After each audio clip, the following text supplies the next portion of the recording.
Show.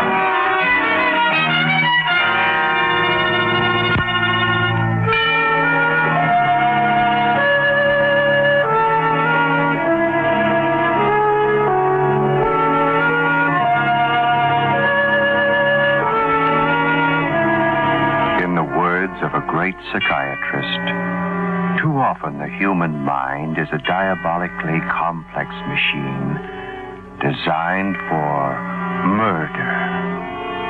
The lust to kill oftentimes lies closer to the surface, unrecognized, than is ever dreamed of.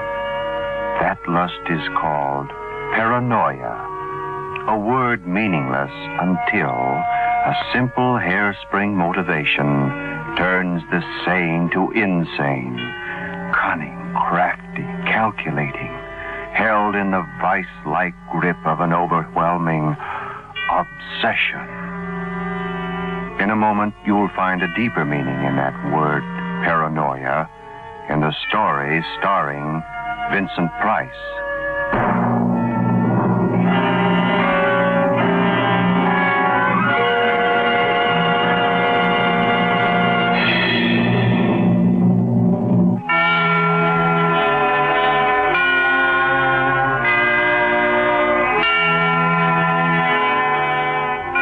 To be the story of a train ride from Willett Falls to the prison city of Banning.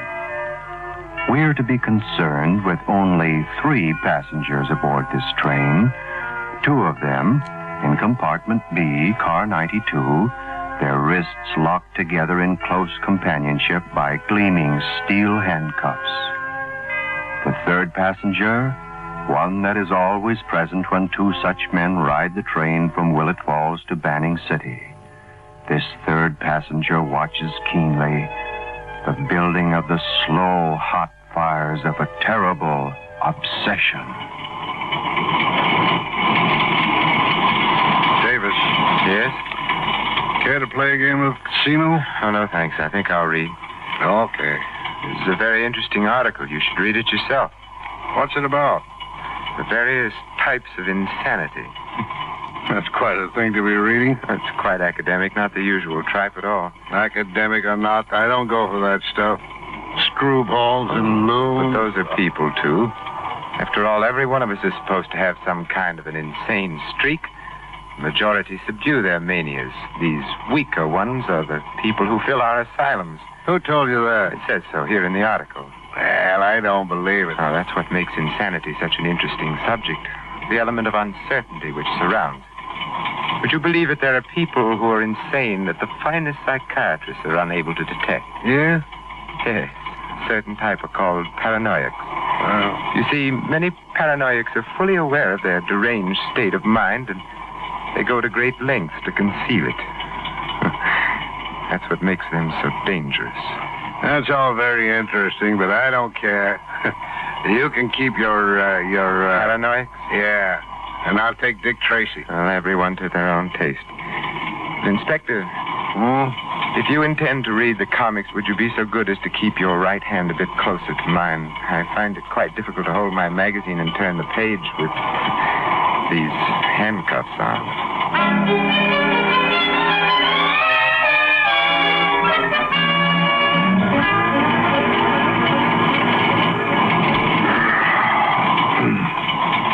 Want an apple, Davis? No, thank you, Inspector. Well, I'll slice it in half in case you change your mind later on. It's an attractive knife you have there, Inspector. The handle's mother of pearl, isn't it? Oh, yeah. What are you thinking about, Inspector? I was thinking of you, Davis. Me? You're a funny duck. I can't help but wonder about you. Wonder how? Why'd you do it, Davis? Well, now, wasn't it you who suggested we didn't think about it? Yeah, I'm sorry. Oh, you needn't be, because I don't mind. Not really. Matter of fact, I rather enjoy talking to you. Inspector, have you ever been in love? Well, yes, certainly. But that's a funny question. So was yours. Yeah. See, I didn't tell the others. That rooming house, I lived there myself. I took the room under an assumed name. Dorothy lived right above me. We were engaged once, Dorothy and I, 2 years ago. We were going to be married. We were very much in love. Then suddenly she started to change toward me. I thought it was my imagination at first. Then all at once I knew it was true. She had changed. Someone else? No, there was no one. That's why I couldn't understand it. We had a date one night. She told me it was all over. And she moved. I searched for her everywhere, and finally I found she had taken a room in a boarding house. I called her many times, but she had left word that she wasn't at home to me. That's when I moved there myself. Oh, to get her back? No. I knew it was impossible, as she told me. I just wanted to be near her, to see her.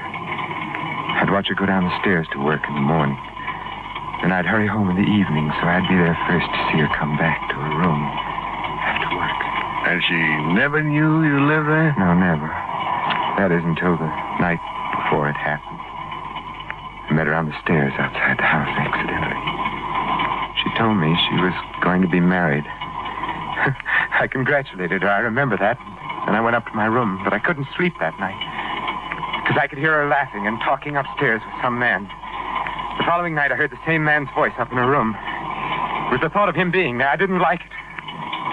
Then there was a butcher knife laying on the kitchen table. I took it and I walked up the stairs. I knocked on the door. Dorothy answered, and I found her alone. It was him that I wanted, and so I started to go. Then I looked at her face. She was laughing at me. At me. I couldn't stand it. I took the knife and I killed her. Just like that, Inspector. I killed her.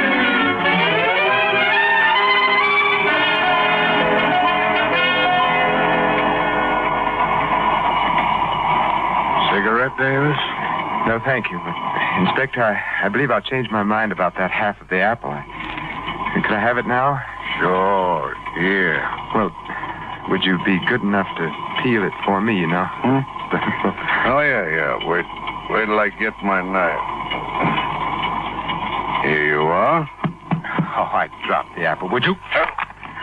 And you dropped your knife, Inspector. Davis! Don't move. You're exceedingly unobserving, Inspector. I didn't dream it would be quite so simple to knock the knife out of your hand. Hand that over, Davis. Really, Inspector, with this blade in your ribs, aren't you overlooking the fact that I'm giving the orders now? What do you expect to get out of this? First, your key to these handcuffs. All right, give them to me. Be quick about it, please. Thank you. Now your revolver, please. Listen, Davis. You'll never get away with this. Your description will be wired to every police station and sheriff's office in the country. Ah, but you're mistaken. Who is going to wire my description? Why, You? Oh, no, Inspector. I trust that at some time or other you have had the foresight to take out a life insurance policy payable on your death to your wife and children. It would be a shame to see your family left uncared for. You mean... I mean that at a propitious moment I intend to kill you, Inspector. Now give me all your credentials and identifications, please, Inspector. What do you want my papers for? You are dull, Inspector. But I suppose no more so than your law enforcement compatriots. You see, I plan on taking your credentials and representing you.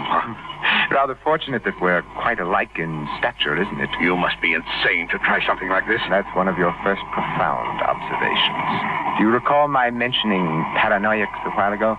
Yeah. I wouldn't confide this to anyone but you, Inspector. But inasmuch as you're unlikely to repeat anything you hear, I might as well tell you that for some time now I've been rather worried that I myself might possibly be mentally afflicted. You're not serious. Oh, but I am quite serious. You see, I've only recently become aware of a certain Machiavellian cleverness in my actions and plots. A cleverness that I must admit was not previously endowed in me. Further, although I like you exceptionally well, Inspector, I'll confess that strangely enough, I'm going to rather enjoy killing you. You are crazy. As I've said, possibly. Say nothing. Yes, who's there? Conductor, What do you want? open up, please. What do you want? I have to have your ticket. Oh, one moment. Conductor doesn't know you by sight, does he? Answer me, does he know you? No. I'll unlock the door. Give me your wrist.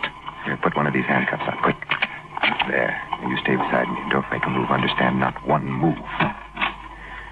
Oh, I'm sorry I was so long in answering. One has to be very... Inspector Harwell, we were told that you'd have a prisoner with you. Oh? Oh, yes, you were told, of course.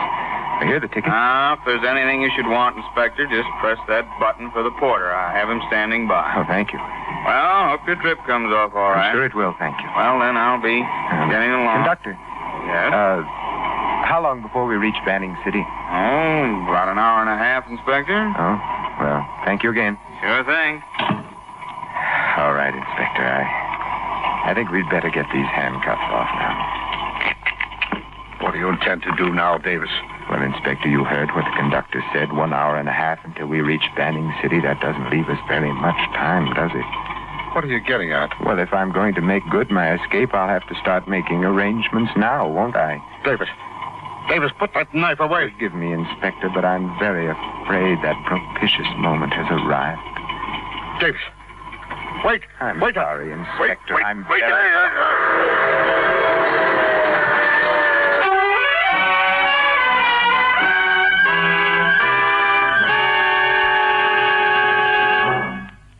A blast of steam from the locomotive's whistle drowns out the last gurgling cry of Harwell, the inspector, the man with a pearl-handled pocket knife, who realized too late that the affability of his train companion was but a camouflage to hide a razor-edged obsession.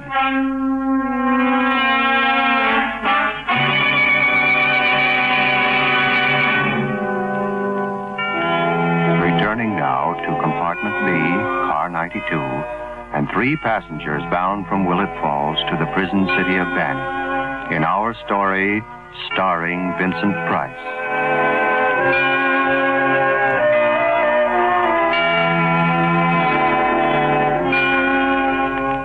As the speeding train hurtles down the threads of steel that leads to the death house at Banning City, Davis stares thoughtfully into the glazed eyes of the man he's just murdered.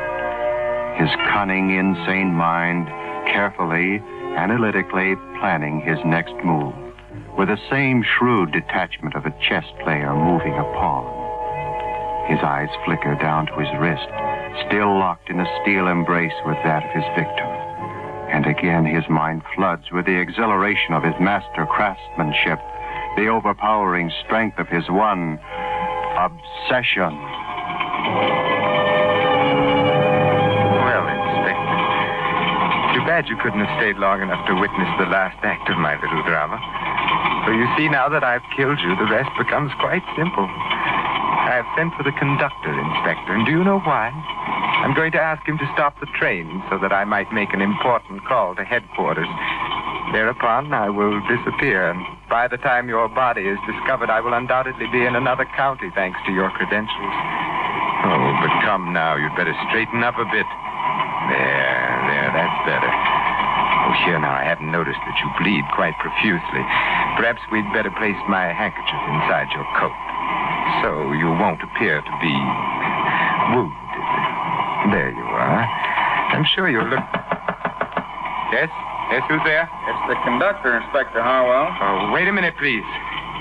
Well, Inspector, I must be handcuffed to you again, unfortunately. Come in. The porter said you wanted to see me, Inspector. Yes, indeed. It appears that I left some very important papers regarding my prisoner in Willett Falls. This, I'm afraid, will necessitate an immediate phone call. Well, I could have the train stopped for you, Inspector. Oh, fine. Only I don't know where you could make a call. This is desert we're passing through. The last stop where you could have got a phone was Cartwright when we picked up our last passenger. Are you sure? Sure as taxes, Inspector. I'm sorry. However, we're on time, being Banning in an hour, if that'll do any good. Of course it won't do me any good. I just finished telling you that. Oh, I'm sorry, Inspector. Oh, yes, well, thank you. Say, what's wrong with your friend there? What? Your pal. Is he snoozing? Oh, yes, he is. He's taking a little nap. Oh, how do you like that? A guy that can sleep on his way to the death house. Boy, some of these killers are sure cold-blooded, aren't they? Yes. Yes, aren't they, though? Well, Inspector, if that's all, Yes, thank you anyway. So long. Yes, so long. Oh. Well, Now, what do you think of that, Inspector? It seems that fate has interceded momentarily, doesn't it? Well, I've never jumped from a moving train before, but, well, the sand should be of help. Oh, wish me luck, Inspector. Now, let's get these handcuffs off, There. Well, it's clumsy of me to drop your keys, eh? Should be under the seat here. Yes, there. Way under the seat.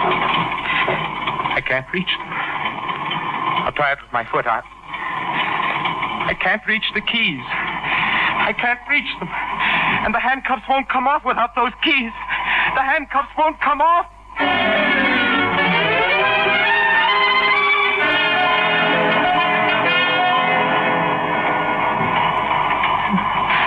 If you were alive, Inspector, you'd think me a coward, wouldn't you, to become frightened when I found myself unable to reach those handcuff keys? But you would admire me for realizing in time that frenzy must be exchanged for resourcefulness, wouldn't you?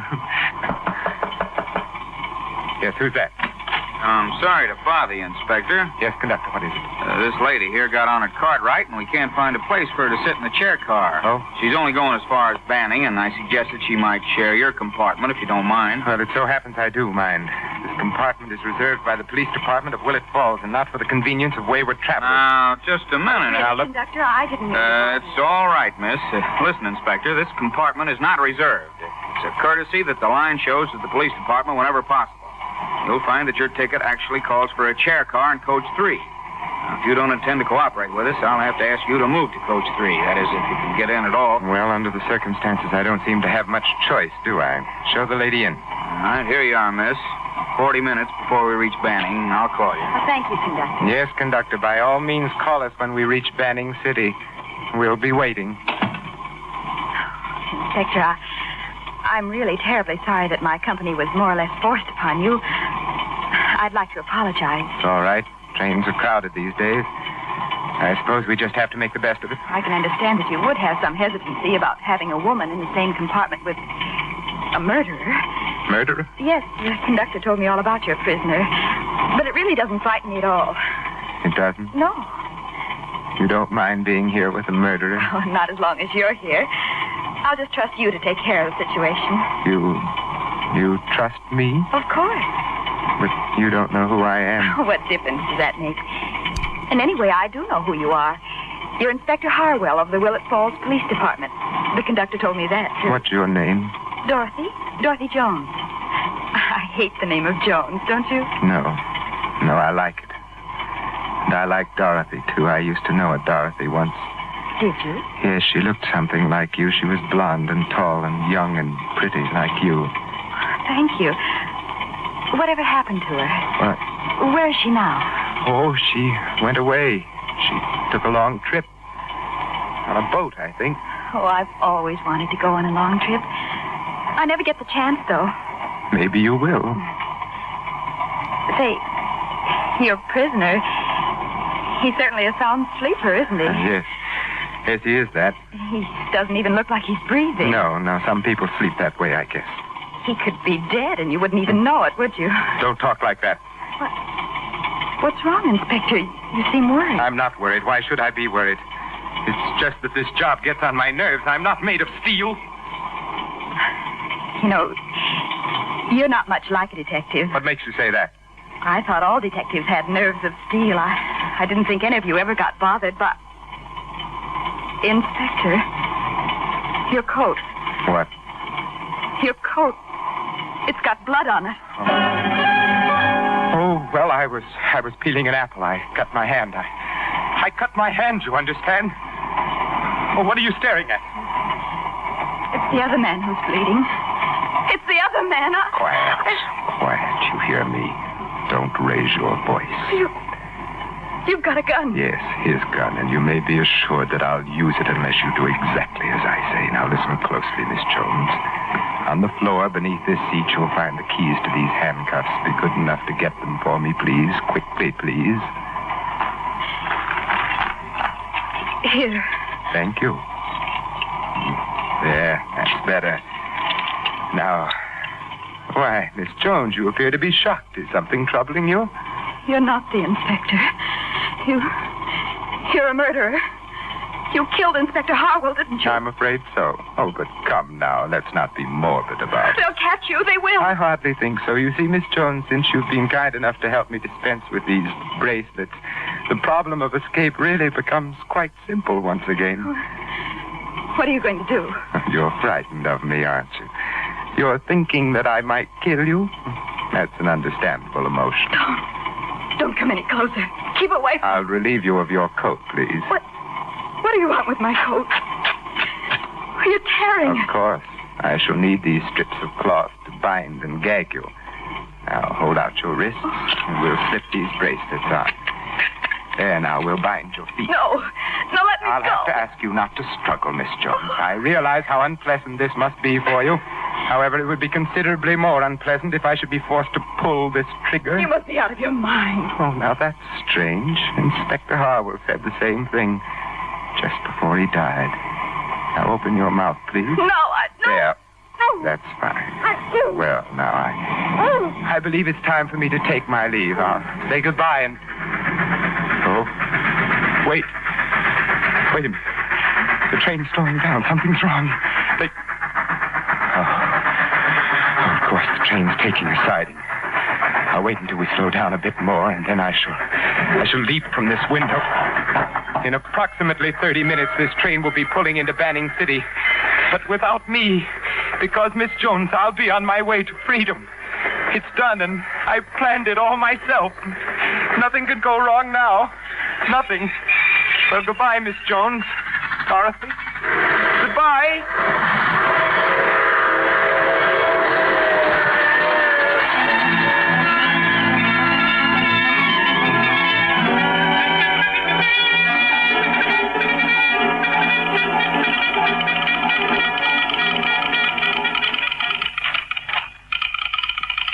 Charlie, catch this wire from Cartwright.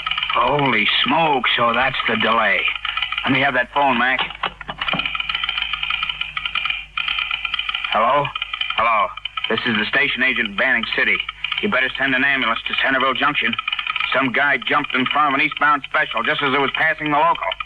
Huh? No, he's dead. Goodbye.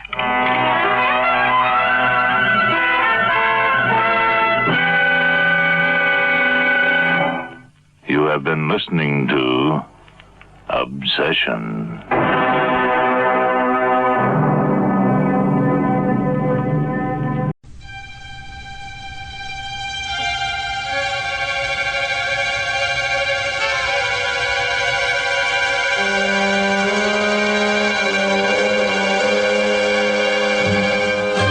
The Price of Fear.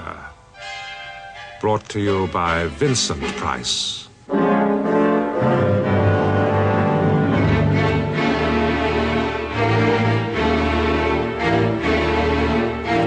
Glancing through my morning paper over breakfast today, I noticed that an enterprising gentleman in the catering business has invented a musical hot dog called, would you believe, a humburger. Isn't it amazing the things some people will eat? Food, by the way, is something of a hobby of mine, and I never cease to wonder at the incredible results that can be achieved by a good chef with a few basic ingredients. A little meat, a few vegetables, a glass of wine, sprig of parsley, and voila. You know, there are few more interesting experiences than being allowed into the kitchen of a really first-class restaurant, to watch a master chef at work. And, of course, this privilege is rarely extended to anyone, which reminds me of an experience I had a few years back. And to give it the right flavor, let's call it speciality of the house. I was staying in New York at the time, and a friend of mine, Harry Laffler, knowing that I was interested in good food, invited me to dine with him one evening at his favorite restaurant. Harry was by way of being an international advertising man, and knowing the size of his expense account, I had imagined that I was in for an evening at one of New York's plushier night spots. Imagine my surprise, therefore, when I found myself being ushered towards a shabby brownstone building in an almost deserted downtown back street. Well, here we are. This is Spiero's. What do you think of it? Well, Harry, I must say it's not quite what I expected. It is rather dismal, isn't it? I'll have you know that Spiero's is the restaurant without pretensions. It is the one place in these ghastly neurotic times that has refused to compromise. When you enter Spiero's, you leave the insanity of this hour, of this day, of this year, and you find yourself for a brief span restored in spirit. You make it sound more like a cathedral than a restaurant. I wonder if I've done the right thing in bringing you here. Oh, come on now, Harry. I was only joking. You see, you are the one person I know with a knowledge of good food. Thank you. Knowing about Spiero's and not having an appreciative friend to share it with is like having a unique work of art locked in a room where no one else can see it. Anyway, let's not stand here talking. Let's go in. Good evening, sir. Mr. Lafleur and a guest. Ah, yes, sir. Please come this way, gentlemen. The waiter led us through a mirrored foyer into a small dining room. It was no size at all, but the half-dozen or so guttering gas jets which provided the only illumination threw such a deceptive light that the walls flickered and faded into uncertain distance. There were no more than 8 or 10 tables in the room, and all but one were occupied. The few waiters serving moved amongst them with quiet efficiency. It really was very pleasant. And as soon as we were seated at the vacant table, I said as much to Harry. There. I knew you'd like it. But wait till you taste the food. By the way, did you notice that there are no women present? Yes, I did. Isn't that rather odd? Spiero doesn't encourage them. Oh. And I can tell you his method of getting rid of them is very effective. Excuse me, sir. Do you wish to be served now? Tell me, is the special being served tonight, waiter? Oh, I'm so sorry, sir. There is no special this evening. But it's been a month already, and I had hoped that my friend here... I'm sorry, sir, but you do understand the difficulties, sir. Oh, well, what the hell.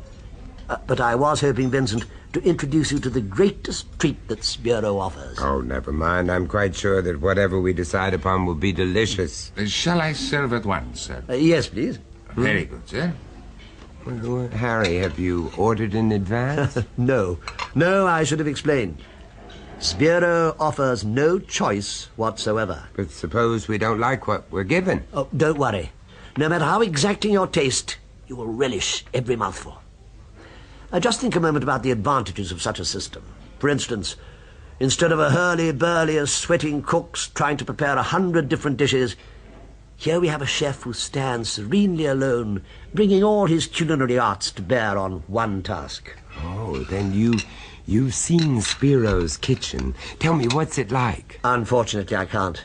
I've never seen it. Oh. Believe me, I've tried. In fact, I admit that my desire to see the inside of this particular kitchen has become almost an obsession with me. Well, have you ever mentioned this to Spiero? At least a dozen times. But he just shrugs his massive shoulders and smiles. Still, I've never given up hope. At this point, the waiter reappeared, bearing 2 soup bowls and a small tureen, from which he slowly ladled a measure of clear, thin soup. I must confess that I tasted this soup with some curiosity. It was delicately flavored, bland to the verge of tastelessness. Automatically, I reached for the salt. Well, what do you think of the soup? Excellent. If you'll pardon me for saying so, you don't. What? You do not find it excellent. You find it flat and badly in need of salt. But how do I know? Yes. Because that was my reaction when I first dined here. But I'm confident that you will make the same discovery as I did. By the time you've finished your soup, your desire for salt will be non-existent. Well, Harry proved to be quite right. And before I had finished the soup, I was relishing every mouthful of it. It was really wonderful. Harry smiled at me across the table. Well, do you agree with me now? Wasn't I right? Yes, you certainly were. You will find that the absence of condiments is only one of several noteworthy characteristics which mark Spiero's. I may as well prepare you for the rest. For example, no alcoholic beverages of any sort are served here. Oh, really, Harry? Also, there is a ban on the use of tobacco in any form. Oh, but good Lord, is this a restaurant or a temperance hotel? You don't understand. By alternating stimulant and narcotic, you seesaw the delicate balance of your taste so violently that it loses its most precious quality, the appreciation of fine food. Not another word was spoken until we had both finished our main course. Nor was there any need for words in the presence of such food. It was delicious. And it was only with a great effort that I prevented myself from wolfing the lot at one go and establishing myself as a grade-A glutton on my very first visit to this amazing restaurant. When we had both finished eating, Harry and I smiled at each other contentedly. We were both aware that we had enjoyed an exceptional culinary experience. Harry, if I had any doubts about Spiro's, I apologize unreservedly. In all your praise of the place, there is not a single word of exaggeration. That is only part of the story. You heard me mention the special, which unfortunately was not on tonight's menu. Well, what we've just eaten is as nothing when compared to the absolute delights of that special. Good Lord, what is it? I mean, nightingale's tongues, fillet of unicorn? Neither. It is lamb. Lamb? Oh, come on, you've got to be joking. If I were to give you in my own unstinted words my opinion of this dish, you would think me insane. That is how deeply the mere thought of it affects me. It is a select portion of the rarest sheep in existence. Lamb Armistan. Armistan? A remote and almost unknown place on the border which separates Russia and Afghanistan. From chance remarks dropped by Spiro, I gather that it is hardly more than a plateau which grazes the pitiful remnants of a flock of superb sheep. Spiro, by some means or other, has obtained exclusive rights to this flock, and is therefore the only restaurateur in the world ever to have lamb Armistan on his menu. I can tell you, the appearance of this dish is a very rare occurrence indeed, and nobody ever knows the exact date on which it will be served. But surely Spiro could provide some advanced knowledge of this event. The only objection to that is simply stated. Should advance information slip out, then the professional gluttons, in which this city abounds, would get the opportunity to taste this dish and sooner or later drive out the regular patrons. You don't mean to say that these few people present are the only ones in the entire city who know of the existence of Spiro's? In the entire world. Oh, that's incredible. It's kept a secret by every single patron, a solemn obligation. By accepting my invitation this evening, you automatically assume that obligation. I hope you can be trusted with it. Well, if that's the way you want it, Harry, of course I can. It may sound strange to you indeed. It may border on eccentricity. But I'm a solitary man, and I feel to my depths that this restaurant is both family and friend to me. I must confess that until that moment I had never really thought much about Harry's private life. To me he was a pleasant friend and dining companion, and his private affairs had never really concerned me. Now, hearing him refer to Spiro's in this manner, I almost came to feel sorry for him. By the end of 2 weeks, Harry's invitations for me to join him at Spiro's had become something of a ritual. Now, I am by nature one of those people with a lean and hungry look, but I began to notice that I was rapidly putting on weight. I was, to tell the truth, becoming plump.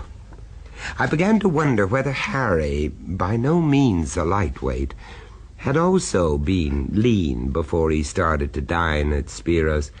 Thinking the whole thing over, I decided that I would not refuse to eat at the restaurant until I had both tasted the lamb Armistan and also been introduced to the amazing Mr. Spiro.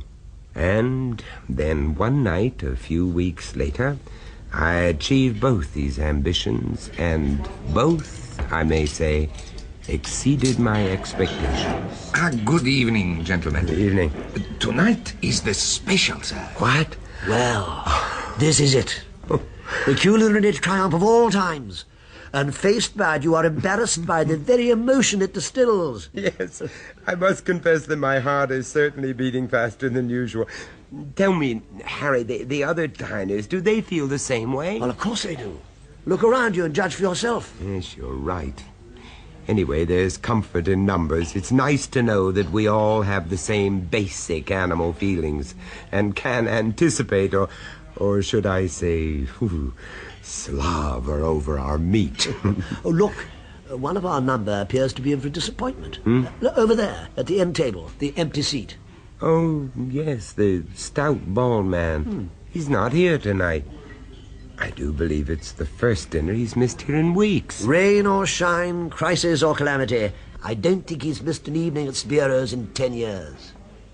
Imagine his disappointment when he finds that he's missed the speciality of the house. Mr. Lafleur and friend, I am so pleased, so very, very pleased. Ah, Mrs. Spiro. Tonight, gentlemen, the lamb armistan will be an unqualified success. I myself have been stewing in the miserable kitchen all day, prodding the foolish chef to do everything just so. The just so is the important part, eh? But I see your friend does not know me. An introduction, perhaps. The words ran in a smooth, fluid eddy. They rippled, they purred, and I found myself hypnotized and could do no more than stare as Harry performed the introductions. Spiro's mouth, the mouth that uncoiled this sinuous monologue, was alarmingly wide, with thin, mobile lips that curled and twisted with every syllable. He had a wide nose and wide-set eyes. It was an amazing face, and somehow I had the feeling that I had seen it before. It was somehow familiar. I am so very pleased to meet you, Mr. Price. So very, very pleased. Oh, thank you. How do you do, Mr. Spiro? You like my little establishment, eh? Oh, yes. You have a great treat in store for you today, I assure you. My friend is by way of being a great admirer of yours, Spiro. It's true. Very great compliment. You compliment me with your presence, and I return the compliment with my food, eh? But I assure you, the lamb armistan is far superior to anything of your past experience. All the trouble obtaining it, all the difficulty of preparation is truly merited. You know, I've wondered why, with all these difficulties you mention, why you even bothered to present lamb armistan. Surely your other dishes are excellent enough to uphold your reputation. Yeah, perhaps it is a matter of psychology. Someone discovers a wonder and must share it with the others, eh? Or perhaps it is just a matter of good business. Well, then, in the light of all this, and considering all the conventions you impose on your customers, why don't you turn it into a private club? So perspicacious. I will tell you. Because there is more privacy in a public eating place than in the most exclusive club in existence. Here, no one inquires into your affairs. No one desires to know the intimacies of your life. We are not curious about our guests. We welcome you when you are here. We have no regrets when you go. That is the answer, eh? Yes, I'm sorry. I had no intention of prying. No, you are not prying. On the contrary, I invite questions. Don't let Spiro intimidate you. I've known him for years, and I assure you his bark is far worse than his bite. But before you know it, he'll be showing you all the privileges of the house, except inviting you into his precious kitchen, of course. For that you may have to wait a little while, I'm afraid. What did I tell you?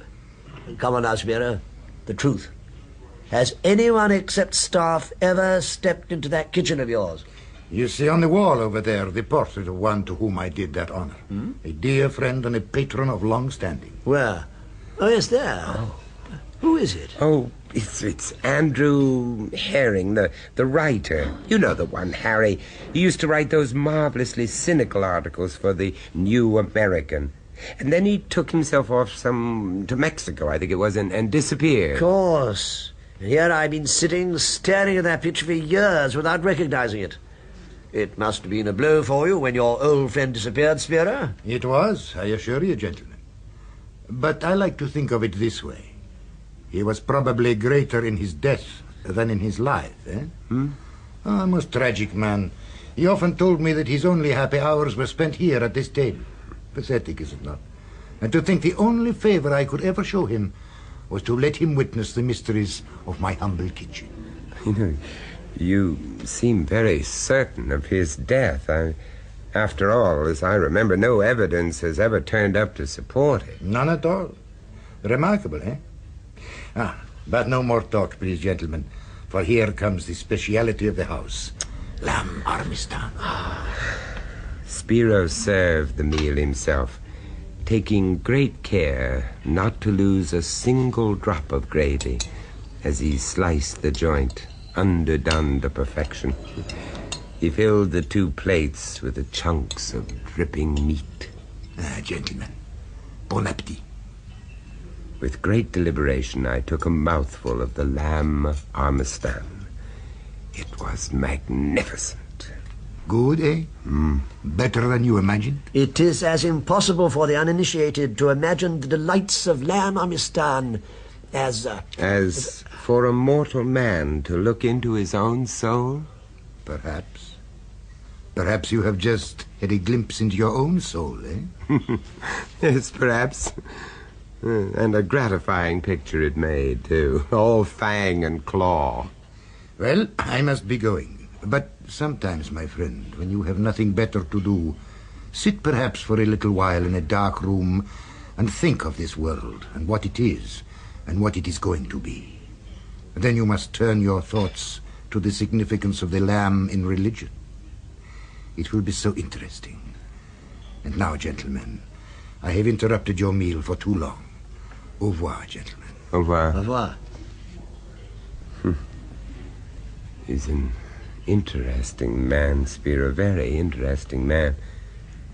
You know, Harry, he reminds me of someone. I just can't think who. You don't think I offended him in any way, do you? Offended him? No. Goodness, no. He loves that sort of talk. Lamb armistan is a ritual with him. Get him started, and he'll just go on forever. It was a month later that it finally came to me exactly who it was that Spiro reminded me of, and when it did, I laughed out loud. Of course, Spiro reminded me of the Cheshire Cat in Alice in Wonderland. You remember, the cat only grinned when it saw Alice. It looked very good-natured, she thought. Still, it had very long claws and a great many teeth, so she felt that it ought to be treated with respect. I mentioned this to Harry that night as we were walking along that dismal street that led to Spiro's. You may be right, but I'm not a fit judge. Anyway, it's a long time since I read Alice in Wonderland. A very long time. Help! What? Help! Look there. Outside Spiro's. Isn't that one of the waiters? Yes. Looks as though he's in trouble. He's being attacked. Come on. Yes. Help! Goddamn pickpocket! Push me, will you? You're looking for a goddamn fighter? Well, you got one, mister. Let me go! Let me go! Not yet, you lousy little creep. Well, what's going on here? Help me, sir. This man, he's drunk. He tried to stab me. Oh, drunk, am I? Oh, well, we'll... Hey, you dirty... Hey, grab him, Harry. Quick. Look out for that knife. Let go of him. Do you hear? Let go. Hey, what the hell's happening here? I'll cut your goddamn throat, mister. No, you don't.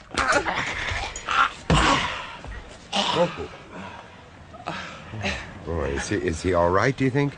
That was some punch, Harry. Well, I think he's stunned. He banged his head as he fell. Yeah, well, in any case, it's a job for the police. No, sir. What? No police. Mr. Spiro does not like police. Oh, now, wait. I beg you, no police. Anyway, he's coming round. He'll be all right. But what started all this anyway? I pushed against him accidentally, and he accused me of robbing him. He's drunk, sir. You can say that again. Well, now, you go inside and get cleaned up. We'll see to him. Thank you, sir. To you, I owe my life. If there is anything I can do to repay you... You just cut along, and if Mrs. Vera has any questions, you tell him to see me. Yes, sir. You saved my life. Thank you, sir. And with that, the waiter disappeared into the restaurant. Well, after all the excitement and kerfuffle of that incident, I must confess that I found I had quite an appetite. And as soon as we were comfortably seated in the restaurant, Harry and I debated with some trepidation as to whether or not we could expect the special lamb armistan that evening. Soon our regular waiter appeared and carefully set 2 tumblers on the table. We almost simultaneously inquired after the special. No, sir. I'm sorry, sir. No special tonight. Oh, hell, just my luck. And I'll probably miss out on it next time, too. Why, Harry, you going away? Yes, damn it. I'm off to South America for a month or 2 in order to mount a new campaign for some very rich clients. Oh, I'm sorry to hear that. When do you leave? Tonight. I managed to wangle some reservations. This was intended to be in the nature of a farewell celebration. Oh, and no special. What a shame. Just my luck. Well, I'm going to miss you, Harry. I have enjoyed our evenings together, and these little dinners of ours they've come to mean a great deal to me. Shall I serve now, sir? Of course, I didn't realize you were waiting. Shortly afterwards, the waiter served us, and we turned our attention to our dinner.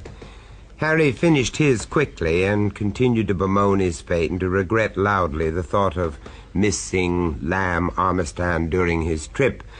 Then, just as I finished my meal, a waiter leaned over to take Harry's plate.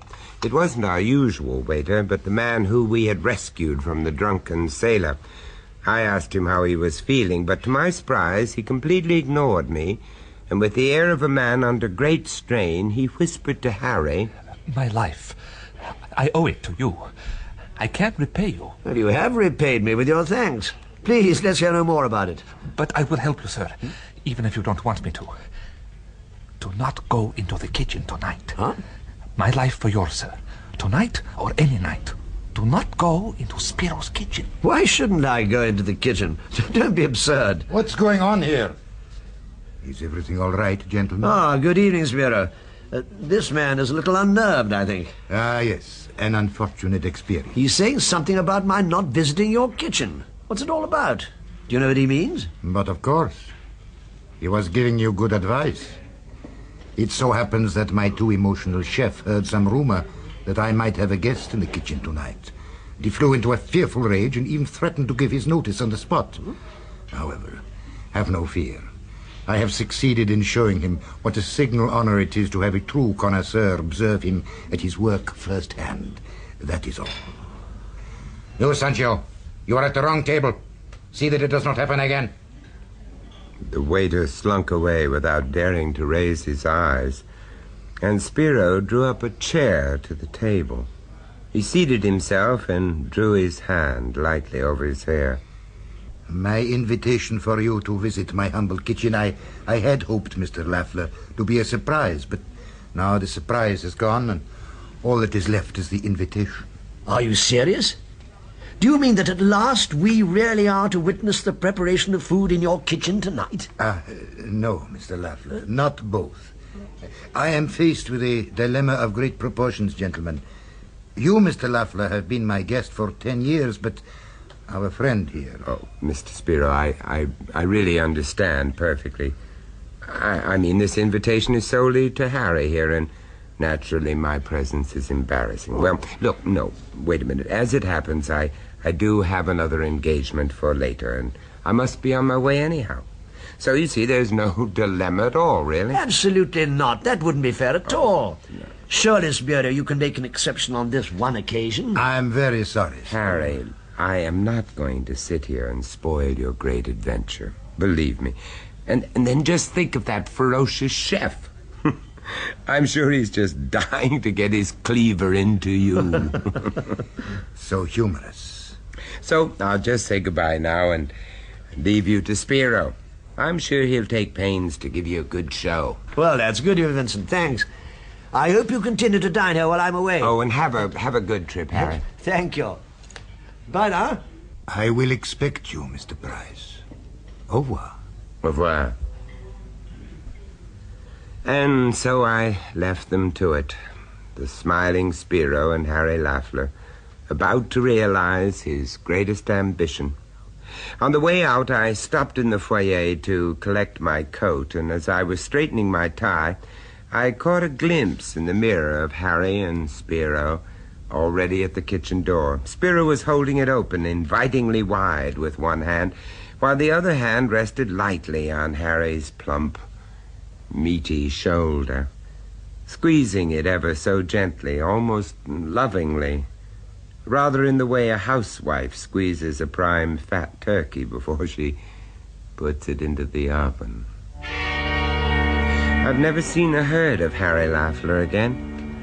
Shortly afterwards, I left New York in order to do some filming in England. I've not been back since, and therefore I have never had the opportunity of dining again at Spiro's, nor of renewing my acquaintance with its mysterious owner. In the intervening years, however, my interest in food and its preparation has increased, and I can now create and experiment with recipes of my own. But I must confess that even in my wildest flights of culinary fancy, I have never yet dared to attempt lamb amistad.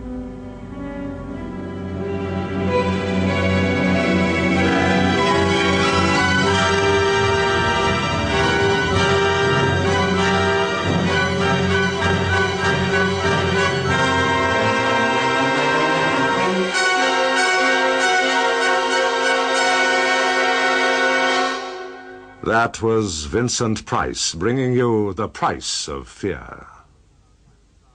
Co-starring in The Speciality of the House was Hugh Burton, with Francis de Wolfe, Vernon Joyner, and William Slay. The Speciality of the House was first recounted by Stanley Ellin, dramatized by Barry Campbell, and produced by John Diaz. Frigidaire presents Hollywood Star Time. Today we bring you Hangover Square, starring Vincent Price and Linda Darnell with Fay Marlowe.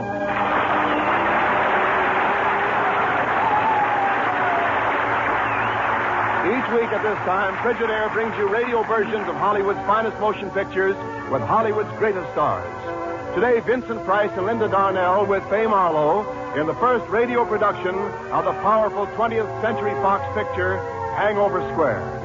Vincent Price currently may be seen in the 20th Century Fox production, Dragon Wick, which also stars Gene Tierney, Anne Revere, and Walter Houston. Now, in just a few moments, Hangover Square.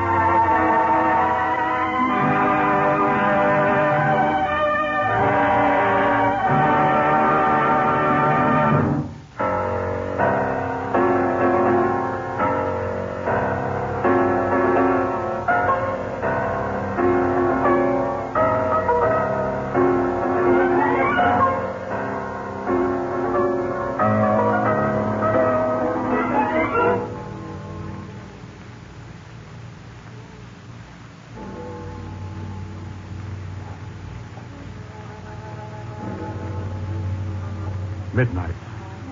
In the empty streets of London of 1903, wormed and drifted the fog.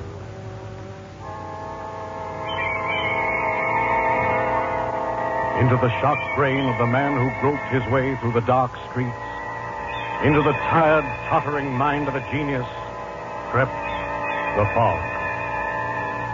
A light was burning in one shop on Palace Street.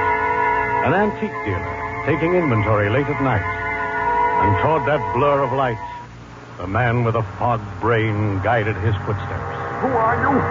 No! Get out of my shop! Get out! Keep away! Keep! No! No! No! No!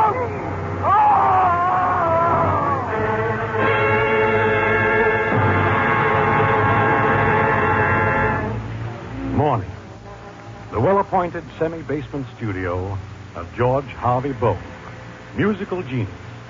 Hangover Square, London. 3 times around the square to cure a hangover, they used to say, in London of 1903.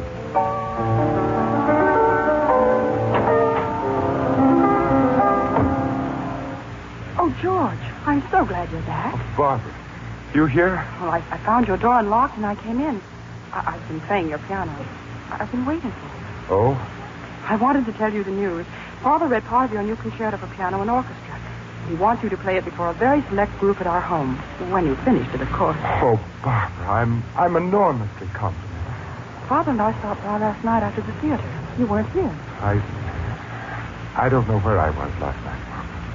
It happened again? Yes. Have you seen the morning papers? No. An antique dealer in Fulham was murdered last night. He was stabbed to death and his shop set on fire.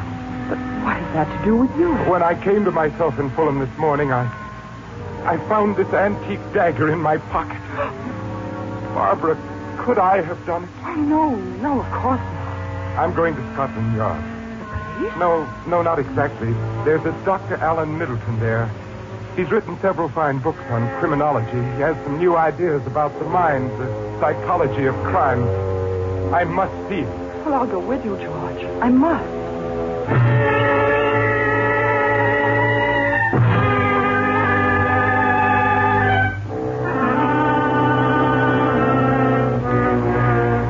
Oh, there are no stains on your antique dagger.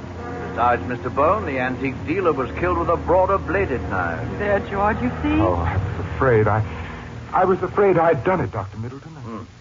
Tell me, what brings on these mental lapses? Well, when I'm tense or excited, any loud, discordant sound may bring them on. Yes, I've seen cases where harsh, jarring noises have caused mental lapses. I never remember anything that happened afterwards. May I make my recommendations? Oh, by all means, Doctor. What? Relax.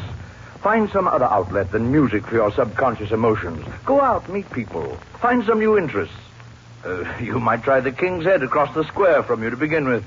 See how the other half lives. It might be fun. Yes, it might be fun at that. The King's Head. I'll try that. This very evening.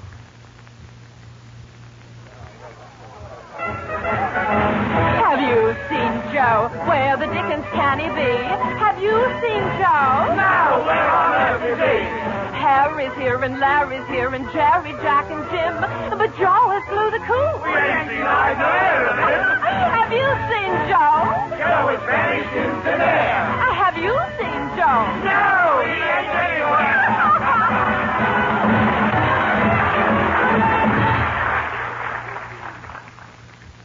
Miss Netta Longdon? Who are you? And close my dressing room door. Well, my name is George Bone. I heard you singing out front. Did you? Yes, I'm a composer of sorts, you see. Oh, are you now? Your singing gave me an idea for a song. I could use a new song. Is it any good? Well, let me run through it on your piano here. All right. Well, it starts like this.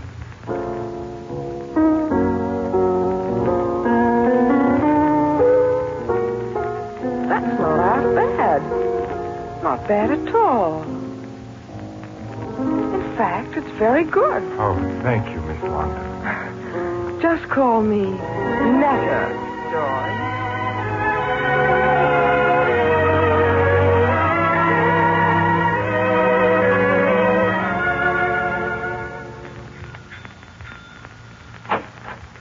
Eddie. Netta. Eddie Carstairs, you great, big, successful producer. Come in. My word, Netta, what an apartment. I'd say you've been doing very well yourself since that George Harvey Bone began writing your songs for you. Oh, but he's such a dreadful bore. That's really too bad, Netta. Is it? Why? Well, I'm meeting a group of gentlemen at Bufino's restaurant at midnight. They'll decide tonight whether to put up the money for a new show of mine. Now, if I could present some fresh talent.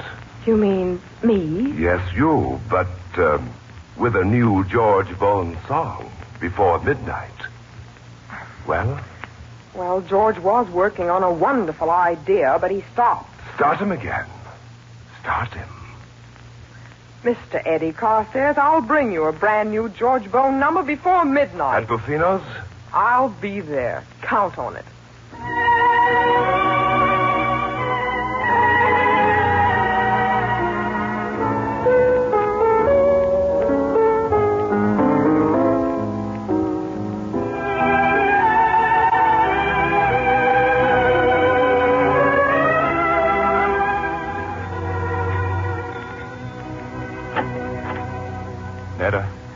Netta, I've brought the song. It's finished. Oh, thank you, George. Well, may I come in and play it for you? Oh, George, it's so late. May I have a song copy? Oh, but you said any time before midnight. But I have such a beastly headache, really, George. May I have the song? All right. Here. I'm sorry about your headache, Netta. Can I get you something? Oh, thank you, darling. I'd just rather go to sleep. Do you mind awfully, George, dear? No, Netta, I just thought... You are a dear. Good night, George. Good night.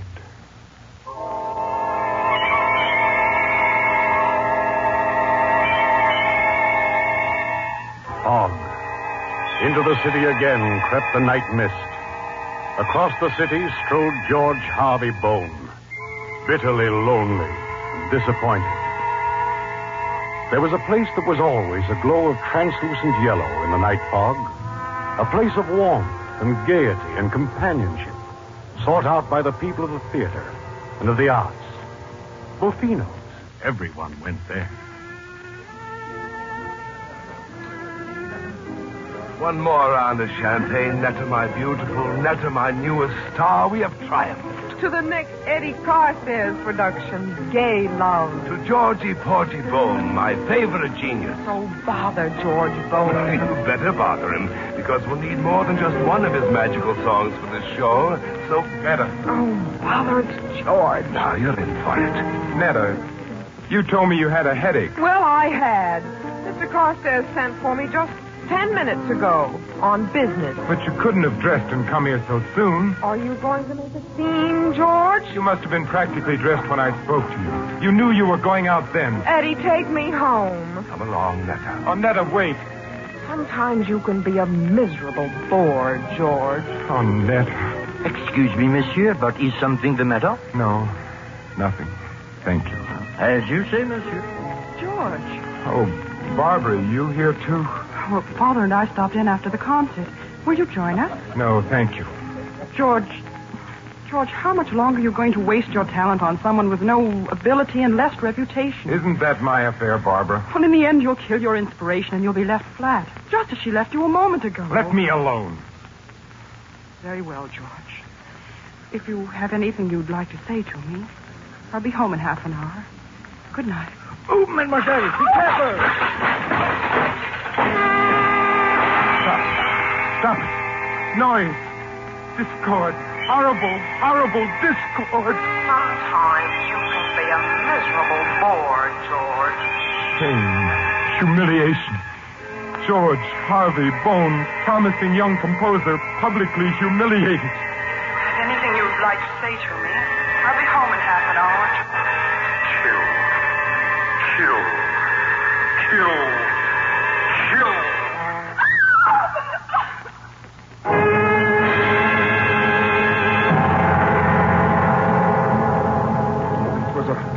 Horrible experience for you, Barbara, and right here in our own home. I'm all right now, Father. There's nothing further to fear, my dear.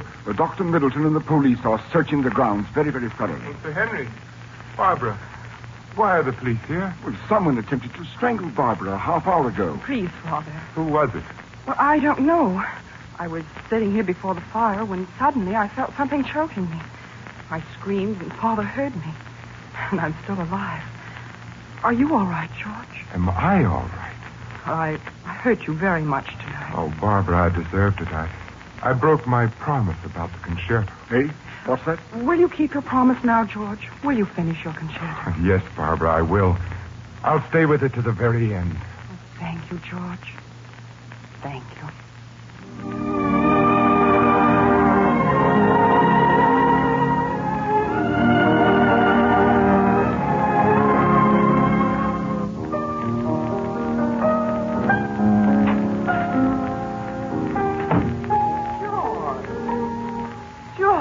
It's perfectly lovely. Is it, Netta? Oh, wonderful. Of course you'd know. Is this it? Does it go like this? Oh, no, Netta. That's the wrong tempo. Oh, it's my tempo, George. Listen. When two lips breathe a flame, and two eyes bring sighs that betray love.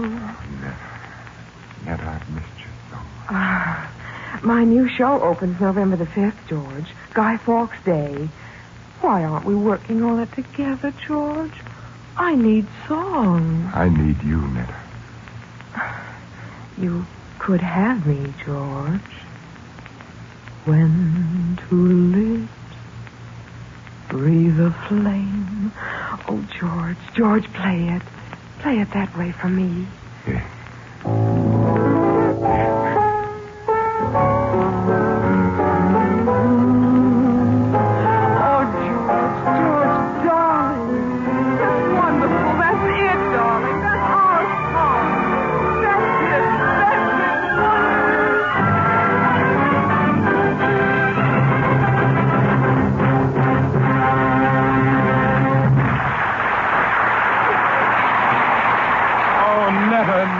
Darling, the show is a great success. Oh, you were magnificent. You might close my dressing room door, George. Oh, I'm much too excited to make sense, darling. Opening night, a great success. The children outside lighting enormous bonfires and burning effigies of Guy Fawkes. All that and something else, Netta. Yes, George? Netta, I want you to marry me. Marry you? Why, yes, you said... Oh, but look, old boy, I'm afraid you're a bit late for that. You see, Netta's marrying me next week. No. Netta, it's not true. Yes, George, I'm marrying Eddie. But you took my song from the concerto. You promised yourself to me. You said so. Oh, stop it, George. And all the time you were promised to him. Come, George, no nonsense now. You've been stealing her from me all the time. Stealing my music. Stealing her. Cunning, conniving, thieving. I'll kill you. Look out, you idiot. George, stop it. Stop it, do you hear me? Forgive me, Netta. Forgive me. Forgive you? Get out of here, you lunatic. Netta. Get out. Get out. Get out!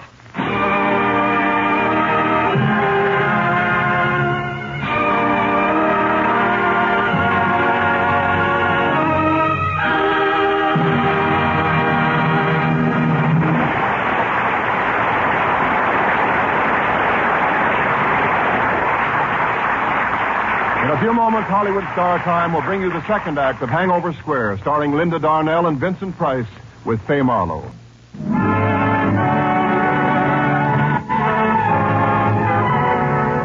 Hollywood Star Time continues now with the first radio presentation of the 20th Century Fox picture Hangover Square, starring Vincent Price and Linda Darnell with Fay Marlowe. Linda Darnell soon may be seen co-starring with Cornell Wilde, Gene Crane, and William Ice in the 20th Century Fox Technicolor production, Centennial Summer. Now, Act 2 of Hangover Square.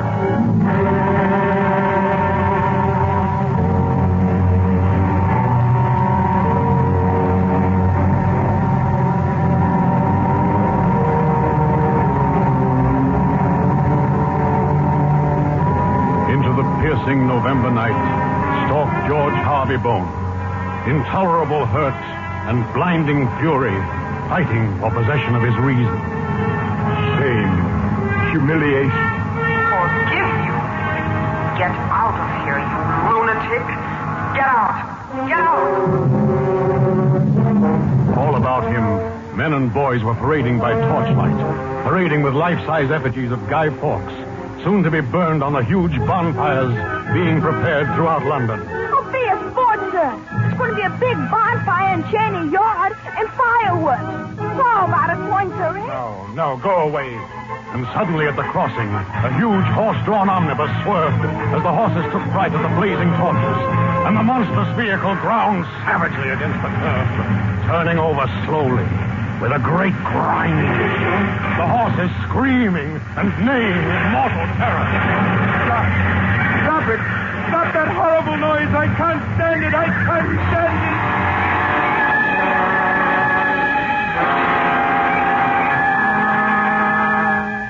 Get out of here, you lunatic. Shame, humiliation. Get out of here. Get out. Get out. Get out. Kill. Get out. Kill. Get out. Kill.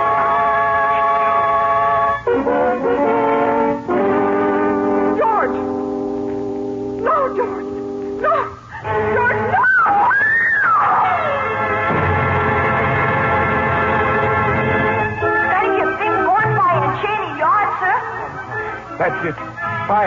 magnificent, cleansing, consuming fire.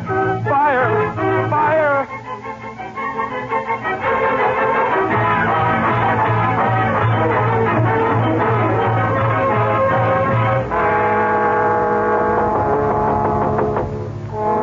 I'll be out in just a minute, Sir Henry. Getting my coat on, and here I come. Dressed in style for the great day. Oh, Dr. Middleton. Yes, George. Where are Sir Henry and Barbara? They were waiting for me to drive me to their home for the concerto. I happened to drop by since Sir Henry and Barbara wanted to prepare the hall in advance. I told them to run along. I offered to drive you across the square. That was very kind of you, Dr. Middleton. Not at all. While I've been waiting, I was most flattered to notice my book on criminal methods on your bookshelf. Yes. I wondered if you bought the book because I wrote it. Or because there's a picture of a thuggy cord in it. A thuggy cord? Yes, a heavy cord or a cloth band with a knot tied in the middle for murder by strangulation. But why should that interest me in particular? That's all. Because I also noticed that one of the tiebacks on your draperies is wrinkled in the center for being tied into a knot more than once. I don't know anything about it. There was a big bonfire in Cheney Yard the night that Netta Longden disappeared. I was never there. But you were seen carrying an effigy of Guy Fawkes that night. Only it wasn't just a rag and straw model. It was Netta Longden killed with this drapery tieback. No. Yes. It was during one of your mental lapses. No, I must get to my concert. No, wait, George. The shock of all this, plus the tremendous strain of playing tonight, may prove too much for you. Get out of my way, Doctor. Your mind may break now. Please, like a good fellow, come along with me. No. Then I shall have to use force. No, Doctor, I shall have to use force.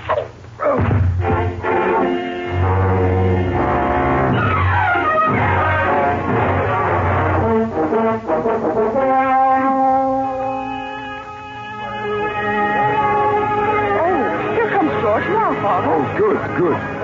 I'm very sorry to be late, Barbara. Sir Henry. Oh, no apologies, my boy. Oh, my friends. Thank you. He has arrived. Our composer, George Harvey Bones. Will you take your place at the piano, George, and watch me at the conductor's podium? Yes, indeed, sir. Good luck. Good luck, George. Thank you. Are you ready, gentlemen? Ready, sir.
Dr. Middleton, he's back.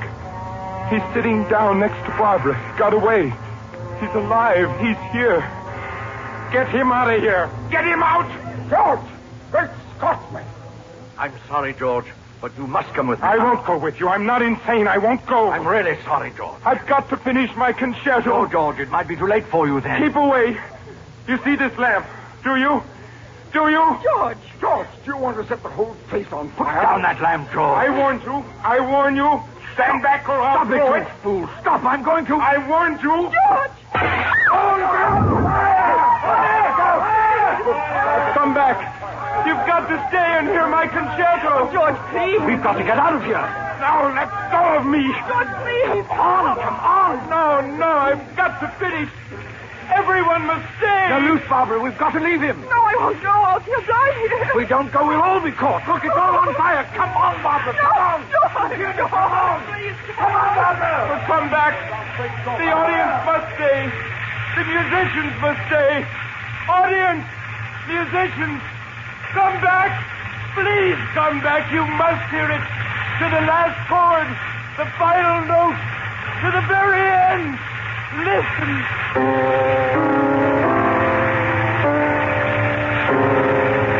Do you hear? This is my immortality. Now I shall never die.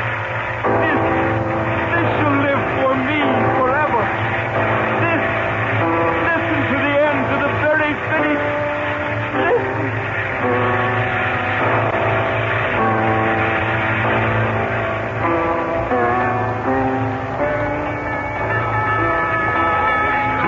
Fire engines now. The house is a mass of flames. Listen. It's the end. But listen, he's going to finish it after all. Just as he promised. Oh, it's magnificent. Bravo, George Harvey Boone. Bravo.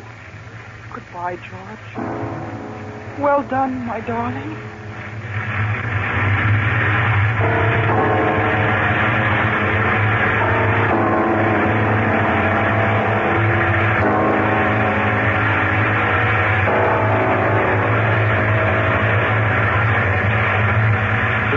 Gentlemen, I thank you. I thank you for remaining until the very end. The end. The very, very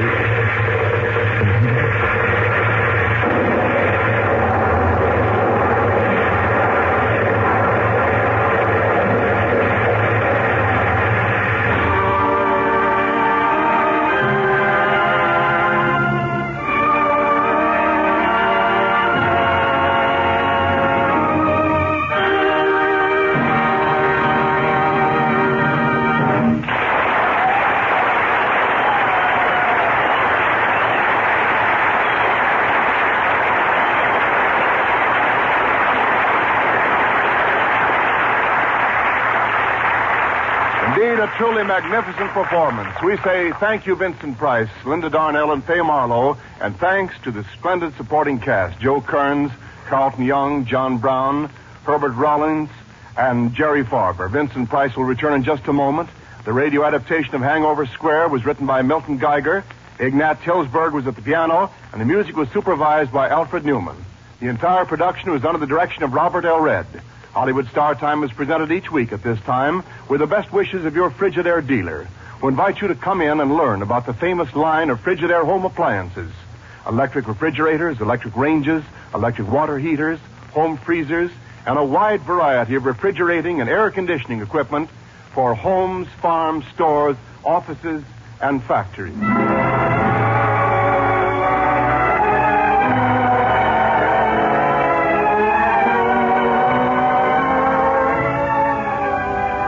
Here's Vincent Price. Well, Vincent, we say welcome home to Hollywood Star Time. Welcome home is about right, Wendell. I was here just 7 weeks ago when you did the radio version of Shock. And I might add, I'm a very loyal listener between appearances.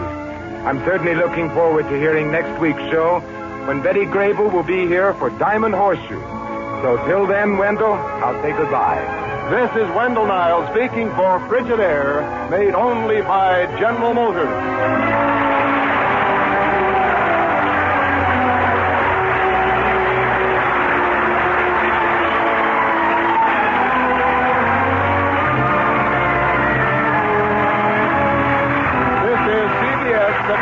Broadcasting System.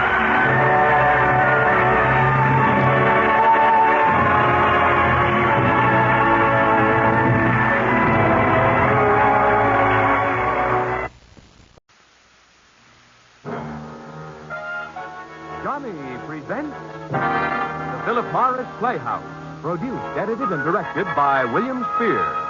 Tonight's star, Vincent Price.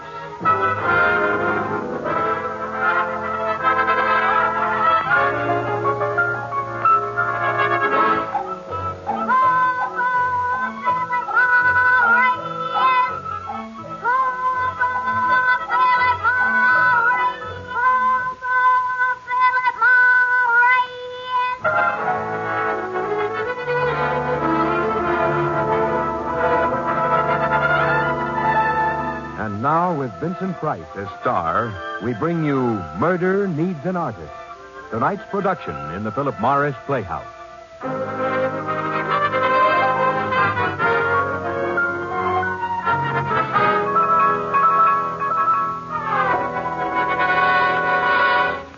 So you see, D.A. Case just sort of dropped in our laps. Oh, excuse me. You want a cigarette? Thanks. You said over the phone there was a confession. Oh, yeah. Gogarty took it down only about a half hour ago. Yeah, have a look. George Aloysius Hilton. Who is he, you know? Oh, a writer of some kind. Never saw him on any bestseller list, but he had imagination on it. Go on, read it. You see what I mean. The whole thing began less than 2 months ago while I was working on a new novel. It was to be about the gutter life of New York, but somehow it lacked believability. In desperation, I hit on the idea of spending several days in the typical Bowery flop house. I put on my shabbiest suit, locked my apartment, and decided on the Ritz Arms. 15 cents a night. It was a big room with one high window and cots lining all four walls. There weren't any sheets or blankets on the beds. Only moth-eaten, threadbare mattresses and a heavy whiskey odor permeated the room. When I came to cot number 13, the cot I'd been assigned, I saw it already had an occupant. Oh, excuse me, but I think this is my cot. What's that? What's that you say? This cot, there seems to be some mistake. Oh, no, there's no mistake. She's dead. She's been dead 20 years. If she weren't, do you think I'd be in a place like this? I'm afraid you don't understand. Thank you. Oh, I'm sorry I can't offer you anything, but you see, this is my butler's night off, and, well, I never was much good at mixing a martini. You'll excuse me, won't you? Well, you must come again soon. It's been very nice chatting this way with you. Very nice. I took another cot nearby. Oh, this was great. My first 5 minutes in this place, and I had already discovered a character. I had just taken out my notebook and pencil to jot down an idea when somebody on the cot next to mine began coughing, and I turned my head. It was Grayson. Christopher Grayson. And yet it couldn't. I sat there absolutely paralyzed. It was insane, impossible. Grayson was dead. He died 6 years ago. Grayson. Well, what did you say? Who are you? Who am I? That is something I would like to know myself. You are Grayson. My dear sir, for a drink, I will be anybody you say. How about it, huh? Doesn't have to be a big drink, just a little drink so high, huh? If you don't, I'll commit suicide. I'll jump right through that window. He was pointing at a solid wall. I gave him a dollar bill, and he collapsed into an ecstatic stupor. He looked exactly like Grayson. Of course, I'd only met him a few times at parties, but his was a face you didn't forget. But it couldn't be. I sat down on my cot and thought of Grayson. Grayson who'd slaved at his canvases all his life without making a penny, and then burned to death in a cheap hotel room with his paintings all around him. Grayson, whose work was fabulous now, another genius recognized too late. Suddenly the Ritz Arms became very depressing. And then I saw them. Under his cot, I saw them, the half-crumpled sheets of paper. I picked them up. They were sketches, penciled rough drafts for paintings. Rough drafts that proved beyond the shadow of a doubt that this derelict was Christopher Grayson. I bent over him and shook him hard. Yeah, leave me alone. Oh, it's you. You gave me this dollar. Yes, but never mind that now. These sketches, did you do them? Oh, what if I did? They're good. You studied somewhere. You must have. Don't you remember where? I remember only brands of beer. And look, try to think. Have you ever painted with oils? Oils? I haven't touched oils since... Yes, go ahead. It's funny. I don't know why I said that. Things like that just come to me sometimes, especially when I haven't had a drink. I think I'll go outside and get a drink right now. No, wait a minute. Don't go. I just got an idea. Look, how would you like to have a drink anytime you wanted? Are you kidding? No, I mean it. How would you like a scotch and soda or a straight rye or a brandy? Stop it. What are you trying to do to me? Look, it's yours if you'll come with me. Hey. Quiet. I'm trying to get my rest. Look. Should I, you know? Look, maybe I'm not quite bright, but why this sudden interest in me? Well, you see, I'm a writer. Oh. Yes, I'm doing a book on the Bowery, and I thought maybe... Wait a minute. Let me get this straight. You want to use me as a subject? Well, now, not exactly. You want to take me like you would a filthy little germ, stick me under a microscope to see what makes me tick. Well, don't you? Look, I'm sorry if I've offended you. Offended me? Oh, no. You've only insulted my human dignity, that's all. I'll take the job. I'll do anything for a drink. I've sunk that low.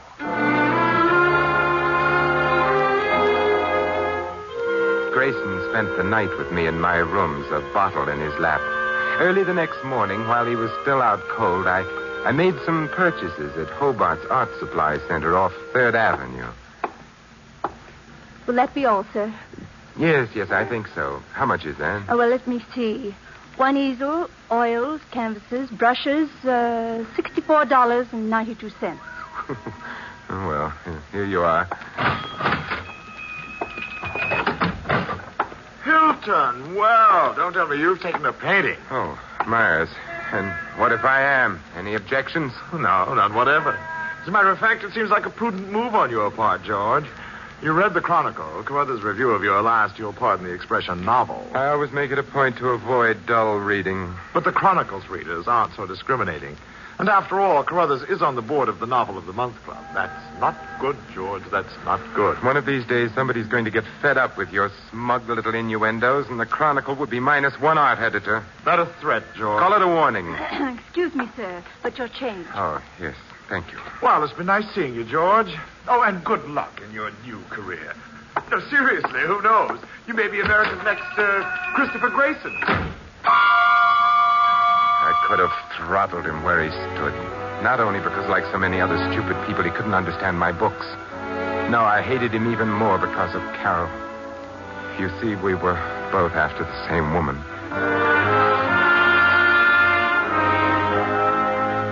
When I got back to the apartment, Grayson was still asleep.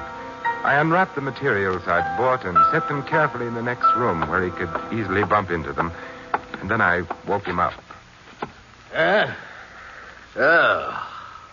Where is this? Who are you? I'm George Hilton. Remember I picked you up yesterday in a Bowery flop house? This is my place.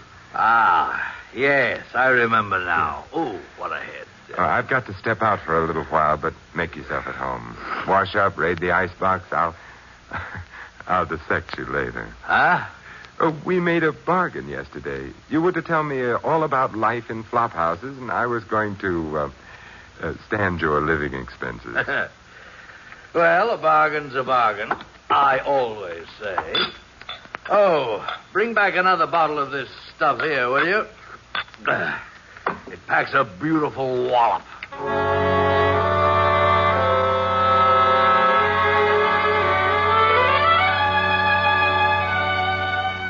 I purposely stayed away over 2 hours. This was the acid test. A real artist never forgets. His technique remains part of him always, like a passion for a beautiful woman. That's how it was with Grayson. When I returned, he was mixing oils. He'd already drawn some preliminary lines, and there was a feverish gleam in his eyes, as if he'd just been reunited with the one thing in the world he loved. Then he saw me and stopped. Oh. Well, I'm sorry. I couldn't help myself. When I saw these, it was just like sleepwalking. I can't explain it. It just happened. Well, I guess I've ruined your canvas. Ruined? Why, you're making it come to life. Say, go ahead, finish it. You know what they say about mental associations? Well, maybe your memory will come back to you. I can keep painting you. You don't mind? Mind? No, I don't mind.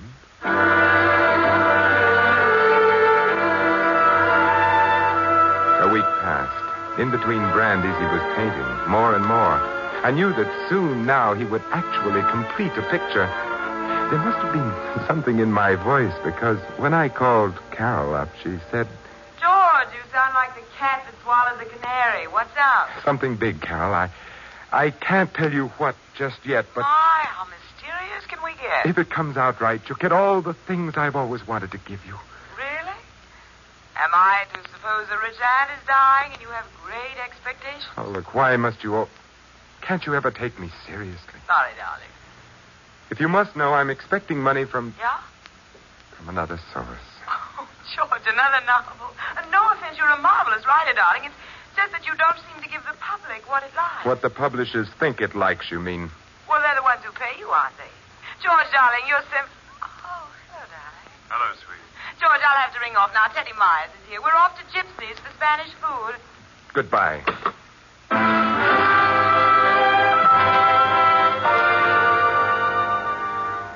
2 days later, Grayson's picture was done. I don't think any picture was ever finished quite the same way. 2 brush strokes and a drink. 2 more brush strokes and another drink.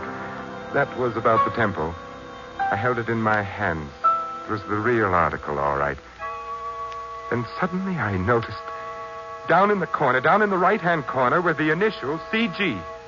Hey, what happened to that bottle of scotch? What happened, I Never said? mind the scotch. Oh, I see. It's on the... Hey, let go of me. Not until you explain this. Explain? What are you talking about? These initials. Why did you put in these initials? Initials? What do you mean initials? I don't see any... what do you know? I wonder why I did that. He stood there swaying. Then all of a sudden the brush dropped out of his hand and he slid to the floor, passed out, drunk.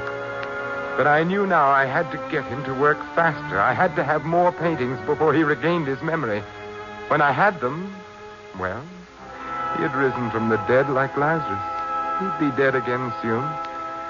This time he would stay that way, and I'd be rich.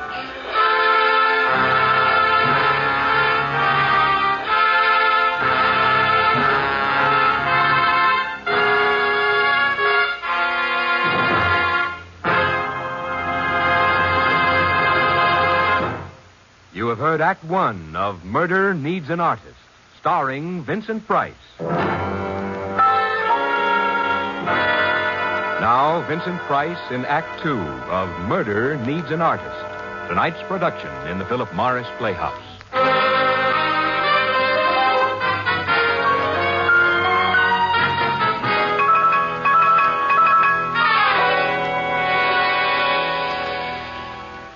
Several days later, I paid Maggots a visit.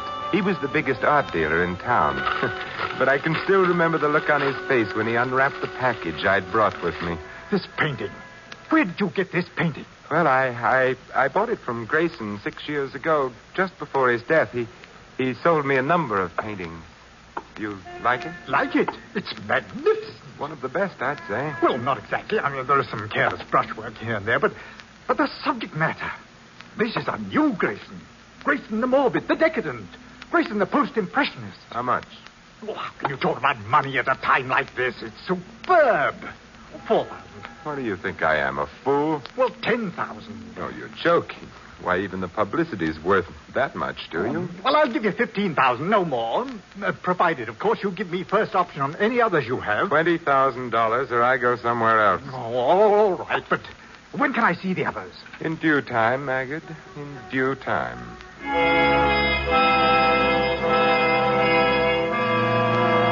The next day, it was all in the papers. On Sunday, Ted Myers wrote a learned dissertation on the social significance of Grayson's last period and how Grayson symbolized the frustration of the 20th century. Myers, always so sure of himself, always so condescending. And not more than a few hours after Myers' column hit the newsstands, I heard from Carol. Darling, I've I've been reading all about it. Why on earth didn't you tell me? I tried to, Carol, but you wouldn't listen, remember? Oh, but George, I didn't dream. I thought it was just another impractical scheme. Look, darling, why don't you drop by my apartment tonight? Say about 8? I'll be alone. We can talk. I'll be there. Don't be late then. Bye, darling.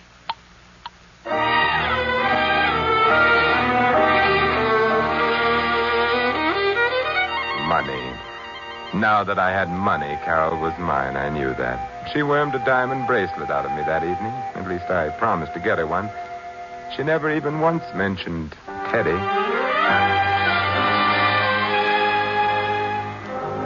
All the next week, I let Grayson pretty much alone. He painted like a madman, a strange, almost crafty look in his eyes.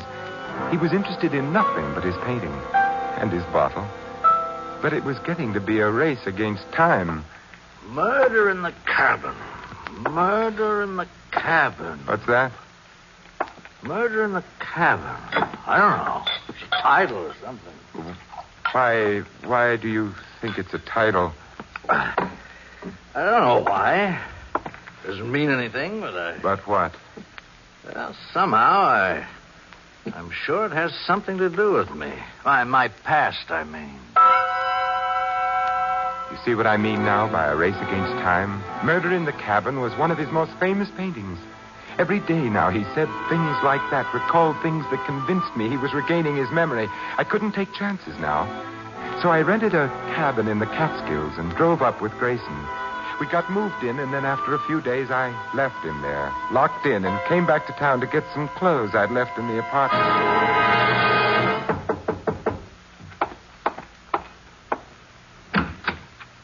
Hello, George. Myers.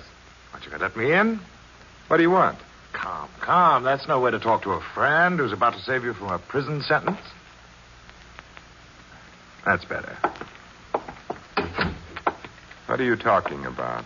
Nice place you have here, George. A bit bourgeois, but... a nice chair, too. Comfortable. Get to the point. By all means.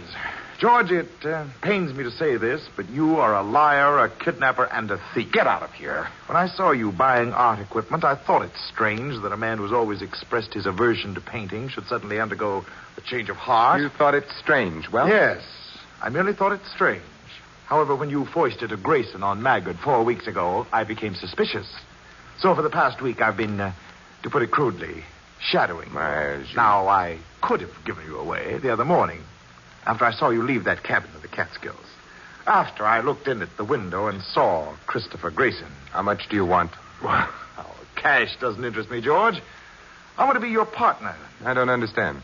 You have a clever little scheme, George. Clever. It has distinct possibilities. Yes, but not very much longer. Grayson's recovering his memory. Oh? He has amnesia? Yes, but it's only a matter of time before he finds out who he is. No, we have to work fast. How many pictures has he done? 5. Look, but see here, I haven't... My dear fellow, you have no choice. As for our little past differences, well, let's let bygones be bygones, huh? Yes. Why not? That's the attitude. 2 heads are better than 1, they say. Of course. Oh, I want to meet Grayson, George. Shall we drive up to your cabin? My car's outside. All right. Just as soon as I get out some sherry, we ought to drink to our new friendship. Splendid, George. You know, I have the feeling this is going to be a long and fruitful association. In fact, I have the perfect name for us. Christopher Grayson Incorporated. A little cold. Sherry should fix me up. Yes, it should.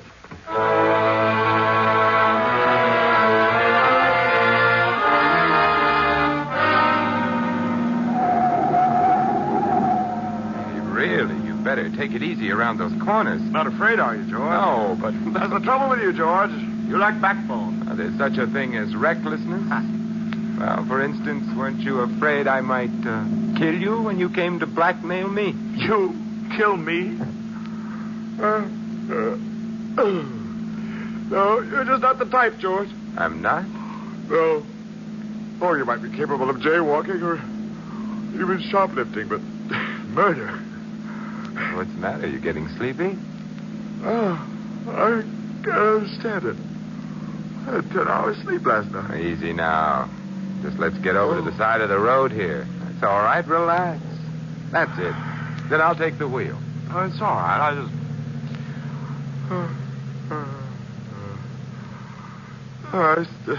Thanks, you can take the wheel.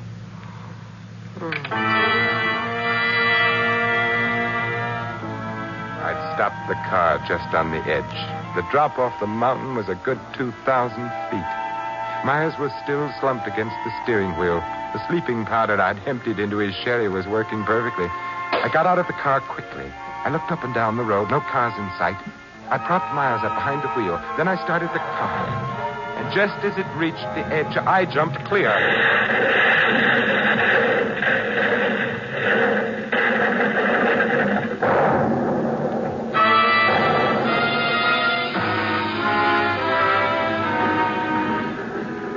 It was better than I'd expected. The car burst into flames. I stood there watching it, thinking I'd never hear his mocking laugh again. More important, Christopher Grayson Incorporated had only one stockholder again.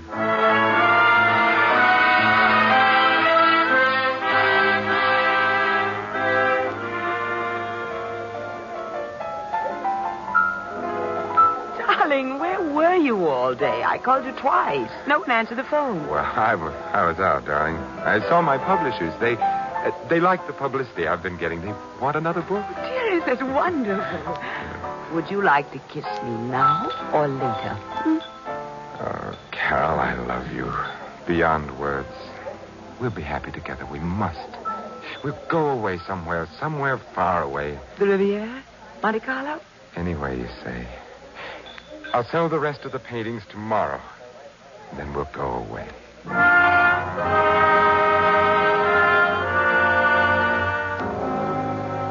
The next day, I sold them all. Maggard fondled them like an ecstatic lover. As for me, the check for 100,000 felt very, very good. Thursday morning, I cashed it.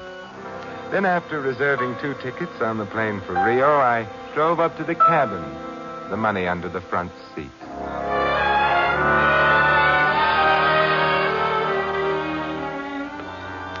I reached the cabin about 2 o'clock. I unlocked the door slowly. Grayson was on the cot. He was staring right at me, the drunken, stupid fool. I raised my gun. I took careful aim.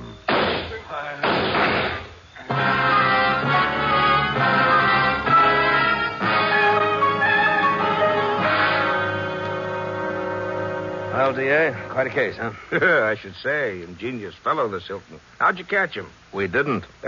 I don't get it. You see, D.A., it's my theory that 6 years ago, Grayson staged his own death with his wife's help. What? He took out a $25,000 insurance policy, then disappeared. We know that. The burning could have been faked. Some derelict, maybe. Now, wait a minute. How about his wife's suicide? She could have been murdered. Murdered? That's right. By Grayson. Decided to grab all the insurance money for himself, killed her, forged the suicide note. But what about his amnesia? Amnesia? What amnesia? Hilton thought he was using Grayson. Well, actually, the shoe was on the other foot. Imagine how Grayson must have felt. He'd become famous, but after he was dead. By this time, his money was gone. Yeah, after all, 6 years of living, wine, women. Maybe he was even robbed. Who knows? Anyway, he couldn't show up. Sure, he might have a murder rap pinned on him. That's right. Well, Maggard called us this afternoon and said that he'd been swindled. The paint wasn't 6 years old under microscopic examination. So, we traced Hilton to his Catskills cabin. And? And we nabbed Grayson, making a getaway with a gun and $100,000 in his pocket. Hilton was inside with 3 slugs in him. Lived 20 minutes. Murder in the cabin.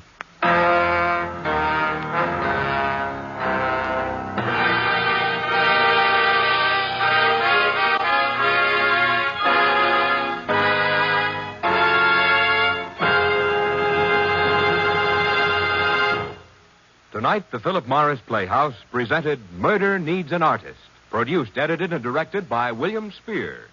Our star, Vincent Price, will be back in a moment for a curtain call. Tonight should have seemed like typecasting to you, Mr. Price. What with the time you spend in real life in the art world. It certainly did, Johnny. I felt right at home. Tell me, what's this I hear about Coronet Magazine's June issue? which will tell everyone about your Philip Morris Playhouse? Well, Coronet is giving us a nice write-up and calls our producer, Bill Spear, the maestro of the mic. How about that? I must see that. And in the meanwhile, who's to be your guest next week, Johnny? Howard Duff, the Sam Spade of the mic, who's going to be chased for a change. But before you go, Mr. Price, may I present you with this carton of Philip Morris cigarettes? And thank you again for another exciting evening. Thank you, Johnny. Good night. Good night, Mr. Price.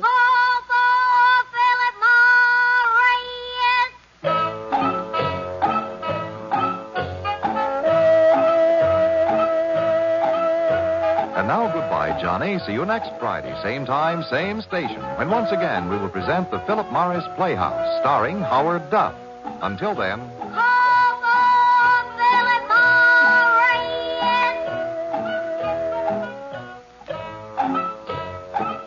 Vincent Price will soon be seen in Curtain Call at Cactus Creek, a Universal International Technicolor production. Tonight's original radio play was by Alec Chorney and John Hobbish. Music on the Philip Morris Playhouse is under the direction of Lud Gluskin. All names and characters used on this program are fictitious. Any similarity to persons living or dead is purely coincidental. This is Art Ballinger saying good night for Philip Morris. This is CBS, the Columbia Broadcasting System. Now, Mr. Vincent Price on the Bromo Seltzer Hollywood Star Playhouse.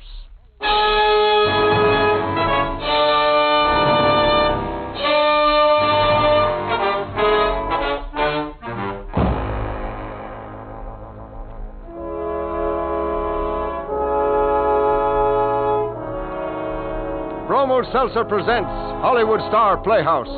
Tales of suspense, thrills, adventure by Hollywood's finest writers with Hollywood's top stars. Portions of this program are transcribed, and it's brought to you by Bromo Seltzer, the fast, effective headache help which reminds you to... Fight headache 3 ways.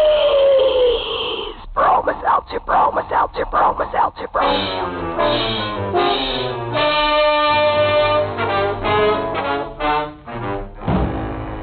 Good evening, ladies and gentlemen. This is Herbert Rawlinson. Welcome to the Bromo Seltzer Hollywood Star Playhouse.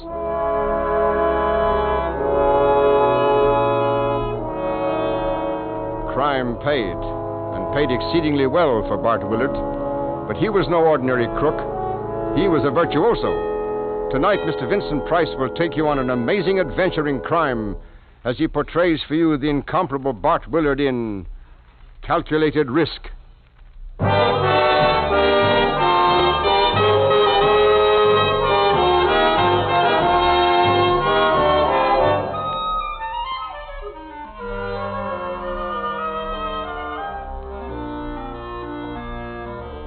When a general sets out to win a war, he has to take certain chances, what he calls calculated risks.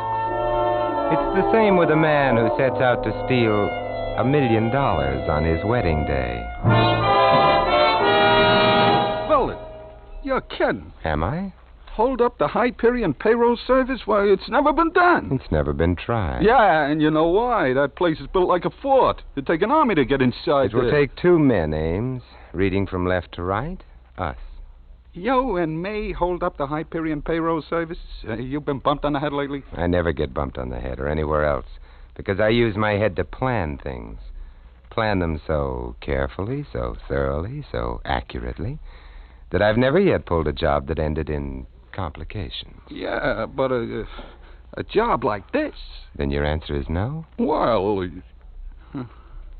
how'd you ever happen to pick me out, Willard? Because you're an A1 electrician.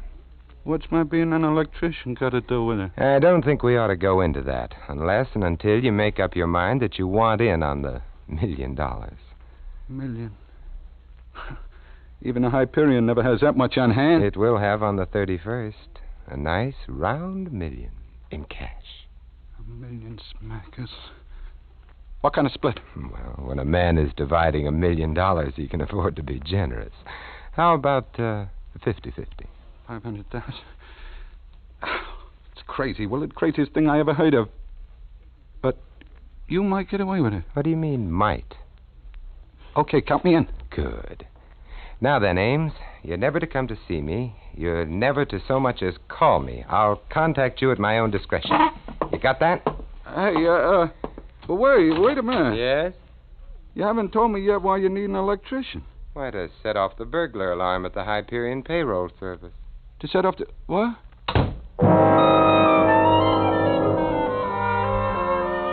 I had led Ames to believe that he was the only other person necessary to my plan. Technically, this was not correct. There were others who were destined to play an important part, particularly the woman I loved. Hi, am I late? Aren't you always? Karen, I believe you'd be late at your own wedding. Is that a proposal? It is. Well, stop the car, you oaf, so I can accept. And I will not be late at my own wedding. Oh, yes, you will, but you're worth waiting for. Art, you say the nicest. I'm the nicest guy. But I shouldn't be blocking traffic. Got a cigarette? Yeah, you know I don't smoke. You know I do. Yes, and I also know that you're always out of cigarettes. Here. You're going to make a perfect husband, Bart. Light? You could at least bring matches. Press that knob. Oh. How long does it take? For the car lighter? No, silly, to get a license. 3 days. Here's your light. Thanks. We could go to Yuma. Karen, my sweet, we're not getting married until the 31st. Hey, that's a whole week off. It has to be the 31st, Karen, for sentimental reasons. Oh.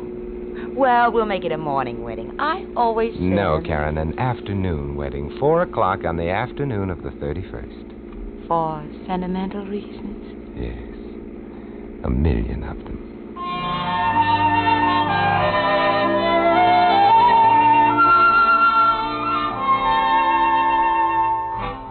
I didn't really intend for the wedding ceremony to be held at 4 o'clock on the afternoon of the 31st. 4 o'clock was when I would be robbing the Hyperion payroll service of $1 million. That seeming discrepancy was one of my calculated risks. Just one of them.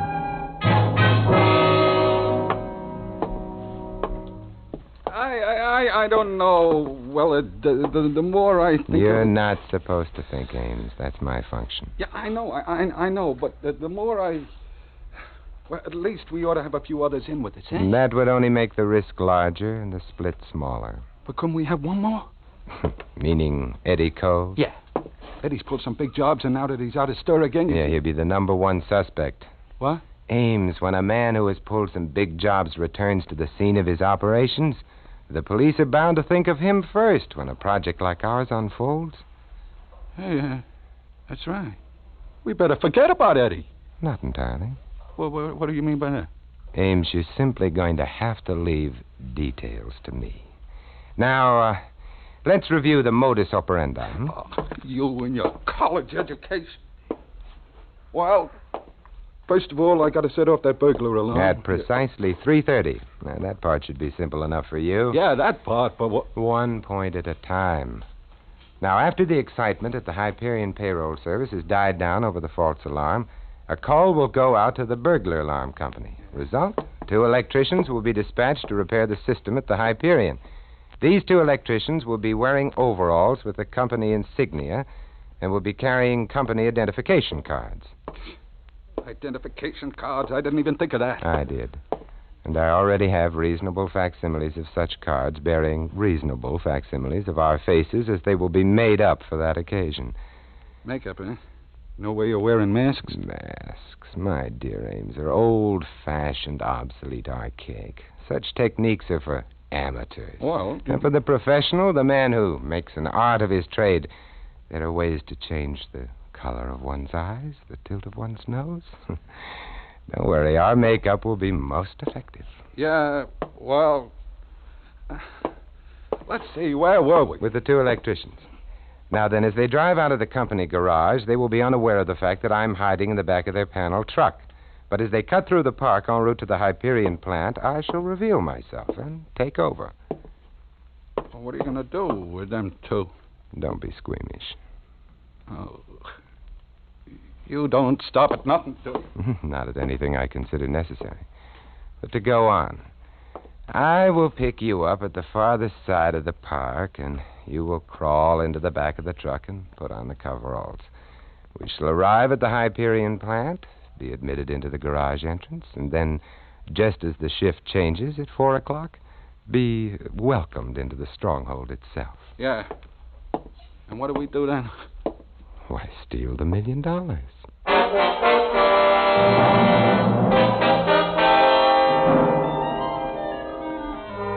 I was incredibly busy during those last few days, but I managed to be seen frequently in public with Karen, and even on one occasion to join her in dining with her next of kin, Uncle John. To everyone but Karen, and now me, of course, Uncle John was known as Captain Dorsey, head of the robbery detail at police headquarters.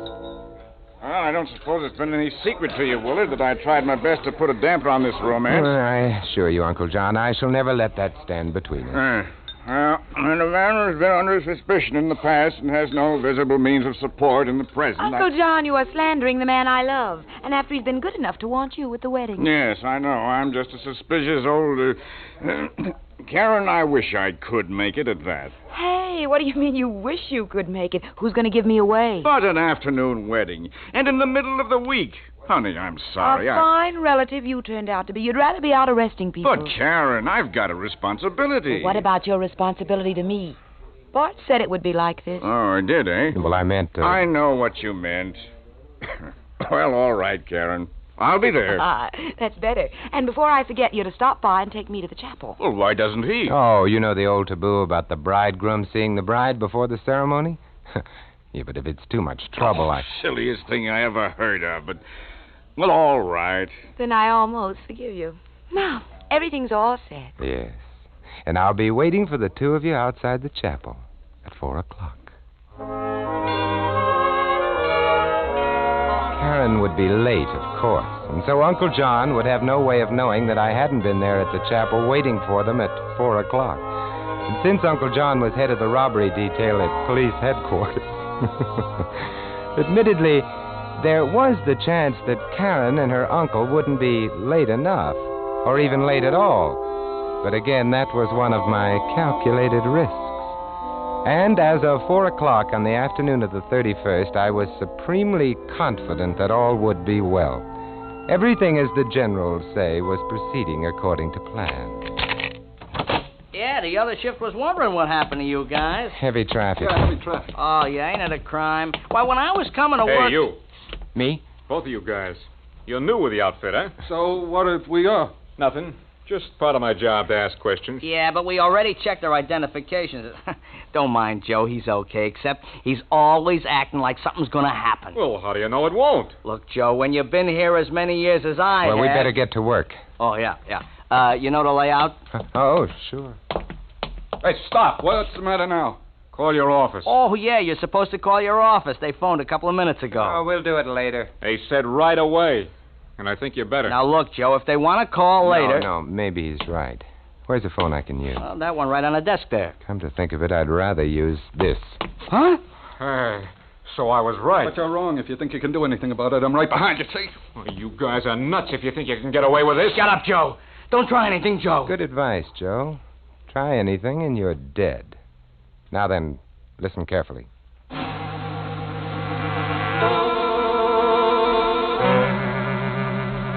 rest was elemental. When two men have guns in their backs, they cooperate, and so do their fellow workers. In a gratifyingly short time, the money was out of the vault, and the men assigned to guard it were in.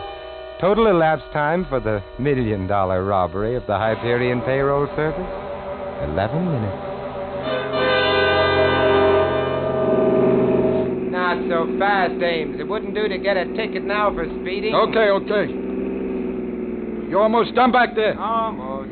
Hey, Willard, now that the job's finished, what was that crack you made the first time we talked? You know about Eddie Cove? Oh, I contrived to have him off on a wild goose chase this afternoon. What for? Obviously so that he won't have an alibi when he's accused of the Hyperion job.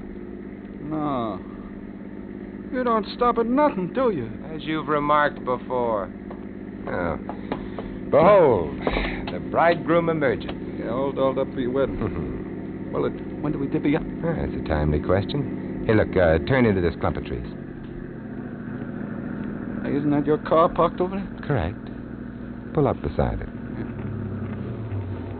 Now, Ames, comes the final reckoning. Yeah, 500 G's. I'm already 18 minutes late for my wedding. I have to rush this. Yeah, well... Remember, Ames, my saying that the fewer who knew about this job, the greater the split and the smaller the risk? Well, it's only... No, no. You wasn't... I don't stop at anything, remember? Sorry, Ames. It's a risk you should have calculated.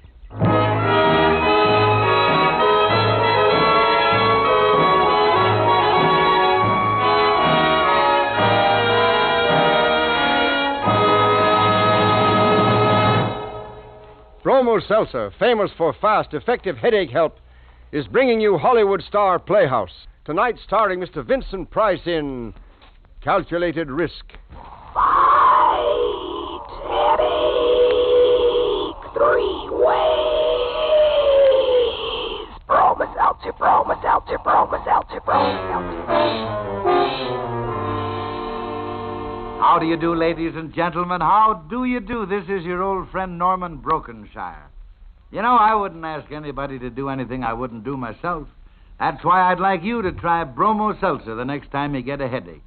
I want you to find out for yourself just how fast and how effective it is in helping your headache all 3 ways. Yes, most headaches are caused by an upset stomach. Too much stomach acidity. When this happens, your nerves become jumpy and jangled too. Well, the very second you add water to Bromo Seltzer, it fizzes and sparkles, ready to go right to work on the pain of that headache. Bromo Seltzer soothes your upset stomach by neutralizing that excess stomach acidity, and it calms those jittery, jangled nerves. That's how Bromo Seltzer does its wonderful 3-way job.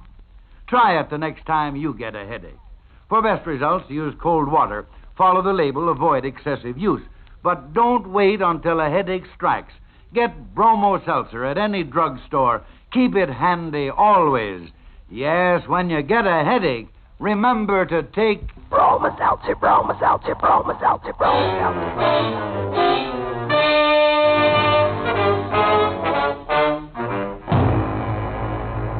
Now, Act 2 of Calculated Risk, starring Mr. Vincent Price.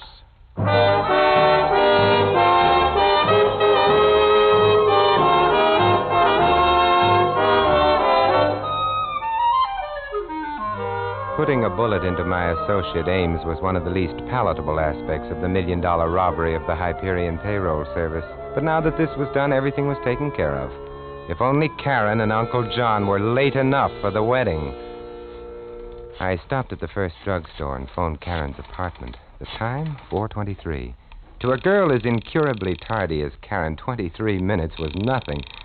Surely she couldn't have left already. Or had my repeated remarks that she'd be late for her own wedding had a reverse psychology? Or had Uncle John, the ever-punctual Captain Dorsey, head of the police robbery detail, managed by some irony of fate to get her off to the wedding on time?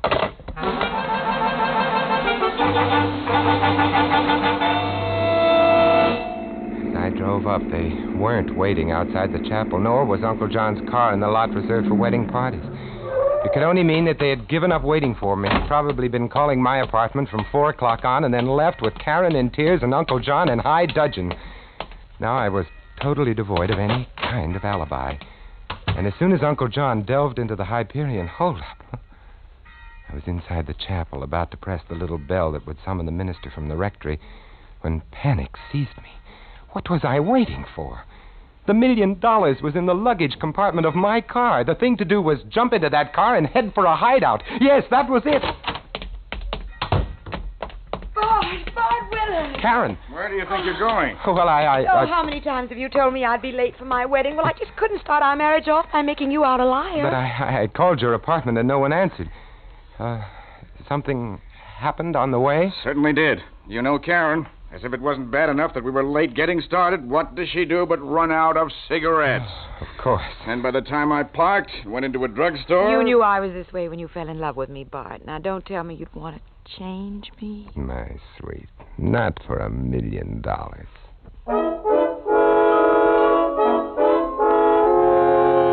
It wasn't until the ceremony was over and I had given Uncle John $100 of the Hyperion Payroll Service's money with which to pay the minister that the call for him finally came. My bride and I waited outside for Uncle John to rejoin us.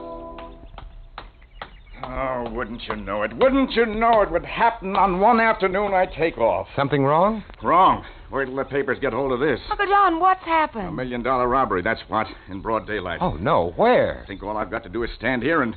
Oh, where's my car? Good luck, Uncle John. Yeah, good luck. We'll look you up the first day we're back from our honeymoon. Speaking of honeymoons, Mrs. Willard. Mrs. Willard. Oh, darling, isn't everything perfect? My sentiments exactly. Willard, stop kissing my niece and open the luggage compartment of your car. Huh? You heard me. Open the luggage compartment of your car. But, Uncle John, I... Stop calling me Uncle John. I'm Captain Dorsey of the robbery detail, and don't you forget it. I assure you I haven't for a moment. Well, are you going to open the luggage compartment of your car? Uncle John, you're being simply awful. All you have to do is tell Bart why. I've got a flat tire, that's why. And my tire jack is broken. Captain, the most amazing coincidence. My tire jack won't work either. Oh, no. Why don't you just hop into a cab? Cab, nothing. I'm taking your car.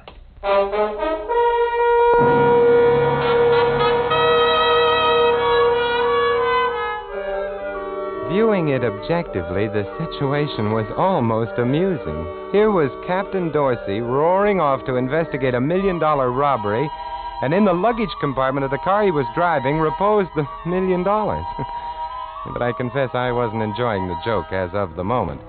I was far too intent on getting the captain's tire fixed and then returning his car to him so that I could retrieve my own.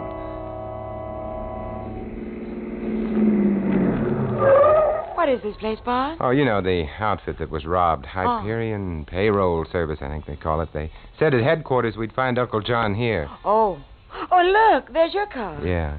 Now, why don't you run inside and give Uncle John his keys and get mine, huh? I'm going to get even with Uncle John for being such a meanie on my wedding day. You go. Look, my sweet, they're investigating a holdup in there. If I were to walk inside, well, they might start asking me questions. You mean before you were able to explain you only came to trade keys with Uncle John? Yes. Wouldn't that be a laugh? Especially if someone thought he recognized you as one of the holdup men. Those things happen sometimes, you know. Yes, I know. I'm almost tempted. Except, of course, that it might affect our honeymoon. Hey, that's different. You give me those keys. Here you are. I'll be right back. Uh-oh. What? Look who's coming. Uncle John. Oh, you barely caught me. About to leave for headquarters with this fellow. Hello, Willard. Do I know you? Name is Cove. Eddie Cove. Cove? No, that doesn't ring any bells. Not even a burglar alarm? Uncle John, who is this person? Our number one suspect, that's who. That's what you say. You've got nothing to say because you've got no alibi. If you ask me, Uncle John, he doesn't look smart enough to steal all that money. You hear that, Captain? Now, Willard, he looks smart enough. We're wasting time. Where are those keys? Here you are, darling. Thanks for the use of your car, Willard. Sorry I chewed your ears off. Quite all right, Uncle John. Coming, wife? Let's go, husband. Dorsey, you fool. Don't let him get away. He pulled the job and framed me for it. Yeah, it all adds up. Look, Cole. He's one of the shrewdest operators on the loose, I tell you. Ask him where he was at 4 o'clock this afternoon. The captain doesn't have to ask me. He knows I was at the chapel waiting to get married. Oh, yeah? So there. As for your reflections on my character, they can only be dismissed as preposterous. Since this is my wedding day, I even find it in my heart to forgive you. You did say your name was Cove? Captain Dorsey. Well, Sergeant? They found the other guy. What other guy? They pulled the job. Ames, remember him? Where? In the park with a bullet in him. But he's still breathing.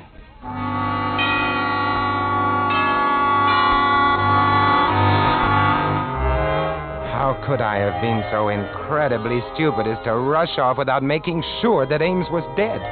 Yes, and now what if he came to long enough to speak my name? This assuredly had not been one of my calculated risks.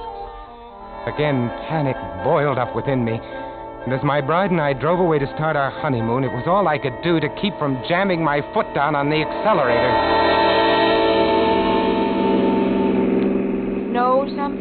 husband. Huh?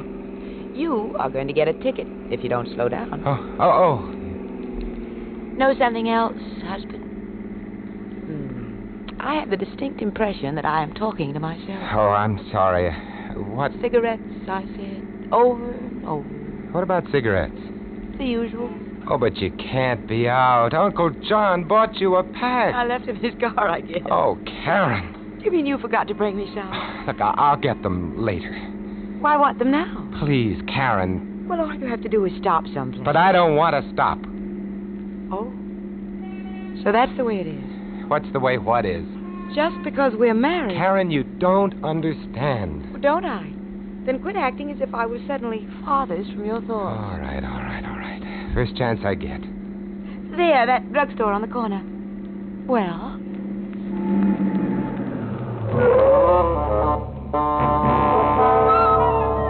It was as I was coming out of the drugstore with a carton of cigarettes under my arm that I saw the police car. It pulled up to the curb. 2 officers got out. Faintly, I could hear their two-way radio. And it wasn't hard for me to imagine what it was saying. Ames had talked. So it was all over now, unless...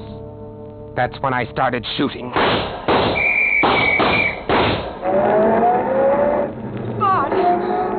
Bart! The only way, Karen, the only way. Look out!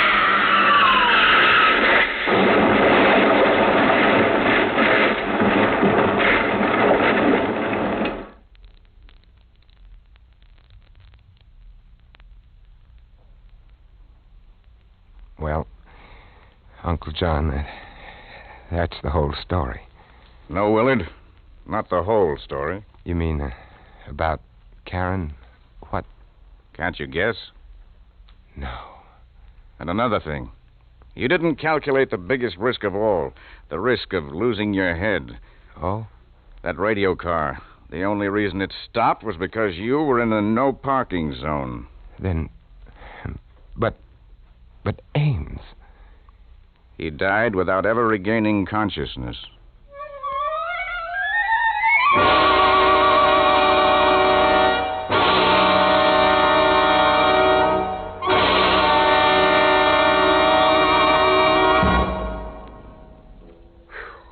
Vincent? Now, wait a minute, Herb. Before you start telling me I was terrific, just remember that a play's only as good as its cast.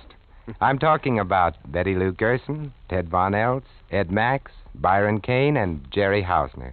Thanks, fellas. Thank you, Vincent. In just a moment, I'm going to introduce Mr. Wendell Corey, the star of next week's play. And now, here is Norman Brokenshire. Thank you, Herb. An exciting story. You know, neighbors, when you're sniffling and sneezing with one of those nasty colds and a headache teams up with that cold, you can really be miserable.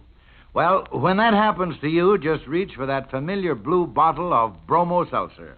Refreshing Bromo Seltzer helps the pain of your headache in short order. And when you've helped your headache, it's a lot easier to face anything else you're up against. The proper rest and following your doctor's advice will take care of that cold. That's why these wintry days, Bromo Seltzer is such a friend in need to smart people everywhere. That's why thousands are turning to Bromo Seltzer for headache help. It fights a headache fast and effectively these 3 ways. Bromo Seltzer gives you speedy help for the headache pain itself. Bromo Seltzer soothes your upset stomach by neutralizing excess stomach acidity, and it calms those jittery, jangled nerves. As for speed, just compare the amazing speed of Bromo Seltzer's effervescence with that of any product in tablet form you've ever tried.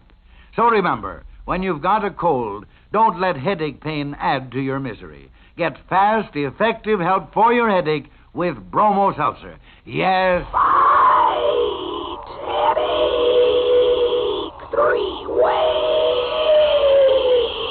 Bromo Seltzer, Bromo Seltzer, Bromo Seltzer, Bromo Seltzer.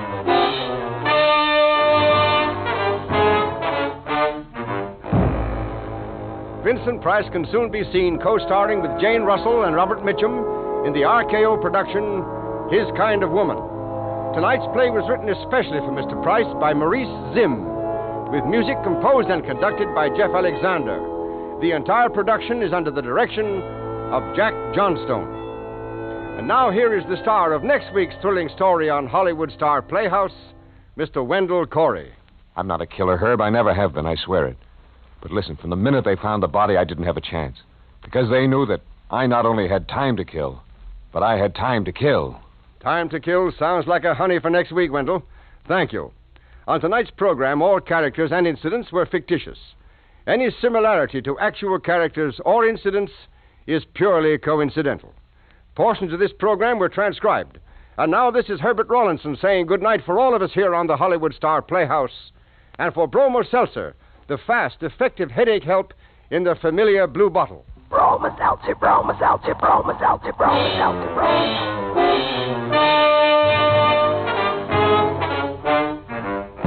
This is CBS, the Columbia Broadcasting System.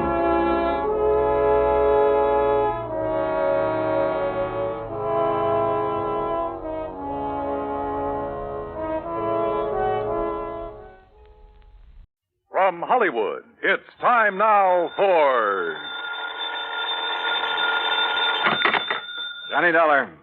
Johnny, this is Vincent Price. I'm calling from Hollywood. Oh, sure. My name's Shirley Temple. Now, who is it and what... Really, Vincent Price? Do I sound like Mickey Rooney? Well, no. But now, tell me, Mr. Price. Now, look, the name is Vincent. Okay, Vincent.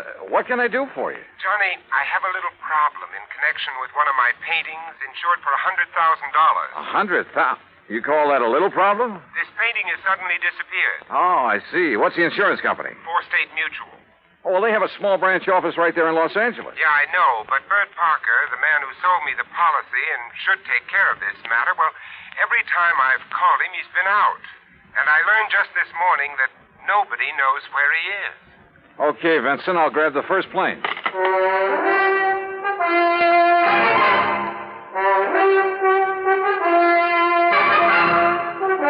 Bob Bailey in the exciting adventures of the man with the action-packed expense account. America's fabulous freelance insurance investigator. Yours truly, Johnny Dollar. And now, Act One of yours truly, Johnny Dollar.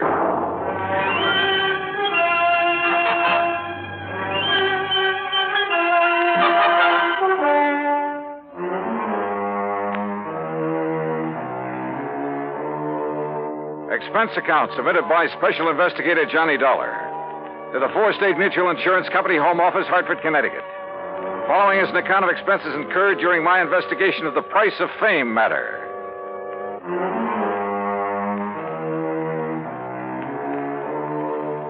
Expense account item 1, $178.50, plane fare and incidentals, Hartford to Los Angeles. By the time the big silver Constellation made its landing at the International Airport, it finally dawned on me that I hadn't arranged with Vincent Price about where and how and what time I'd meet him. But as I picked up my luggage, I discovered a hungry-looking crowd of autograph hounds milling about the tall, gracious man I was looking for. Oh, sure. I'm glad to. Look, but just one at a time, will you please? I can't very well. All right, there you are. Now I have to meet a friend. Gee, just one more, please. Huh, Mr. Price? All right, if you insist. Here. Best wishes from T. Willie Rockinghorse. Huh? How are you, Johnny? Oh, great, but I didn't expect... Johnny who? You mean to say you folks don't recognize Johnny Dollar? Oh, no, wait a minute. Attaboy, Johnny. Give 'em all. I'll wait for you in my car. It's right over here at the curb. Yeah, but look, will you? Hey. Right here, Mr. Price. No, you don't. I'm nobody. Please. By the time I got away from that mob, I felt as though I'd been run through a ringer. But we finally took off in Vincent's car and drove to his beautiful home up in one of the canyons west of Beverly Hills. Nestled among the trees with spacious lawns and well-kept gardens, it's furnished in the most excellent taste. I'm no expert, but to say that I was impressed by the extraordinary works of art in that home would be the understatement of the week. Engravings, prints, fine sculptures, but most of all, paintings. And even to my unpracticed eye, all of them were, well, magnificent. Here's a little thing I picked up in London, Johnny. It's called The Old Man in Red by Goya. Wow. Yeah, I thought original oils by him were found only in the big museum. Well, I've been pretty lucky in getting hold of some of these. Yeah, you've known what you were doing, too. You like this one? It's called Fright. It was painted by Kenneth McManus. Beautiful. Beautiful. Like all the rest of them. Thanks. How about this one here at the end? Night Wind by, I'm sorry, Vincent, I can't make out that name. You don't have this one lighted like the rest. No, that's to maintain its somber mood, Johnny. Oh. And that's what made it possible for the substitution of this copy to go undetected. That's a copy? Yeah, and that's my problem. The $100,000 Night Wind by Jean-Baptiste has been stolen. This was left in its place. Oh, I see. It's not a bad copy, probably worth a couple of $100, but it's hardly a genuine Baptiste. Well, when did you discover this substitution, Vincent? When I returned from a lecture tour early last week. Oh, that's right. You've been traveling all over the country lecturing on art, Well, haven't let's you? call it talking about art, huh? Tell me, have you notified the police about this? I suppose I should have. Well, I felt that was Bert Parker's job. And you haven't been able to reach him over at 4th State Mutual? As I told you on the phone, he hasn't been in his office for some time. Vincent, have you any theories about who might have done this? Yes, I'm afraid I have. Why do you say it that way? Very few people knew I'd gotten hold of this Baptiste, only some close friends and a couple of art experts. So? And the place was not broken into during the time I was away. Of that I'm sure. Well, go on. Well, the family and servants kept very close track of anyone who entered the house while I was gone. You have a list? Yes, I do have a list. Here. Good. Alfred R. Hockinson. That's an electrician who came to do some wiring. He wouldn't know a Rembrandt from a Mickey Mouse. Ann M. Schumann. A music teacher. Loves music, hates paintings. What about delivery boys, people like that? Oh, they never get beyond the back door. Go on, read on. That next one is Ben, the gardener. You can forget about him. And Bert L. Huh? Yeah, Bert Parker. He was here twice. What for? Well, ostensibly to check on some of the paintings he'd insured. The first time, on the 11th, Mrs. Price was with him while he poked around. On the 15th, she had to leave to keep an appointment. And just when he left the house, nobody seems to know. Oh, brother. Are you thinking the same thing I am? Now, look, Johnny, I haven't known Bert very long, and, well, he seemed like such a harmless little old fuddy-duddy. As for his knowledge of art... Yeah, I wondered about that. Well, he was perfectly satisfied to take my evaluation on the 2 or 3 things he'd insured. So, well, Johnny, I may be all wrong. Vincent, a thing like this may only happen once in 1,000 years. In any event, the company will certainly make good your loss. Well, with a work of art, it isn't really the money that counts. And, Johnny, listen. Look, I may have jumped to a completely unjustified conclusion about Bert Parker. Oh, yeah? Sure. Well, let's go down to his office and see. We'll return to Johnny Dollar and the Price of Fame matter. That's Vincent Price in just a moment. And now, Act 2 of yours truly, Johnny Dollar and the Price of Fame matter. A priceless original oil painting, stolen from the home of Vincent Price, famous radio and picture star. One of the few people who'd had the opportunity was the man who'd sold him the insurance on it, Bert Parker. Together, we went to Parker's office at 4th State Mutual in downtown Los Angeles. It was on the 16th that Mr. Parker phoned in to say he wasn't feeling very good and wouldn't be in for a day or two. Hey, it was on the 15th that he was at your house, Vincent. Yes, that's over 2 weeks ago. And you haven't heard from him since, Miss Pritt? No, Mr. Dollar. We've tried calling his apartment, but since there hasn't been anything really pressing here at the office... What's the address of his apartment, please? Well, it's out in Westwood, 1308 Pandora Avenue. Look, Vincent, I'm going out there. I'll call you if I find You're going to need transportation, aren't you, Johnny? By the highest price chauffeur in the country? Sure, why not? Oh, before you go, Mr. Price, I wonder if I could have your autograph. Well, why didn't you get Johnny Dollars, Miss Pritt? He loves to give them. Oh, yes. Oh, no. No, you don't, Vincent. Let's go. It took a little persuading, but the landlord at Bert's apartment finally let us into his 4-room suite. It was empty, except for a few old clothes, and it was obvious that he'd packed and left in a hurry. I rummaged around in the closets, tables, bureau, for a clue as to where he might have gone, and came up with nothing. You give up, Johnny? Yeah, Vincent, I'm afraid so. I poked around that desk some more after you'd finished with it and found this wedged in behind a drawer. Oh? Travel folder. Paris. Yeah, it looks real fresh, too. Minor Travel Agency, Beverly Hills. Well, what do you think? Pretty much of a long shot, Vincent. But they do pay off sometimes, don't they?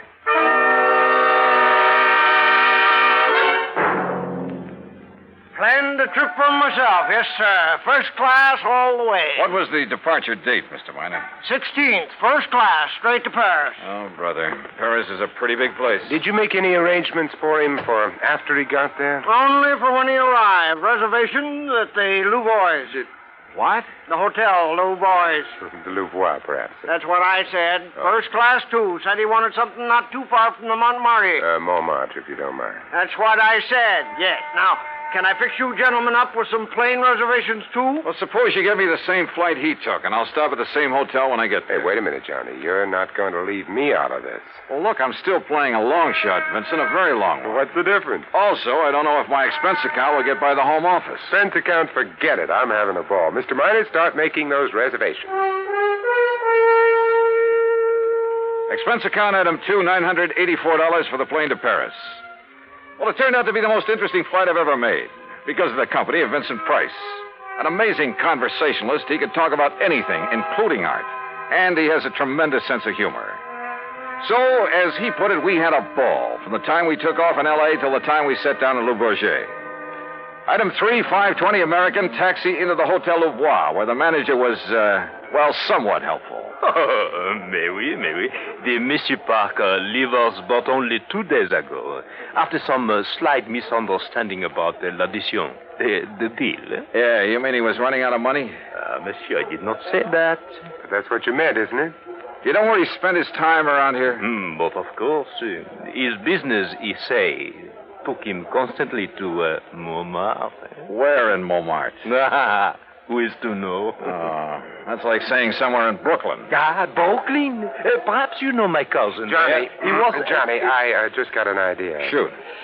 Works of art, even very good ones, are sometimes sold in rather unorthodox ways. They go through some rather strange hands. They're not always sold over the counter, so to speak, by reputable dealers. You know what I mean? Yeah, but how to contact the kind of people who might... You got any ideas? Why don't you just go on up to our suite and sit tight for a while, I'll see what I can dig up.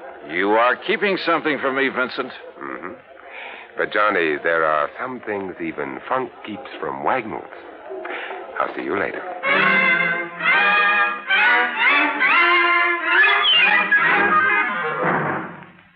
Act 3 of yours truly, Johnny Dollar, in a moment. And now, Act 3 of yours truly, Johnny Dollar, and the Price of Fame Matter. All of gay, romantic Paris just outside the door, and time on my hands. So what did I do? Took Vincent Price's advice, went back to my room at the Hotel Louvois, and waited. 2, 3, 4 hours. Finally, shortly after 8 p.m., Vincent came in bearing a couple of packages. Sorry to have made you wait, Johnny, but I think I'm on the trail of something. Looks to me like you've been on a shopping spree. Props, Johnny, for you. Have you found out where Bert Parker is? No, but I think you will. Here, try this on. Huh? What's this all about? A 10-gallon hat? Yeah, I had to guess at your size. Where in Paris did you find this? Try it on. Oh, what do you... Holy... What am I supposed to be, a refugee from Texas? Exactly. You made it in oil wells. Your name is Matthew. Huh? You're over here to see the sights, all the wild nightlife you've heard about, the Folie Bergère, Rue Blondel, Place Pigalle. Here, try on this shirt. Oh, brother. Look, I don't know what this is all about, but hadn't we better get something to eat? Try it on. If you don't take me to one of the world-famous restaurants in this town... Maybe tomorrow. Huh? Yeah, that's good. That shirt's going to be all right. What do you mean tomorrow? Here, now, stick this genuine simulated imitation diamond-type stick pin in the front. Wait a minute, I'll do it for you. Yeah, what the Sam... There you are, and with this big hunk of glass on your finger. There, now, look at you. Oh, you look. I'm hungry. Well, maybe you'll even get food where you're going. Now, where do you think I'm going in this rig? To a little joint on the Rue Blondel called the Bal Macabre. Now, what am I supposed to do there, if I go there? Sit around. Look prosperous. And see what happens. Oh, Vincent. Remember, you made it in oil. Millions. Yeah, but Vincent... Also, you're interested in art, and your name is Matthew. Look, will you... On your way, Johnny. The taxi that's waiting for you out front knows exactly where to take you. The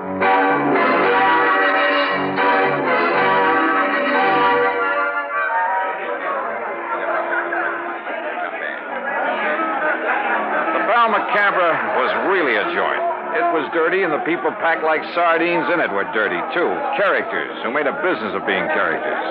And everybody screamed at everybody else. Except, that is, for the wormy little man who sidled up to the postage stamp-sized table on which my glass and a bottle of wine were balanced. Pardon. You are Mr. Matthews, are you not? That's right. From Texas? No? Yes, sir, partner. The great and glorious state of Texas. Sit down and pour yourself a glass of this here red ink. Who are you? They call me La Chagrin. What's that mean? Well, they're what you call the gray cat. Hey, that's cuter than the name of my old friend Coyote Bill. Well, do you enjoy the Paris nightlife? You know something? I'm getting fed up with it. Yeah, I think I'll just buy me a couple of nice pictures and go on back home. What kind of pictures, monsieur? Well, good ones. Oil pictures. Like that Mona Lisa I seen at the Louvre. You know, good ones, I mean. Or like a Jean-Baptiste, perhaps? You mean you know where a man could get a hold of a genuine one of them? Well, for a price, of course. Well, listen, I got money and I'll spend it. Well, I offered them $500,000 for that Mona Lisa, but they turned me down. But if I could get a hold of a genuine Baptiste, well, partner, you just name the price. Oh, well, I make no promises, mon ami. But I do have a friend. And for a slight consideration... Name your price and take me to it. I will be waiting for you at the corner with the taxi. That is what you call okay? Okay. I shall be waiting. I'll be there, partner. You bet I will. And I'd certainly like to know how Vincent set this up.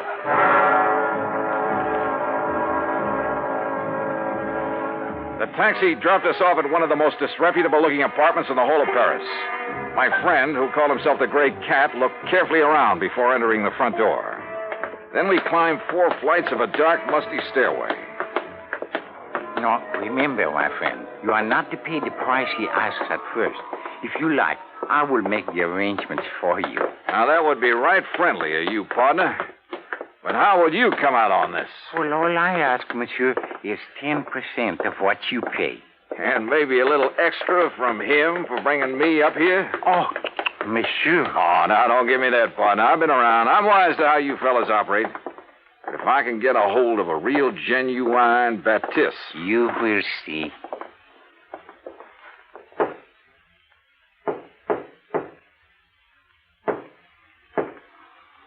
Yes? Who is it? I have brought a friend, Monsieur Matthews from Texas. Yes? Yes, he would like to buy The Night Wind by Baptiste. That is, if it's genuine. Genuine? Of course it's genuine. There, on the table. Can't you see for yourself that it's the original? Oh, no. Well, Bert Parker. Johnny Dollar. That's right. Insurance investigator. Investigate you? Oh, I've just remembered somebody is waiting for me. That's right, I am. Mr. Price. Oh, no. Well, pardon, Monsieur Price, but I must go. Without your fee for taking care of Mr. Dollar? Listen, both of you, please.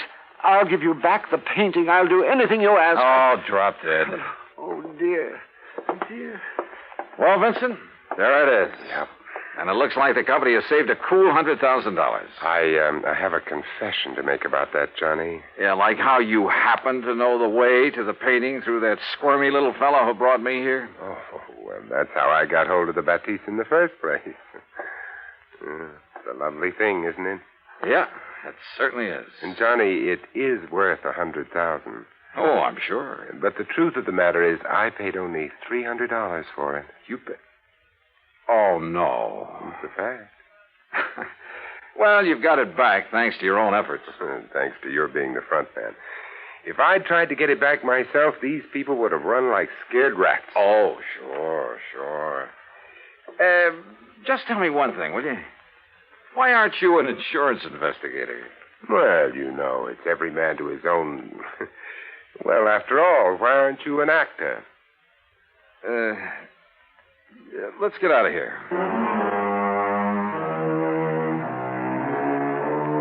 Disposition of Bert Parker? Well, that's entirely up to the company.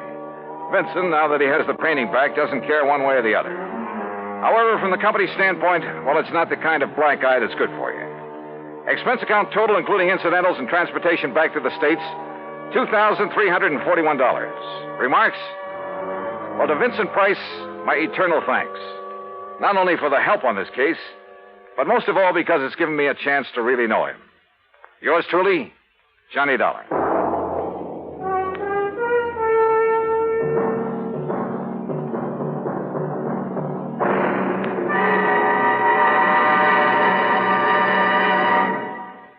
Our star will return in just a moment. Now, here's our star to tell you about next week's story. Next week, the heart of sunny southern Jersey, and a case that took a very sudden, very strange twist. Join us, won't you? Yours truly, Johnny Dollar.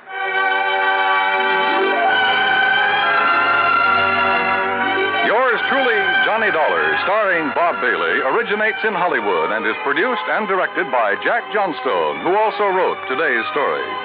Heard in our cast were Virginia Gregg, Junius Matthews, Tony Barrett, Forrest Lewis, Howard McNear, and of course our special guest, Vincent Price. Be sure to join us next week, same time and station, for another exciting story of yours truly, Johnny Dollar. This is Dan Cumberly speaking. You're twice as sure with two great names, Frigidaire and General Motors.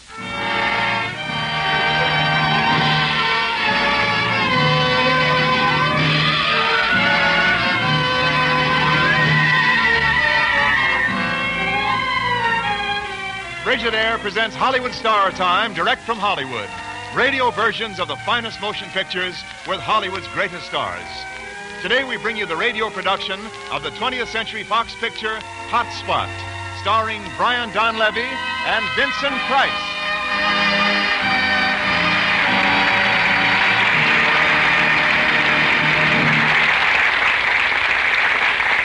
You're twice as sure with two great names, Frigidaire and General Motors. Frigidaire, the greatest name in refrigeration, is made only by General Motors.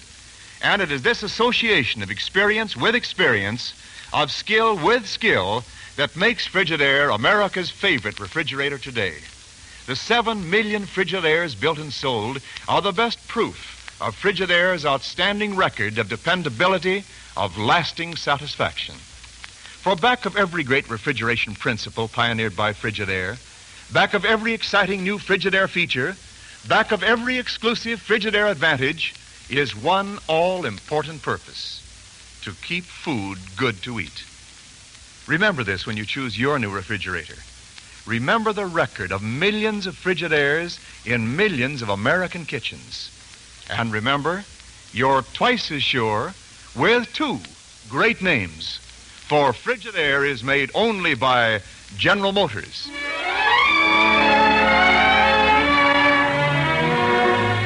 Now, Hot Spot, starring Brian Donlevy and Vincent Price, with a musical score composed and conducted by Frank Duvall.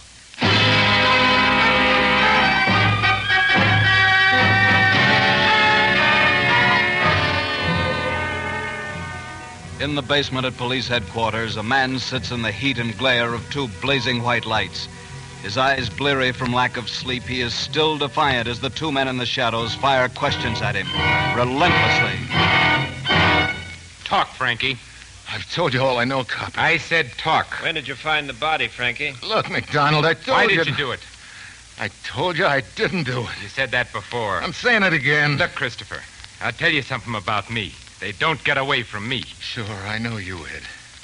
Killer Cornell, bloodhound of the homicide squad, keeper of the hot spot. That's right. He gets his man, guilty or not guilty. Now, when did you first meet Vicky Lynn? All right. I'll take it from the beginning again. But I'm doing it for McDonald here. He's human. Thanks, Frankie. Almost. The first time I saw Vicky Lynn was in a restaurant on Lexington Avenue. Lane Evans, the Broadway columnist, was with me when we began taking particular notice of this girl. She was slim, attractive, vital, and with that certain quality that we press agents and promoters call personality. You know something, Evan? That little blonde waitress of ours has something. She has my mushroom omelet and iced coffee somewhere. I could take that girl, and inside of 6 months, I'd put her on top of the ladder. Suppose she doesn't want to be a lady fireman. Then what? Introduce her to the right people, give her the right clothes, and some smart patter, teach her the ropes, and the... Oh, miss. Yes, sir. May I help you? How would you like to go to the Club El Chico tomorrow night? How would you like more ice water? Or cold shoulder? I'm serious. You're wasting your Time being a waitress. I was meant for fame, success, the bright lights. Shall I put it on one check or two? Okay, one check. And give it to him. The big Broadway promoter's entertaining the press today. Oh. So you're a promoter? My intentions are strictly business, believe me. The El Chico Club? Tomorrow? Maybe you're right. Maybe I am wasting my time being a waitress.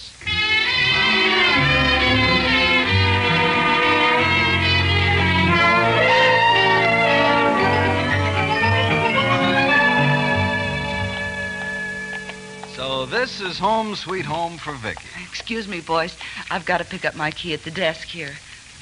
Harry, my key, please. Harry. Hey, you. Miss Lynn asked for a key. She'll get it, mister. Relax. Get that key and be quick about it. What's the idea? Let go me. Let go. Give her the key. You don't have to get so hard about it. There's the key. Thank you, Harry. Well, this is the elevator. I've had a grand time, fellas. Thanks a million. Vicky, this is only the beginning. Yeah, you had the local peasants drooling in their martinis. I'll call for you first thing in the morning, huh? Got lots of plans for you. I'll be waiting for you, Frankie. Good night. Allow me. Thank you both so much. Good night. Night. Night. Well, she's on her way, Evans. I told you so. Yeah, the El Chico fairly stood on its Hey, fella. You. What now, Beetlebro? What'd you get so sore at me for? She ain't nobody. Well, she will be. And don't you forget it.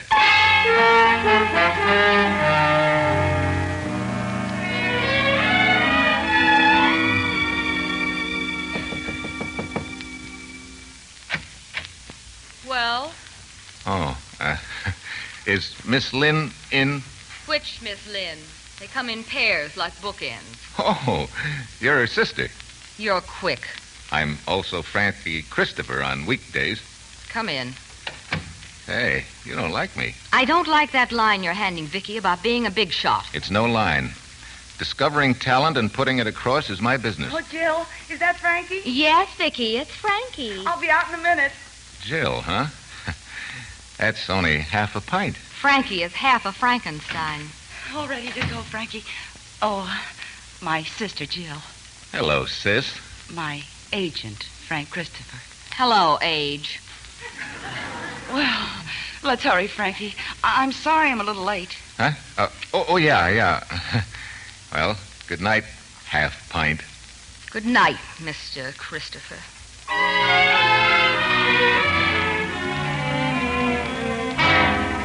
Okay, go on, Frankie. Well, Inspector, Vicky went places, all right. She was asked everywhere, got offers everywhere, posed for magazine covers, swam in water carnivals, even sang with a couple of big-name bands. Did all right, too. All right, so you're a brilliant promoter. Now tell us how you promoted Vicky Lynn into a broken skull. Now, take it easy, Cornell. Let Frankie tell it, huh? Thanks, Mac. Well, one day it was all off, that's all. what do you mean it was all off? Vicky got an offer from Hollywood. And that made you sore? Sure, it made me sore. I'd invested a small fortune building Vicky up. She walks out. What about that auto ride you took with Vicky Lynn and her sister? There wasn't any auto ride. Sorry, Frankie, we know better. Who told you? Jill told us herself. She's in the next room. You took a ride with her and Vicky the night before Vicky was to go to Hollywood. Vicky told you that you ought to be glad she was going away. What does that prove, if anything? I have her exact words here in my notebook.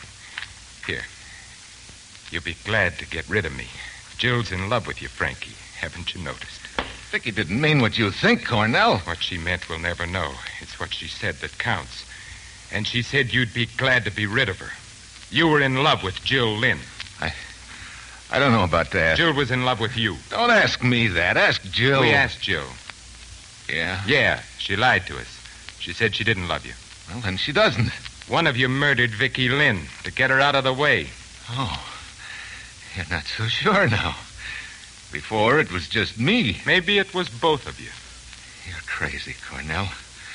Crazy for the kill. Maybe you'll both wind up on the hot spot. Yeah, you'd like that, wouldn't you? You'd like that, you Sit down. When did you find Vicky's body? It was 5:30 in the afternoon.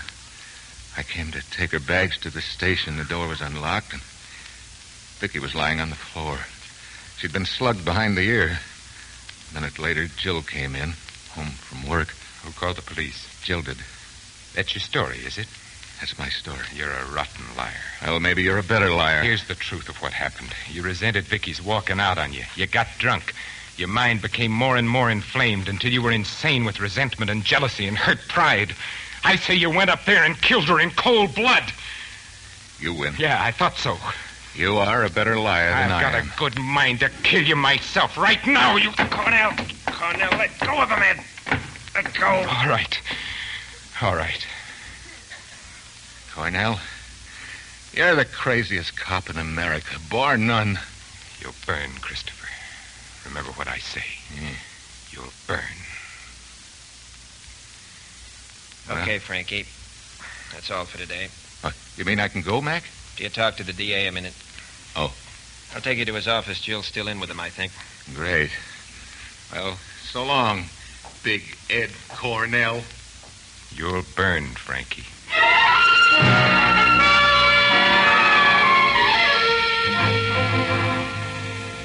Miss Lynn, Frankie, I'm sorry to have caused you all this distress for nothing, but I think we know the killer now. Oh, Well, hooray for law and order. who is it? Do I know him? Harry Williams, What? the switchboard boy at your apartment house, Miss Lynn. That sad character? Oh, no. Yes, I'm afraid so. He's been missing since the moment of the crime, and he has keys to every apartment in the building. He's gone, but we'll find him all right. Oh. Thank you both, and good day. Yeah. So long, Mr. District Attorney.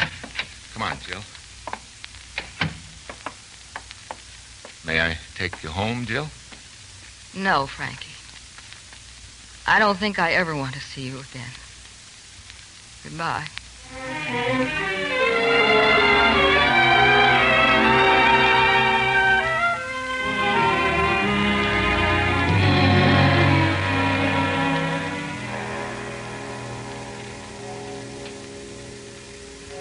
No.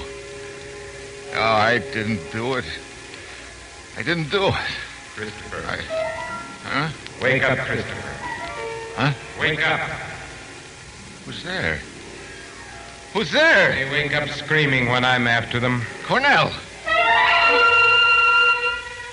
Get out of this apartment. Just keeping you posted on the progress of the case. I don't like rats in my bedroom. Get out. I found this cigarette crushed out in Vicky's clothes closet, your brand. Yeah? One of her slippers was crushed, as if someone had been standing on it, waiting in that closet to murder her. Headquarters says Harry Williams did it. I say headquarters is wrong. And I say beat it, Cornell. Get out. Sure. But you'll wake up screaming many a night before I get through with you. Count on it. Good night, Christopher.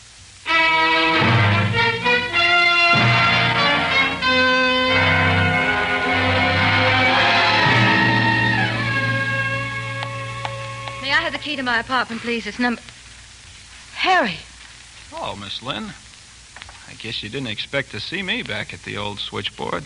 Well, I thought you'd gone away. I just went over to see my folks in Brooklyn. I explained everything to the cops. Gee, Miss Lynn, you didn't think I'd do anything like they thought I did you? I liked your sister.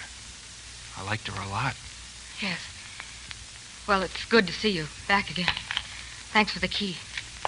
Oh, Miss Lynn, a guy by the name of Frankie Christopher called about you. I said you weren't in. That's right, Harry. I'm never into Mr. Christopher. Remember that. I sure will. Remember, not ever.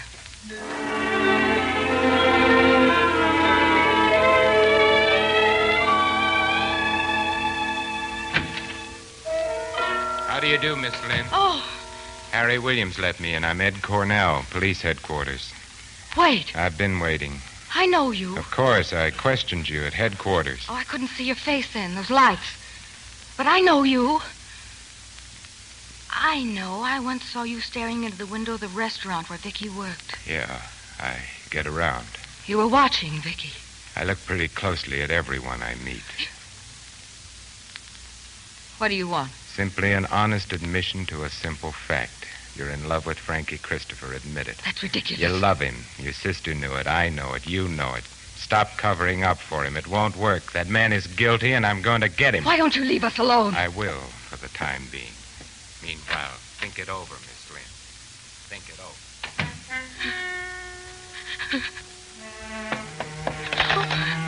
Hello?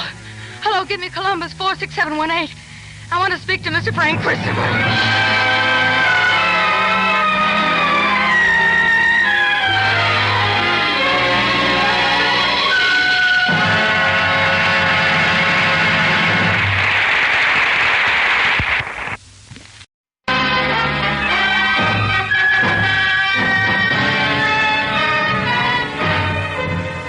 Oppressed by mounting and multiplying fears, Jill Lynn finally telephoned Frankie Christopher after avoiding him for days because he is linked with the murder of her sister. All evening, Frankie and Jill have been night clubbing, seeing the prize fights, dancing, and Jill has almost forgotten her many fears and her fear of the sinister Ed Cornell of police headquarters, who is sworn to prove Frankie's guilt. But now, as they enter her apartment late at night, all her fears return. I had a perfectly marvelous time, Frankie. Swell. I'm glad. Well, I'll say goodnight. Wait. Huh? Frankie, you're wondering why I changed my mind and called you. Been wondering all evening. Harry Williams is back. The police found him innocent. So I heard. Well, then who could have done it? Oh. Is that why you broke down and called me? To put the quiz on me? Ed Cornell was here today. Oh. If he'd looked around, he'd have found this note. Read it. Dear Vicky, after what you did last night, the sooner you're gone, the better I'll like it. Frankie. Hey, did I write that? The day after she dropped you for that Hollywood offer. It could sound awfully incriminating in court. Yes, couldn't it? Well, aren't you the quiet little mouse? Or rat? I'll have that note, if you please. Here, doesn't mean a thing. Thank you. Now, ever see these brass knuckles before? Nope. That's odd. I found them in your room. If you did, you planted them there. Vicky was killed with a weapon, probably very much like this. This is a frame, and you know it. Murphy saw me find these brass knuckles in your drawer. Who saw you put them there? Anybody I know? Come along, Frankie. I think I have all the evidence I need. Oh, no, you haven't. Frankie, you shouldn't have. Come on now. Let's get out of here.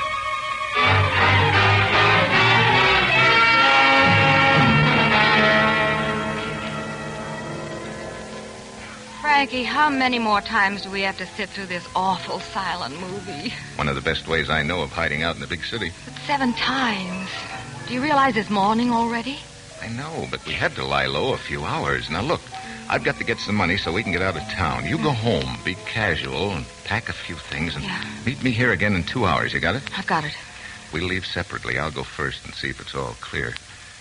Now, so long, darling. Frankie. Yeah? I guess Vicky was right about us, huh? Right from the start, honey. So long.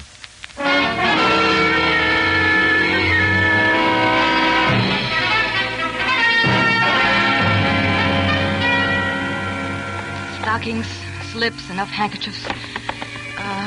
Blouse, a couple of blouses maybe, yeah. And what's this now? These cards. Because I remembered, because I... Oh, sure. No. Because I remember.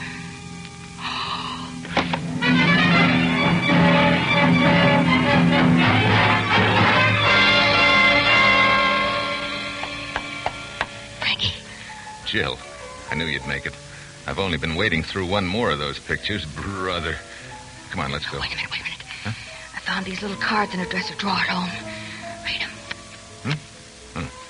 Because I remembered. Hey, they all say the same thing. They were attached to the flowers that were sent to Vicky's funeral. Yeah? Who sent them? I don't know. I thought it might be some kind of clue. I don't know. The flowers came from Keating, the florist. Hey, Jill, we're going to see this florist. I want to know who sent those flowers.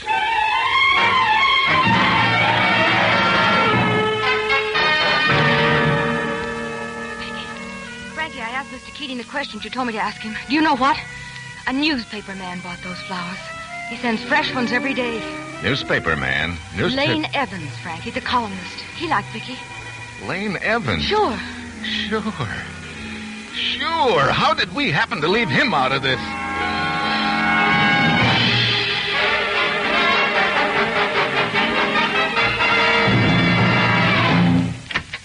Evans, what do you know about the death of Vicky Lynn? Now, you're a fine one to ask that. Why have you been sending flowers to her grave every day? Oh, so you found out. I said why. I promised her I would. What? Day of the murder. I'd driven Vicky to the station to pick up her train reservations. We got back to her apartment. She found she'd forgotten her key. I volunteered to crawl in through the fire escape window. Why, that kid Harry Williams down in the lobby has pass keys. All right, I was showing off a little. Well, with the moment of parting at hand, she became a little tearful. She asked me not to forget her. I promised her that for the first 2 weeks I'd send her flowers, wherever she was, so she'd know someone was thinking of her. Oh. Sorry, kid.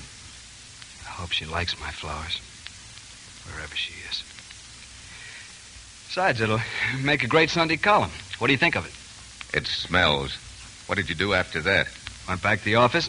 Oh, and by the way, you clever fellow, the kid in the lobby couldn't have let us in anyhow. He wasn't there when I went down the elevator. He wasn't there? Where was he? Why don't you ask him? Wait. Cornell found a cigarette butt in Vicky's closet. My brand. But I saw the same brand on the kid's switchboards. Evans, don't you see? It was him. He was in the closet waiting for her. Oh. Now, wait. Now, let's see. All right, I'll need Jill. I'll need McDonald from headquarters. And luck. A lot of luck. And I hope Harry Williams is on the switchboard. And I hope he's half asleep.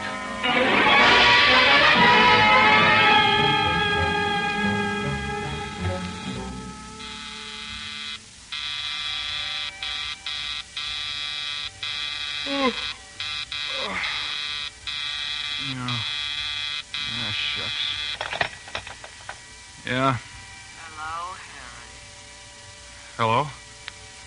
Who is it? Don't you know, Harry? No, I don't know. It's Vicky. Vicky? Why did you do it, Harry? No. Didn't you love me? Vicky, I didn't mean to do it. I didn't. I couldn't help it.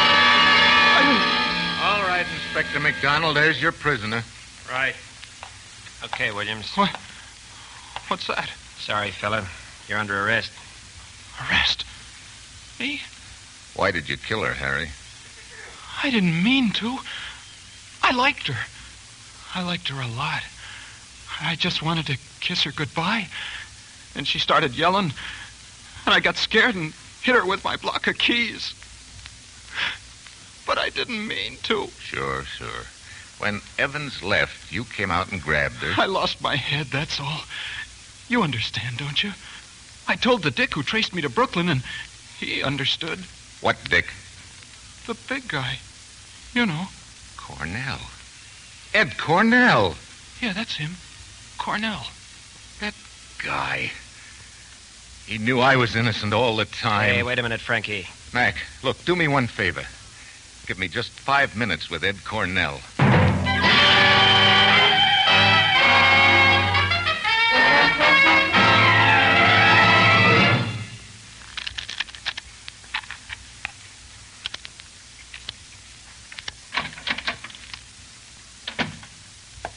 Hello, Cornell. Hello, Frankie. Come to give yourself up? Put down the cards, Cornell. The game is over. Yeah? I've just had a chat with Harry Williams. Learn anything? You knew he killed Vicky Lynn all the time. Sure I did. I'm not a fool. Then why did you want me to fry for it? Why? Because I loved her. What? Yeah. Now go ahead and laugh. Look around you. You haven't looked around you. Pictures, magazine photos, newspaper pictures of her. That oil painting over there, I spent half my savings getting one of the best artists in town to paint it from a photograph of her. When she died, I lit candles for her under that portrait. Well, laugh, why don't you? Laugh because a big mug like me loved her. I'm not laughing, Cornell. I'm sorry for you. You're not well. You're crazy. You're sick. Yeah, I am sick, Christopher. I'm a bundle of nerves. Go on, Ed. I used to watch her through the window of the restaurant where she worked. I began to get up enough courage to ask her to marry me someday. I rented this apartment, furnished it for her. Excuse me, I gotta take my medicine. I've got to take something for my nerves. My nerves are... There. Feel like going on, Cornell? You feel like telling me why you hated me? What did I do? You had to come along, didn't you? You had to change her from an ordinary girl who could have cared about me into a glamour girl. Why didn't you leave her alone? Why didn't you leave her be? Cornell, I'm turning you in for letting Williams go when you knew he was the killer. I don't think so. Think again. You see, this is my last hand of solitaire, and it looks as if... Cornell. As if I'm going to make it. What was that powder you took? Tell me. Yes, I've made it. I finally... Vicky, I'm... Cornell! Frank, Inspector McDonald said you'll be... Oh... He was a very sick man, Jill, but he took his medicine. He was in love with Vicky. Oh... kind of sorry, Frankie. Sorry? I don't know. I kind of think he and Vicky will hit it off all right together, wherever they are. Goes for us, too, Half Pint. Goes for us, too.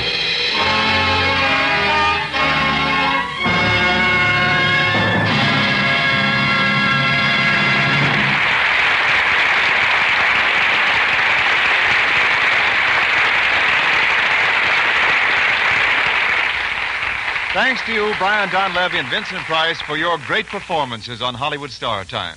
We'll hear from you again shortly.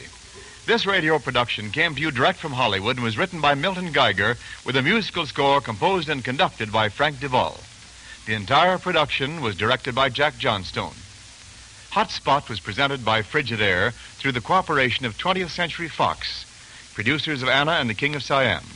Hollywood Star Time is presented each week with the best wishes of your Frigidaire dealer. We invite you to come in and learn about the famous line of Frigidaire home appliances: electric refrigerators, electric ranges, electric water heaters, home freezers, and a wide variety of refrigerating and air conditioning equipment for homes, farms, stores, offices, and factories.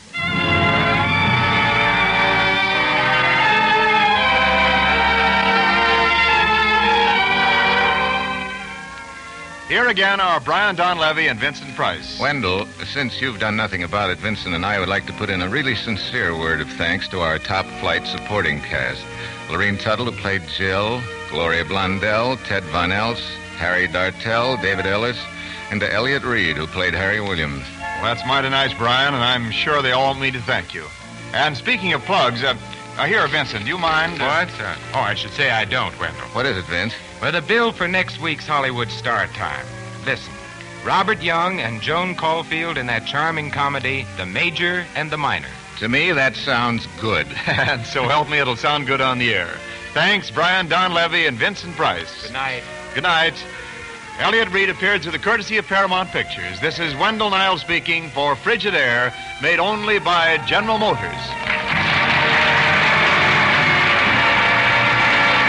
This is CBS, the Columbia Broadcasting System.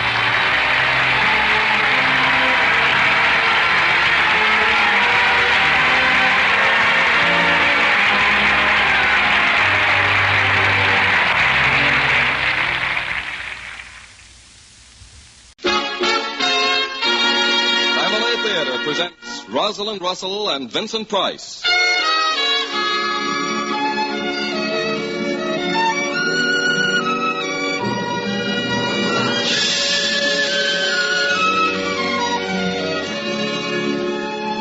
Hollywood, the Mutual Network, in cooperation with Family Theater, presents Where There's a Will, starring Vincent Price. And now here is your hostess, Rosalind Russell.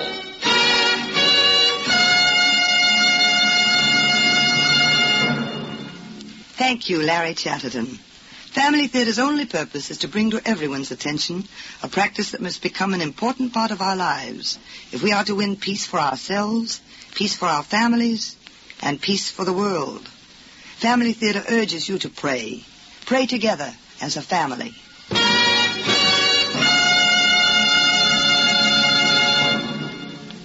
And now to our transcribed drama, Where There's a Will, starring Vincent Price as Edward.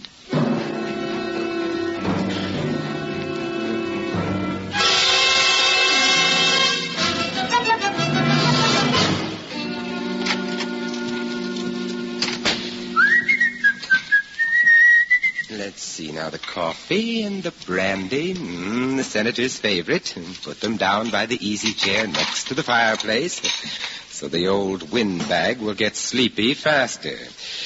And now, where is that list of numbers? Yes. Next we pull back the tapestry, and so to work. 44 to the right, 16 to the left. Now, 10 more possibilities, starting with 49. Edward, what are you doing? I was just... Oh, you. Did I scare you? You trying to kill me? What do you think I was doing?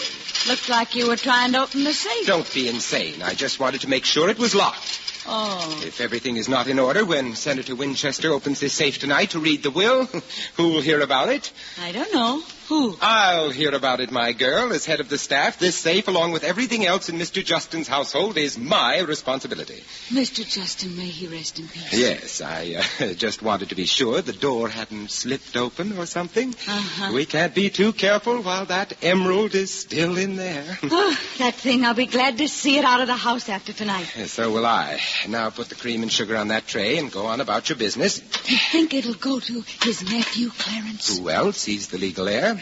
Well, what are you gawking at? Mr. Justin's portrait over the fireplace. Ain't it lifelike? Disturbingly. Go on now. When the senator comes in to take his coffee, I don't want him to find you here. Eddie. Hmm? If you was to meet me here about 9:30, we could hold hands in front of the fire, and he most likely wouldn't find us. Forget it. Is that quite clear? Oh, you're the proud one, ain't you? And you're the loud one. Now get out. I'm busy. Officer Hurley asked me again to marry him last night. What do you think of that? Very little. Now go. Go, go, go. Okay, I'm going. 9:30. Out! Oh, the things I've had to put up with in this house. That bonehead maid and the countless indignities. Senator. Edward, that was a fine dinner. Well, I'll convey that compliment to the cook, sir. I'm stuffed. Oh, here, Senator, sit by the fire. I was just preparing your brandy and coffee. Oh, thank you, Edward. You know, as I came in here to the library, I half expected to see Jonathan standing there before the fire. Yes, it's hard to believe he's gone, sir. Always made for it immediately after dinner. Used to say to me, having his little joke, you understand, Hannibal, when I die and old Nick claims me for his own, there's at least one thing I'll be able to count on where he'll take me. And I'd say, what's that, Jonathan? And he'd say, a piping hot dinner. Never had one in this house. Then he'd jump up from the table and hurry in here to warm himself. Yes, he was a great joker, sir. Yes, Jonathan Justin was an exacting man, but those of us who knew him best discovered beneath that steel shell of exactitude a heart of gold. Yes, sir. Witness the manner in which his affairs are to be concluded. Seems a blasphemy to read a man's will on the very day of his funeral, but old Jonathan would have it so. Yes. More brandy, sir? No, thank you, Edward. Has Mr. Clarence arrived in town yet, sir? Not to my knowledge. Legal ethics forbid me to enlarge upon the subject, Edward, but I'm afraid young Clarence is in for a rather unpleasant surprise. Oh? Jonathan didn't care a straw for the boy, you know. Made no secret of it either. Wasteful, he called it.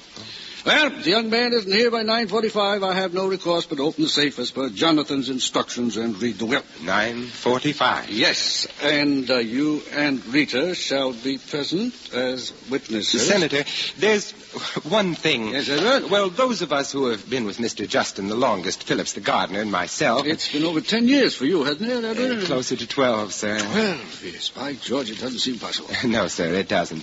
Oh, what I was about to ask... Yeah? Well, some of us, like Phillips and myself, were wondering if Mr. Justin had... Edward, Mr. Justin was a strange and unpredictable gentleman, and I must admit that what prompted many of his decisions will forever remain a mystery to me. Then you don't know either, sir? In less than half an hour, I will open the safe and read his will. You've all lived in doubt this long. Another 30 minutes can't do much to your nerves. Besides, the disclosures should come directly from Jonathan, in his own words. Just one more thing, sir. Yes? Well, all of us have lived, in a sense, uneasily, sir, ever since Mr. Justin brought the emerald home from the Orient. He was passionately fond of that stone, Edward. Yes, sir, I know, but we were afraid of its being around. He wouldn't have it insured. I know. He said the appraisers would steal it. Yes, sir. And that made it a double temptation for thieves, knowing that if they took it, no insurance investigator would come after them. A man would stop at very little to steal a gem worth... The Cantrelli Emerald cost him $450,000. $450,000. Yes. Well, so you see, we were curious as to what disposition Mr. Justin would make of the stone. Perhaps a museum? Perhaps. You'll find out shortly, Edward. I'll have to get to my feet. Is anything wrong, sir? Stomach needs sweetening. Oh, I'll get some bicarbonate for you. Don't bother. I'll get it myself. I think I'll lie down for a bit, Edward. As you wish, sir. I'll be upstairs in my room. Have Rita call me by 9:40 in case I doze off. Certainly, sir. The old goat, swigging down our best brandy. And I could do with a bit myself. 9:45. Gives me exactly 20 minutes. Should be ample. Well, to success, Edward. To success after 12 years of waiting. Now to work. Flashlight, bottom drawer of the desk. Then to make sure the hall is empty. Very good. Turn off the lights. And now across the room to the safe and... What's that? Someone on the veranda. Trying to get in through the French door. A prowler. He's coming right into this room. A flashlight. Making straight for the wall safe. Yes, he pulls back the tapestry. Oh, fat chance he has of opening that safe after I've been trying for 12 years. Great Jehoshaphat, he opened it. He's taking out a small black box.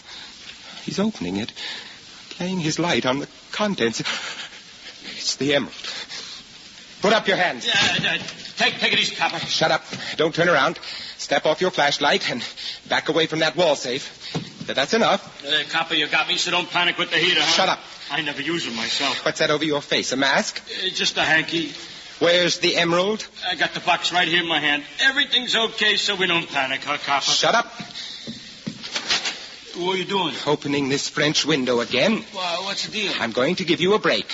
A break? So don't slow yourself down with a lot of foolish questions.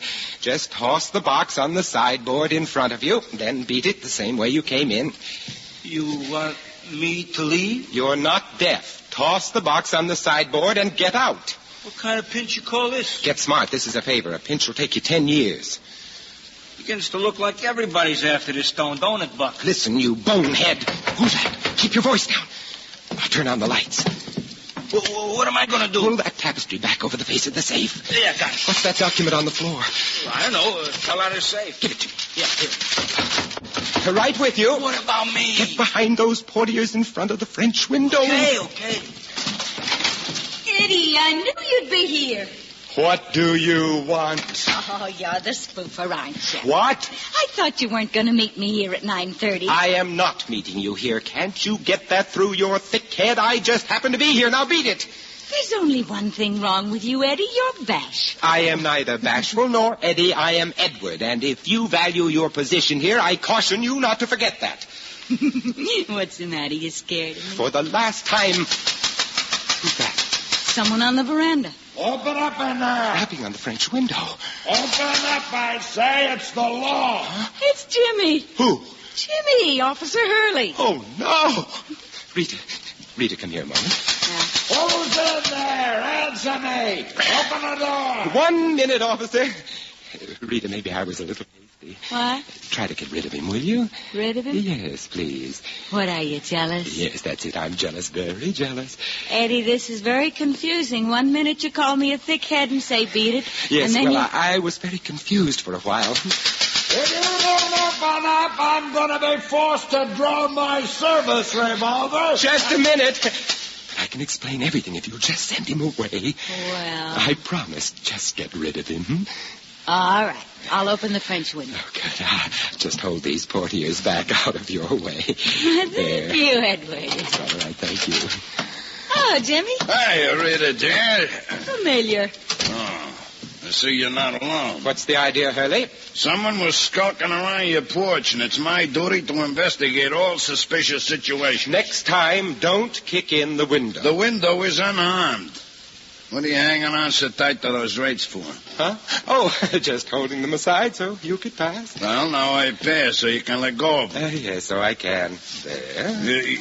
You mind your buckling and be thankful I'm so alert. Well, you can see no one's come in here. I ain't seen nothing yet. Where's that door lead? To the hall. Yes, that's it, in the hall, out in the hall. What are you so jumpy about? Me jumpy? Yeah, you jumpy. I'm not jumpy. What's there to be jumpy about? Listen to him, Rita. You think I was going to eat him up? Well, you've got a big enough mouth. Shut up. Great help you'd be in the event of a felon. What about the rest of the house? What about it? Any unlocked portions? Windows? Doors? I'm not sure. In that event, we'll have a look around. Oh, come to think of it, Hurley. Yeah? There's a basement room in the north wing, far end of the house. A window pane is broken. Window pane broken? That's right. Some safeguardian you are. We have official channels of information that a precious jewel is kept on the premises. What's that got to do with it? Do you have it under lock and key? Oh, sure, Jimmy. It's in the wall safe right there behind the curtain. Well, I'll just have a look. No! What? Listen. Don't you hear something? Huh? I don't hear anything. Shh, it's a tinkling sound from the basement. A tinkling sound? Yes, like a window being broken. A window? Oh, my goodness. Rita, show me the way. Yeah. You with the mask. Yeah? They're gone. Come out from behind those drapes. Pretty close, huh? Never mind about that. Put the box with the emerald in it on the sideboard. Then you can leave through here. Is that right? Don't you hear? Well, put down that box and get going. 12 years sure ain't changed you much, have they, Eddie? What? Well, I take off this hanky. Remember me? Leroy. Uh-huh. Leroy, your old buddy. Only this time I am going to keep the loot. Leroy, pal, old pal. Why, for years I've looked and looked. Oh, and sure, looked. you look real hard. You try Leavenworth? You mean prison all this time? You crummy double-crosser. 10 years don't give me look to look. But why? Chicago job. Where's my end? Gone. You mean you were caught? Caught? The cops went crazy with me, but okay. This emerald makes it even. Leroy. Stand aside. Look, old pal, this hurts down deep. You're saying I ratted out. I'd say a lot more, but I'm in a hurry. Now move over. Now, wait a minute. Listen, you've been in stir. That's all very well. That's very tragic, Leroy, but what about me?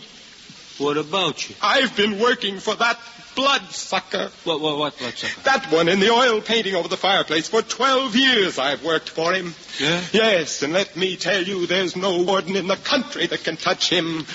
Then why don't you quit? Because I stayed on to clean out his safe, and no nickel-ante chiseler's going to do it for me. Oh, you're talking pretty tough, Eddie. And I'm feeling even tougher.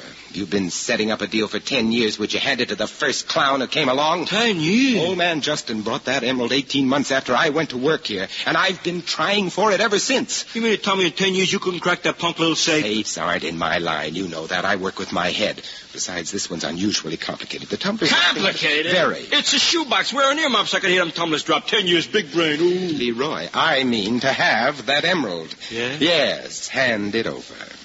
Or what? Or I call that flatfoot back in here. Ain't you forgetting a few other flatfoots? What do you mean?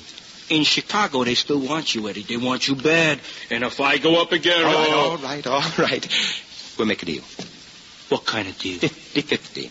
I know a good fence in Milwaukee. You give me the stone, and I'll meet you there next Friday night, Schrader Hotel. It's at least $50,000 for us. I'll tell you. In Newark, there is a very fine fence. He will go 52. I will keep the stone and meet you there same day. Better let me take it. How do I know you show up? You sound like a cynic. Newark is closer all the way to Milwaukee. You might lose it. Leroy, listen. Wait a minute. Shh. What's the matter? What? Get behind those portieres. There's someone coming. Be quiet. Be quiet. Oh, I must be hearing things. Losing my grip. I break into a cold sweat every time a board creaks. Where's my handkerchief? What's this in my pocket? Oh, that document Leroy found on the floor. Dropped out of the safe. The last will and testament of Jonathan Justin, Esquire. Not very long. Only 3 pages. Hey, stay where you are. Sounds like they're coming down the hall. Okay. Don't even peek out of the curtains. I'll tell you when it's all right. Okay, buddy. Last will and testament. I, Jonathan Justin, being of sound mind and body. I wonder where the part is about the emerald. Nothing on page 1. Page 2, charities, libraries. Here we are at the bottom of page 2.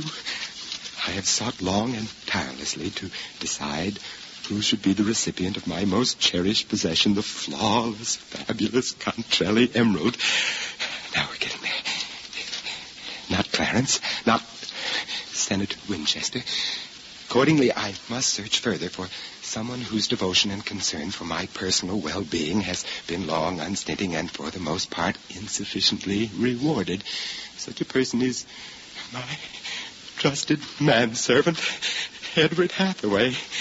It would seem only fitting, therefore, that I repay this most nearly perfect of servitors for his years of faithful attention to me by bestowing upon him that jewel of jewels, the Contrelli emerald. End of page and paragraph. Me. It's me. Hey, what's the matter, Eddie? Stay behind the drapes, Leroy. Don't move.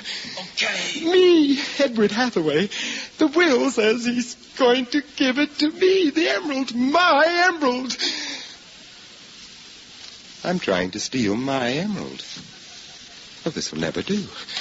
Leroy. Yeah? Come here. Oh, who was it? Nobody. It was nobody. Look, I just had an inspiration. Yeah? A way for both of us to cash in, and neither of us has to trust the other guy. Yeah? Well, look, now, here's the angle. I thought you said it was nobody. Oh, well, it was. Look, back behind the curtain. I got rid of him, Eddie. You what? Officer Hurley, he's in the kitchen drinking coffee. Fine, go have a cup yourself. Well, weren't we gonna hold hands now? Get out. But you said... I said get out. What's going on here? If you're jealous, this is a funny way to show it. Jealous, you dumpy numbskull. What? Stop howling and go answer the front door. Oh! Shut up. That's probably Mr. Clarence. Soon as you let him in, call the senator. He wants to begin reading the will at 9:45. You'll be sorry for this. And don't bring Mr. Clarence in here until the senator comes down. I want to tidy up. I'll marry Hurley and you'll tear you to pieces. Leroy. Hey, what's that you said to her about a will? It's part of the deal. Now, listen. We've only got a minute. Yeah. Tonight, old man Justin's estate is being divided up. Whose is what? That guy up there in the picture. Oh. He died 2 days ago. And in a few minutes, they're coming in here to read In here? his will. Well, what are we doing here? Stop chattering and listen to me. Almost everything in this estate, including the emerald, is sure to go to the old man's nephew, Clarence. Yeah. That's who just rang the front doorbell. Now, look, here's the move. You can't be sure of me, and I can't be sure of you. Yeah, but I got the ice. Yes, and if I call the cops, you're a jailbird. You call the cops and I sing about Chicago. And neither of us gets the stone, which is poor business. Yeah, that's right. So we get around it this way. Yeah. You put the emerald and this document back in the safe and slam the door on it. Why should I do that? So that I'll open this French window and give you a clear field and the cops don't know anything. I don't like this so much. Once that safe's locked, you know I can't open it. I've been trying for 10 years. Okay, but what happens after I leave? 2 days from now. I quit this job. Meet you Friday evening, 9 p.m. in Newark, the subway terminal. And in a week, we both come back, grab the stone, and split even. Yeah. Hey, but what if this guy Clarence takes the stone away with him tonight, sticks it in the bank? Look, the emerald's uninsured. He'd be afraid to step out of the house with it. Oh. Don't you worry. When we come back, it'll be here. Deal? Okay.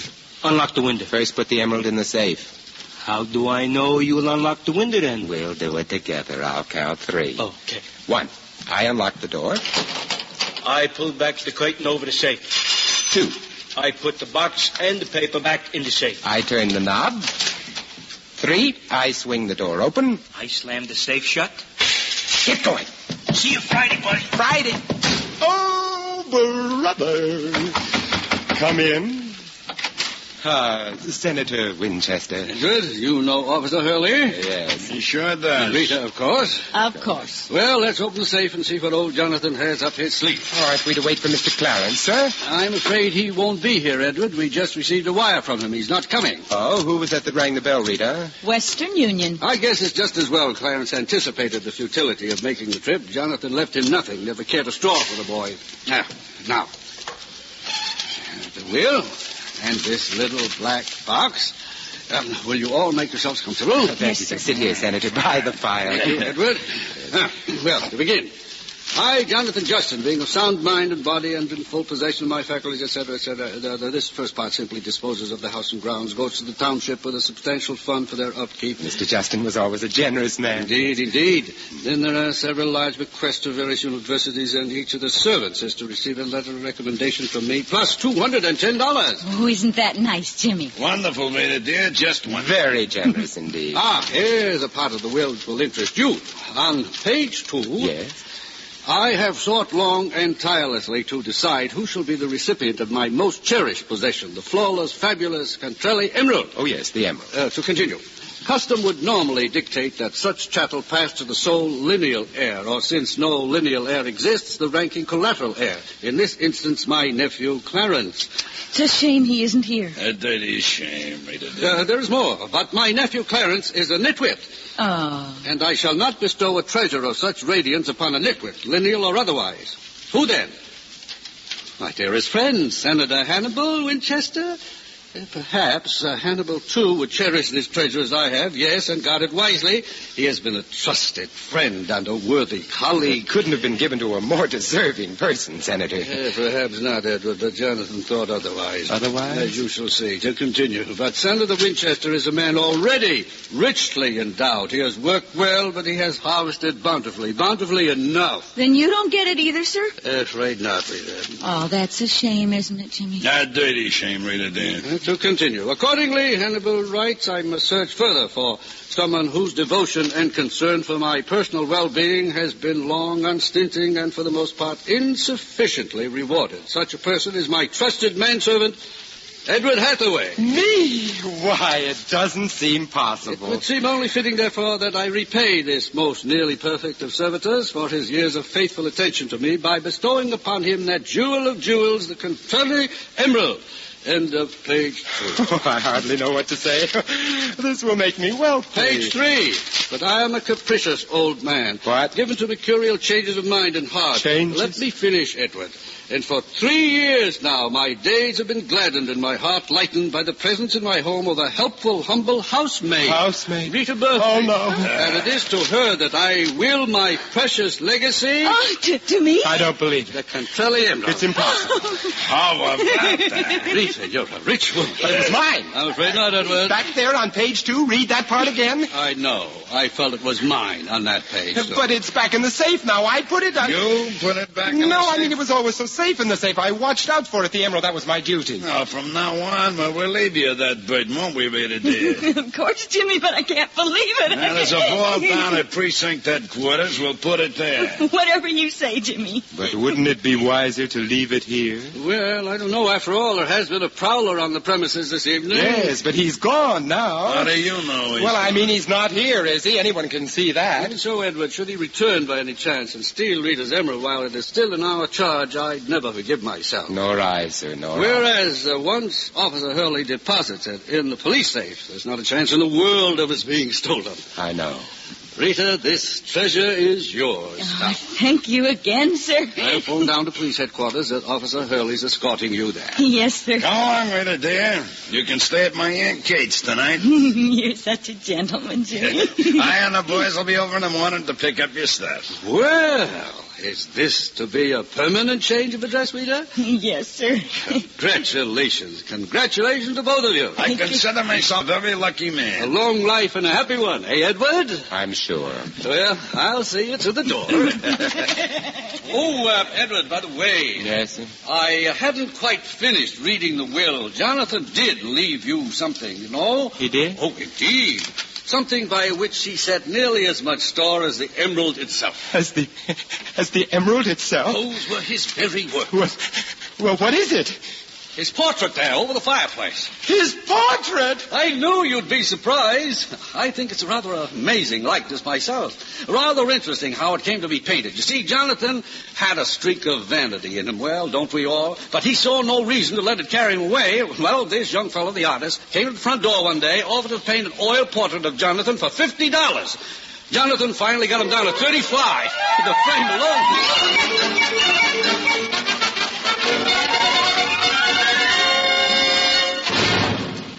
This is Rosalind Russell again. Do you remember The Vision of Sir Launfal by James Russell Lowell? How Sir Launfal, the proud, arrogant young knight, rode forth in search of the Holy Grail. And as he rode forth, he saw a leper at the gate of the castle and tossed him a piece of gold in scorn. But because of that selfishness, he searched in vain for the Holy Grail. Years later he returned, an old, bent man, worn out and frail. He found a stranger in his castle, and his own gate locked against him. As he sat shivering in the snow, a leper crept up and whispered, "For the sake of our Lord, I beg an alms." Sir Launfal, no longer proud or arrogant, but humble and understanding, looked up and saw a fellow creature who needed help. And he shared his one crust of bread and gave the leper a drink of water from his wooden bowl. Then a great miracle came to pass.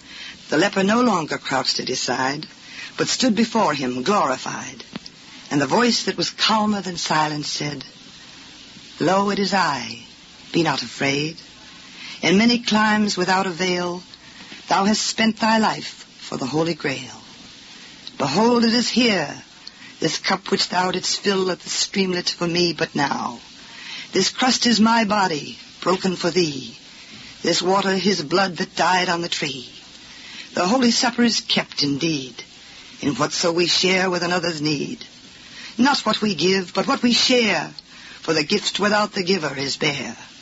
Who gives himself with his alms feeds three, himself, his hungering neighbor, and me."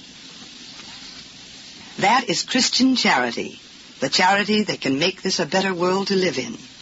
Thank you for being with us, and remember, the family that prays together stays together. More things are wrought by prayer than this world dreams of.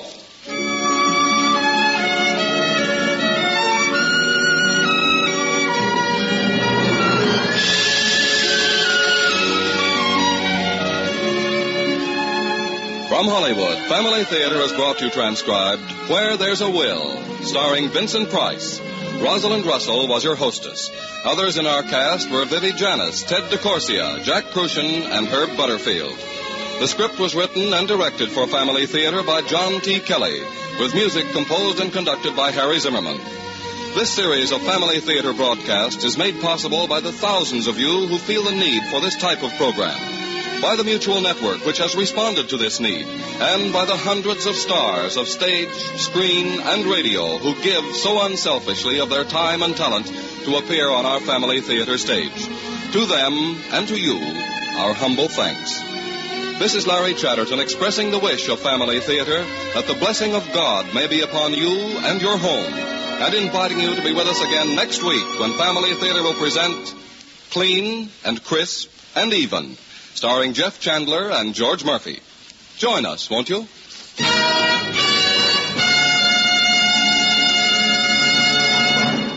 And now we suggest you stay tuned for John Holbrook and the latest news on the newspaper of the air, which follows immediately over most of these stations.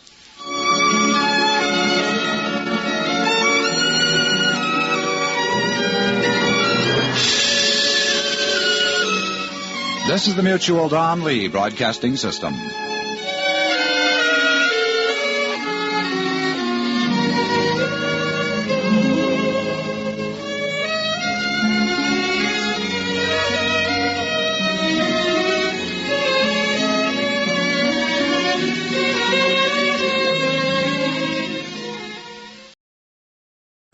twice as sure with two great names, Frigidaire and General Motors.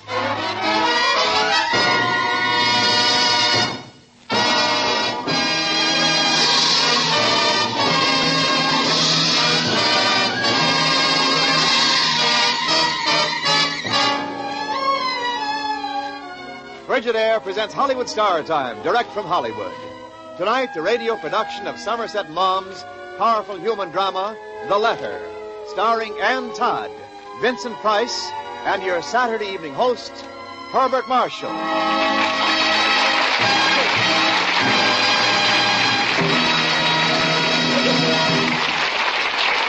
Good evening.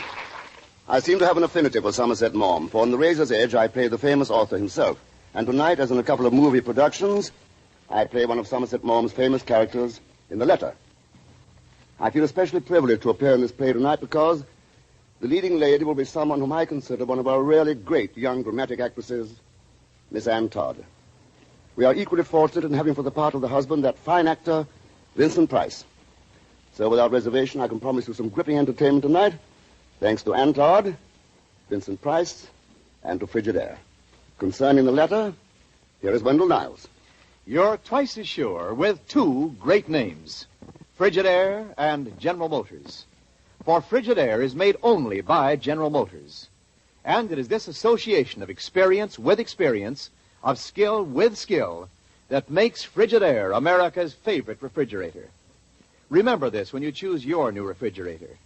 Remember that millions of Frigidaires in millions of American kitchens have established Frigidaire's reputation for complete dependability, for lasting satisfaction. Yes, you're twice as sure with two great names.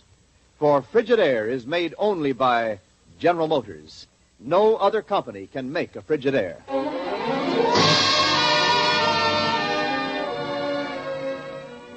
Now, Frigidaire presents The Letter, starring Ann Todd, Vincent Price, and your Frigidaire host, Herbert Marshall.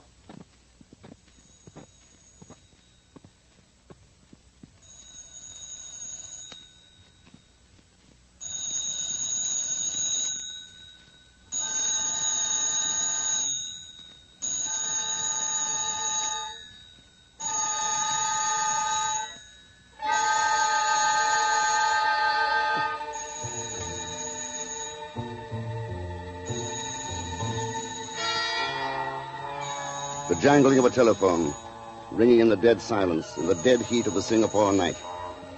Slowly, heavily, I dragged myself from the depths of sleep and reached for the telephone. My friend, Robert Crosby, was sleeping across the room, and I didn't want him to be needlessly awakened. It was one of his rare excursions into Singapore from the rubber plantation he managed. I didn't want him disturbed. And there was something urgent, something so imperative and sinister in the sound of that telephone, blasting away there in the heat of the Singapore night. Yes, hello. Hello, Howard. Yes, this is Howard. Who's speaking, please? Howard, this is Leslie. What? Leslie, what on earth? Howard, is my husband there with you? Right across the room, sleeping like a top. Why? Well, please wake him up and tell him to return to the plantation right away. Why, Leslie, what happened? At once, Howard. Hello. Leslie, are you there? Hello? Hello? I'm sorry, Mr. Joyce, but I'm afraid Mrs. Crosby has fainted. She's had a great shock. Who are you? Francis Withers, the assistant district officer here. But what on earth's going on there? What's wrong? Jeffrey Hammond has been shot to death in the Crosby bungalow. What? Good heavens, man. Tell Mr. Crosby to come home immediately. Yes, of course. But And if you're the Crosby's lawyer, I suggest you come along with Crosby. It may be murder. Yes, I will. Thank you.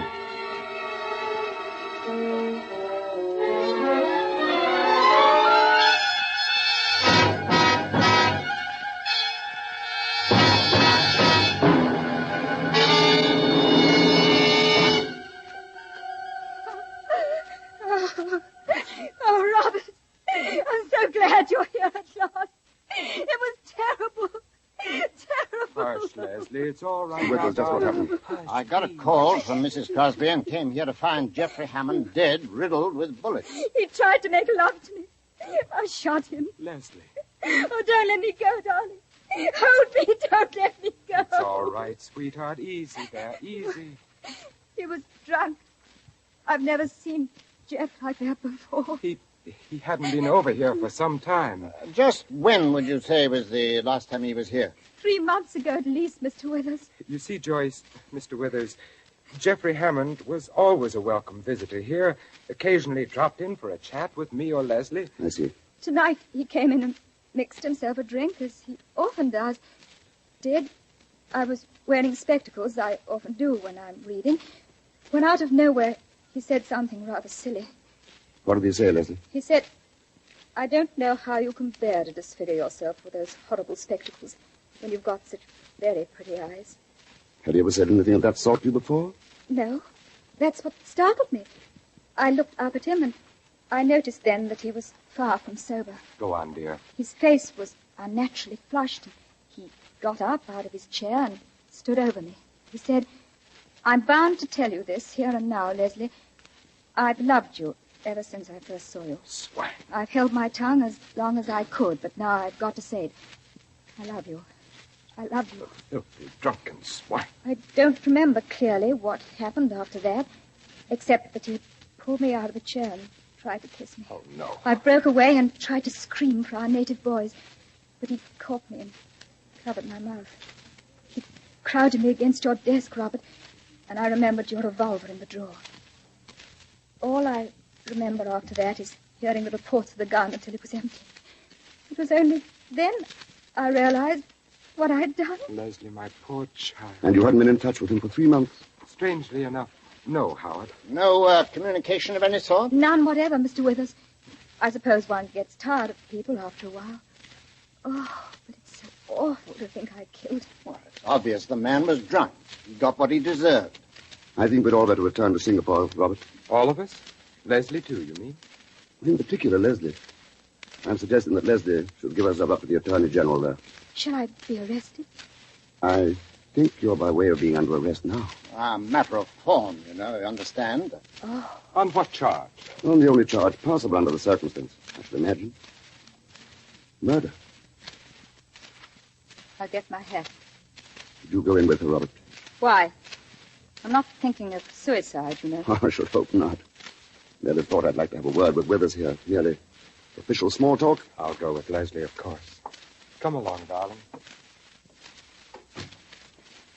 By George, that woman's a marvel. Bearing up as well as she does. Yes. Certainly a pretty woman, isn't she? Withers, did you know this Jeffrey Hammond very well? Was he a heavy drinker? Well, he could take his whack all right, but I never saw him drunk. Quite a favorite with the ladies, wasn't he? Very much so, Mr. Joyce. Good-looking chap. You know, the sort, very breezy and devil-may-care and generous with his money. But was he the sort of chap you'd expect to do a thing like that? Well, how should I know? How can you tell what a man will do when he's drunk? But there's one thing puzzles me. What's that? From the appearance of Hammond's body when we first found him here, it seemed that some of the shots were fired when he was actually lying on the floor. Well, naturally. She must have been wild with panic. Nevertheless, the prosecution for the Crown may make an issue of the detail. I'm certain we can explain it on the basis of fear and blind panic. I'm sure, sir. Yeah, I hope so. Yes. Yes.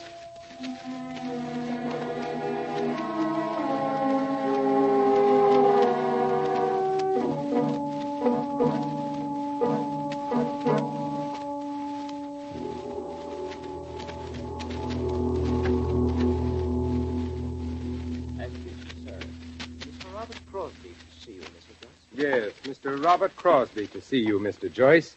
And it's an outrage, Howard, an outrage. Close the door after the outrage, Mr. Crosby, will you, Yes, sir. Don't leave us, though. No. Howard... Robert, this is Chi Seng, my confidential assistant, and as good a lawyer as I am. I want him in on the case. How do you do? Now then, Robert, what's troubling you? Howard, I think it's monstrous the way they've kept Leslie locked up in that filthy Singapore prison. After all, Robert, it's a very serious charge. She did what any decent woman would do in her place. Howard, if I'd got hold of that man, I'd have wrung his neck. I'd have killed him without a moment's hesitation. So would you. Everybody's on your side. I don't suppose a single member of the jury will go into the box without having already made up his mind to bring in a verdict of not guilty. Of course. The fact remains that murder has been committed. Is it murder to exterminate vermin? She shot him as she would have shot a mad animal. Robert, I'd be wanting in my duty as your legal advisor if I didn't tell you that there is one point which causes me a little anxiety. If Leslie had only shot Hammond once, the whole thing would have been absolute plain sailing. Unfortunately, she fired 6 times. But her explanation is perfectly simple. Under the circumstances, anyone would have done the same. No, I dare say. And, of course, I think the explanation is very reasonable. Of course. No one has a decent word to say for that Jeffrey Hammond now. What a blackguard he turned out to be. Yes. We found out some pretty startling things about him. Carrying on with that other woman as he was. Worst sort of scheming, disreputable character. Oh, will that woman be one of the witnesses? I'm not going to call her.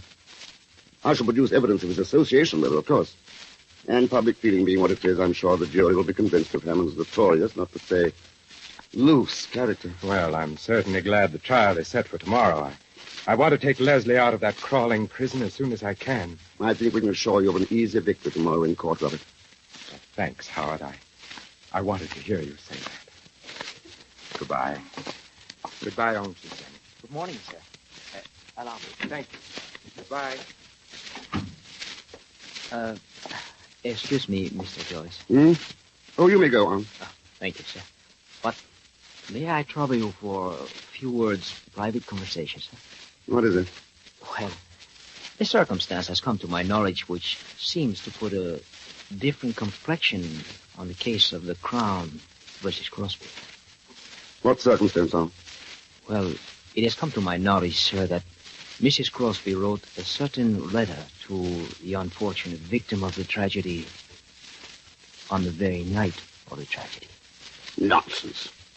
Mrs. Crosby stated positively she had had no communication with Hammond for several weeks. This indicates that her statement was not, in every respect, correct. Let me see that. That is only a copy of a true letter, sir. Hmm? Great Scott. Who has the original? The lady of doubtful character with whom Mr. Hammond was conducting his unseemly affair. I see. How much does she want for the letter? Much. $10,000, sir. She contacted you, of course. Yes, sir. $10,000. Yes, sir. On she sang, arrange a meeting for me with Mrs. Crosby in her cell within the hour.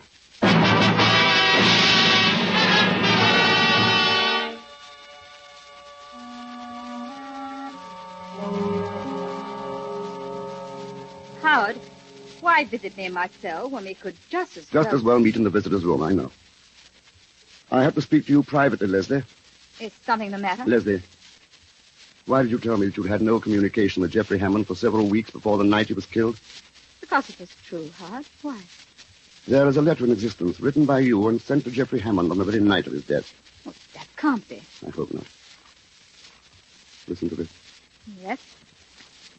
Dear Jeff, Robert will be in Singapore again tonight. I must see you.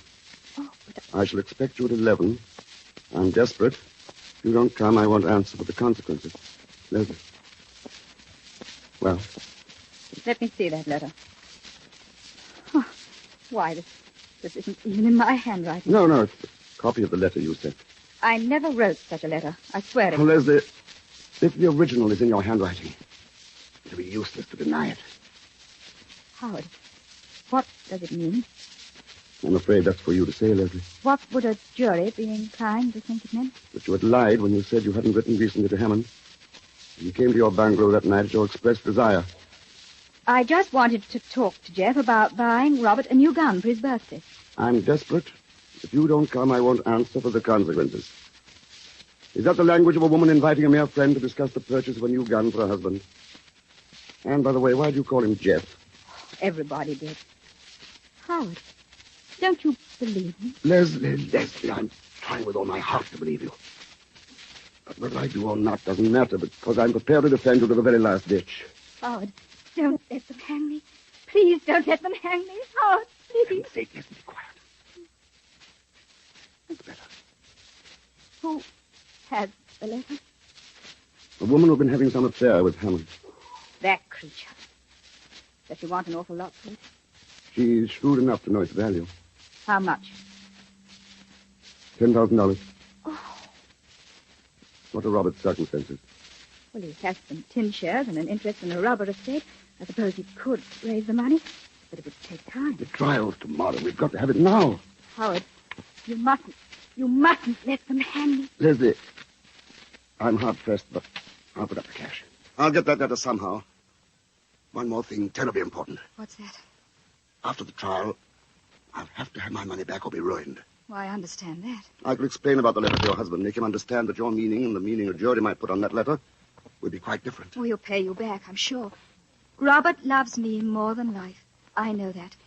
Nothing else matters to him. But I must be very sure of one thing, Leslie, and that is that your story now is sound and true in all respects, is it? I swear it, Howard. If there are any flaws or loopholes, tell me now, so I'll know how to handle Robert when the time comes. I've told you everything, Howard. Everything. So be it. My entire career, your happiness, your life depend on it.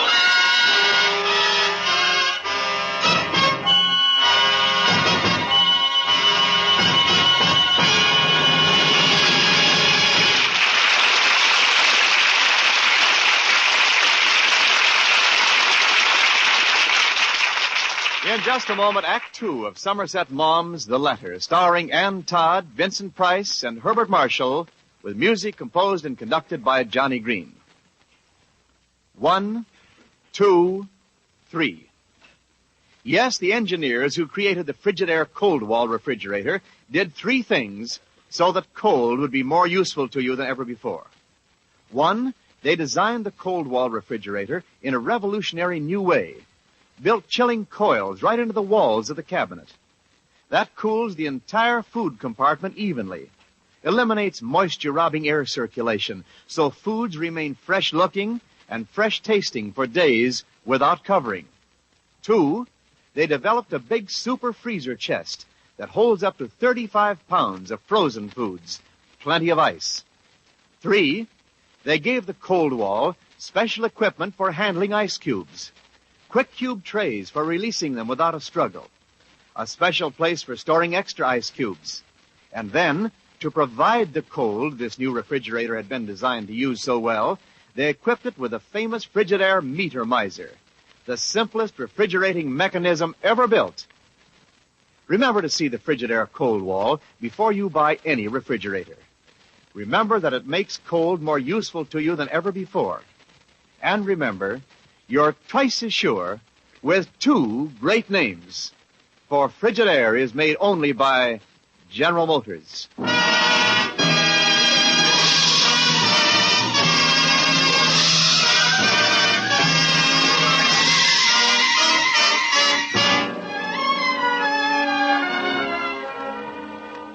Our radio presentation of The Letter continues, starring Herbert Marshall, Ann Todd, and Vincent Price. Miss Todd appears through arrangement with David O. Selznick and will soon be seen in the Paradine case. Herbert Marshall may now be seen in Duel in the Sun. Now, Act 2 of The Letter.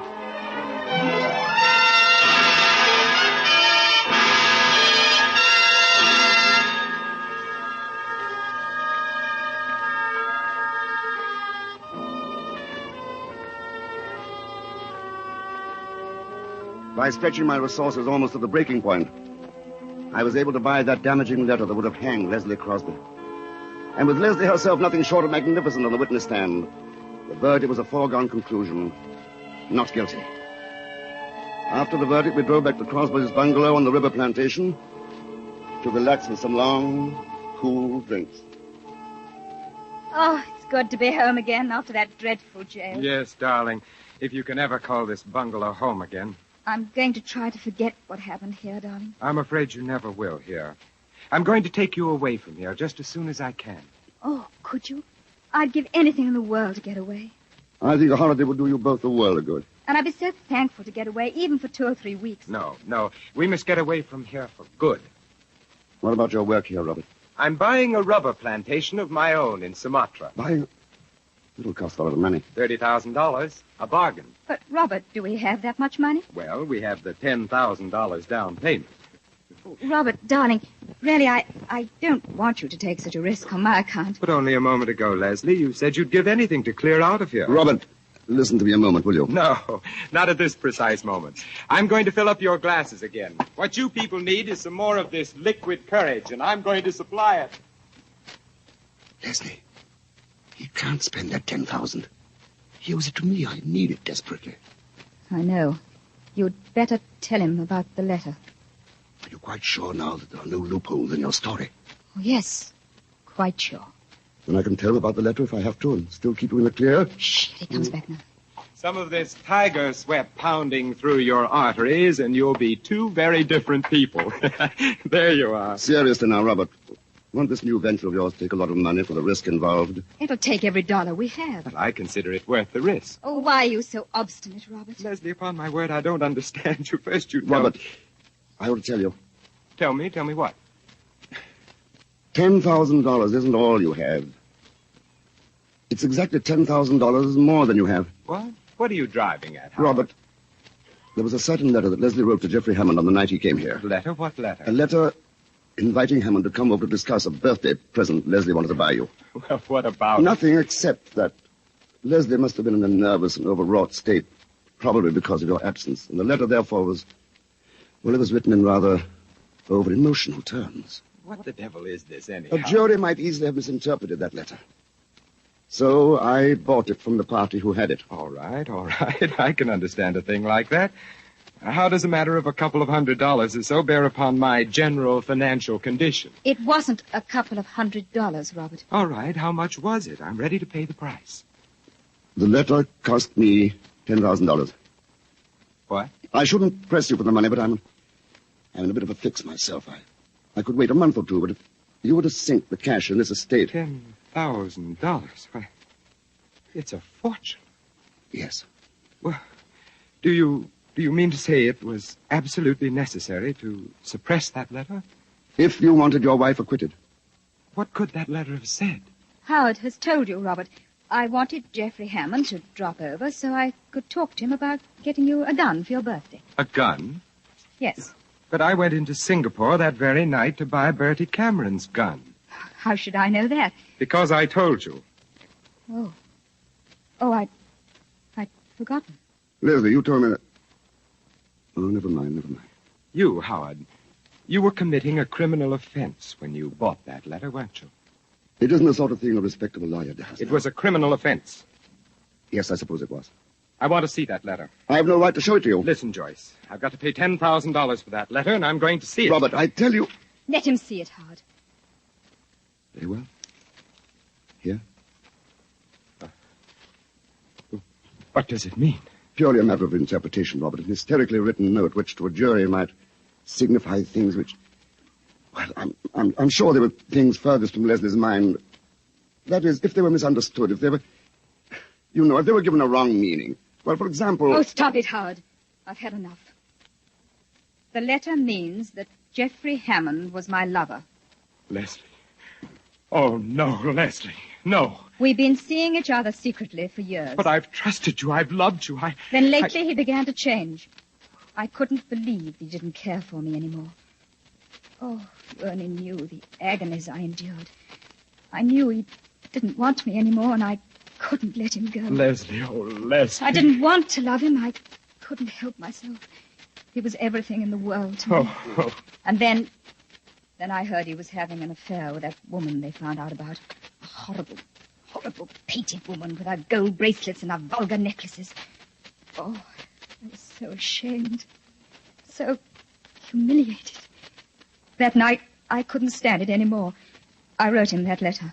How was I to know he wouldn't burn it after he'd read it? Leslie, what have you done to us? He came here. I don't remember what I said to him, but I hated him because he'd made me despise myself so. I did everything to hurt him as he'd hurt me. And then he turned on me. He said he was glad I knew about that other woman because now, at least, I'd leave him alone. As though... I don't know what happened then. I just know I had the revolver in my hands, and I was firing and firing until there weren't any more cartridges. Oh, I'm sorry, Robert. I couldn't help myself. What do you want me to do now, Leslie? It's for you to say. I shall have to stay here now. I'll manage to give you enough to go to England. But it won't solve anything. Because the awful part is that in spite of everything, I love you, Leslie. Oh, Lord, how you must despise me. I despise myself. No, Robert, darling, please don't cry. Please don't. I'm sorry. I'm a fool. Excuse me. Robert, what are you going to do? Wait, Robert. Wait, Leslie. He'll be all right. Give him a moment to get hold of himself. I'm so dreadfully sorry for him. He'll forgive you, Leslie. Why should he? Because he's humble and decent, and he loves you more than life. I'll do all I can to make him happy. He'll never know that I don't love him as he wants to be loved. It won't be easy living with a man you don't love. That will have to be your penance, your retribution. No, my retribution is greater. Because while I live with my husband, with all my heart, I shall always love the man I killed. Leslie? Oh, Robert, I'm sorry you heard that. Yes. Yes, I heard everything. And with all my heart, darling, I shall always love the woman I killed. Robert, no. Crosby! Robert.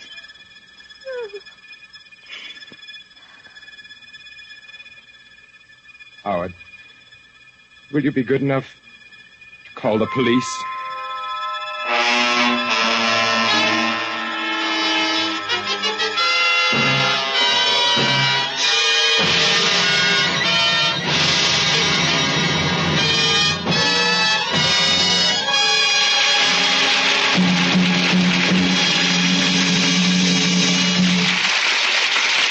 Thank you, Ann Todd, Vincent Price, and Herbert Marshall for your stirring performances in The Letter.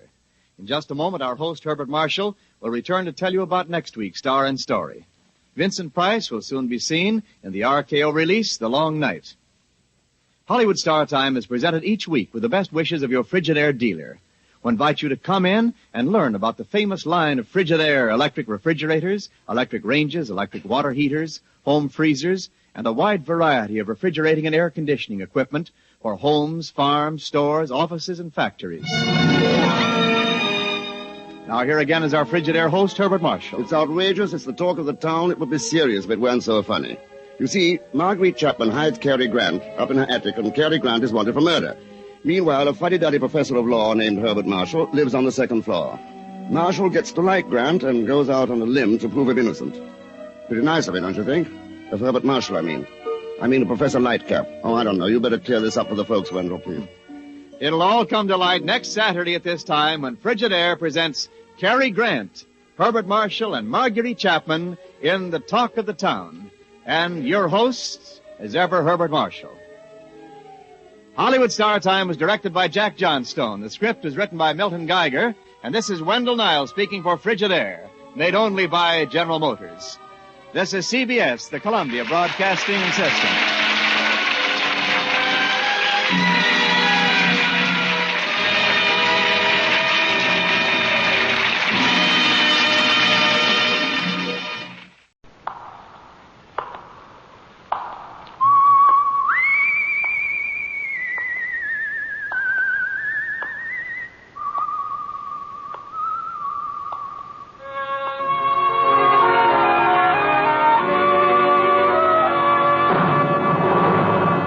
The Adventures of the Saint, starring Vincent Price.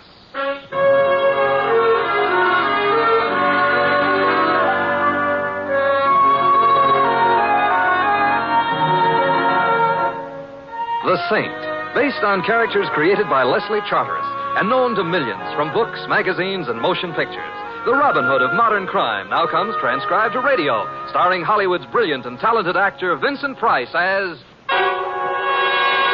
The Saint. Will there be anything for dessert, Mr. Templar? No, I think not, Carl. Just some more coffee, please. Certainly, Mr. Templar. Thank you. Excuse me. Do you mind if I sit down here with you? Why, I'd be happy if Oh, you... thank you.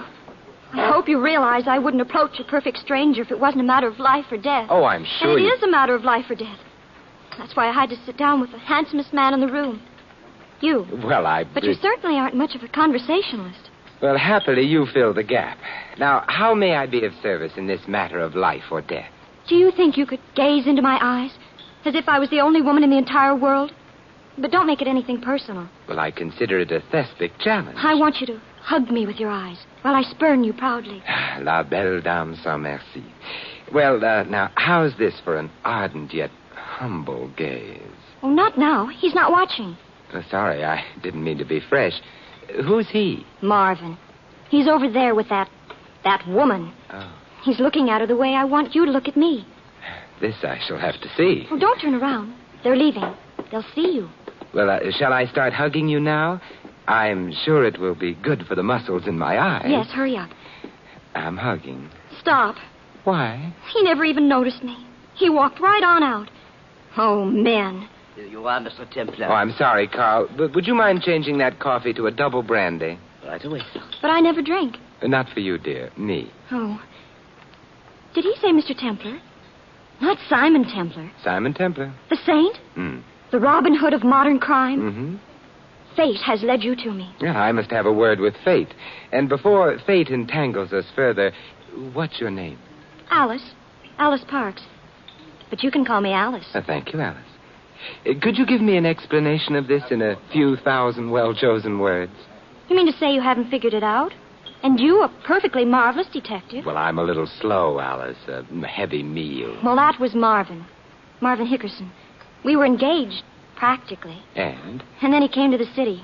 He's a scientific farmer, but he sold his farm. For how much, may I ask? $50,000. Oh, how scientific can you get? He said he had to come here to pursue his new vocation.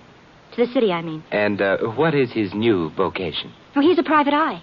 Well, I guess there's always room for one more. You do see, don't you? Yes, of course. See what? How horrible the whole thing is. Marvin has met this woman. And I found out he's drawn out his whole $50,000 out of the bank this morning, and, well, he's carrying it around with him. Now nobody will help me. I don't know what to do. Alice, tell me, are you worried about Marvin, or are you worried about the money? Oh, I'm only worried about Marvin, Mr. Templar. He's an awful dope. But I love him. I see. If you would go to him and tell him, well, the facts. The facts? Well, you know, about life. Well, frankly, I'm not feeling very fatherly at the moment, but I'll try. You will? You really will? You swear it by something sacred? I swear it by something sacred. Oh, Mr. Templar, you're the nicest detective a girl ever had for a detective.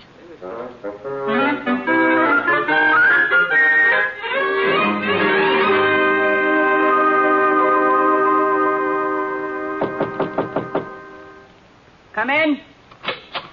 Mr. Hickerson? Marvin Hickerson, private eye. Come in, come in. Oh, thank you. Now, what's your problem, Mr. Templar. I wanted to talk to you about a girl, Marvin. A girl? You were in your apartment alone, and then she walked in. Well, not exactly. It was more in the The nature make of... around her shoulders meant money, and her smoldering eyes meant trouble. Marvin, a tiny pulse started to beat in your temple as she swayed closer. And it became a tom-tom as she threw herself into your arms, murmuring words of passion, of fear, of... Marvin, get a grip on yourself. No girl? Yes, there is a girl, Marvin, but you are not Sam Spade. Ah, you noticed, huh? Well, we've all got to start somewhere. True. And I can't take your case anyway. I'm involved in a big deal. Marvin, Alice is worried about you. Alice? Mm-hmm. Mr. Templar, Alice Parks has got to learn that I am not a child. I'm a man? I'll accept that. And the sooner she stops interfering in my affairs, the better it'll be for everybody. Just because I now happen to be going around with a woman? Definitely. A woman who is going to put me in way of making a great deal of money and... Hello, Marvin. How are you? Hello, Mr. Dorgan. Who's your friend, Marvin? This is Mr. Templar. Mr. Templar, this is Mr. Dorgan. Honest Jack Dorgan. He trains horses. He's from Kentucky. Kentucky, yeah. Glad to meet you, Mr. Dorgan. So you're from the bluegrass country? Huh? The bluegrass country, the home of fast horses and beautiful women. Where's that? Kentucky. Oh, yeah, sure. Come on, Marvin. Sure, Mr. Dorgan. Would you excuse us? We got a very important appointment. And Marvin has also got $50,000. Who is this guy, Marvin? He's got nose trouble. Mr. Templar, if Alice Parks thinks I need someone to protect me, she's mistaken. My experience as a private investigator has made me a pretty shrewd judge of character. And my faith in the integrity of honest Jack Dorgan is unbounded. Thank you, Marvin Hickerson. Right. Come on, Marvin. The Colonel and Corley are waiting. So long, friend. So long, Honest Jack. See you at Churchill Downs sometime. Where's that? Why, in your old home state, Kentucky. Ooh, Kentucky. Kentucky.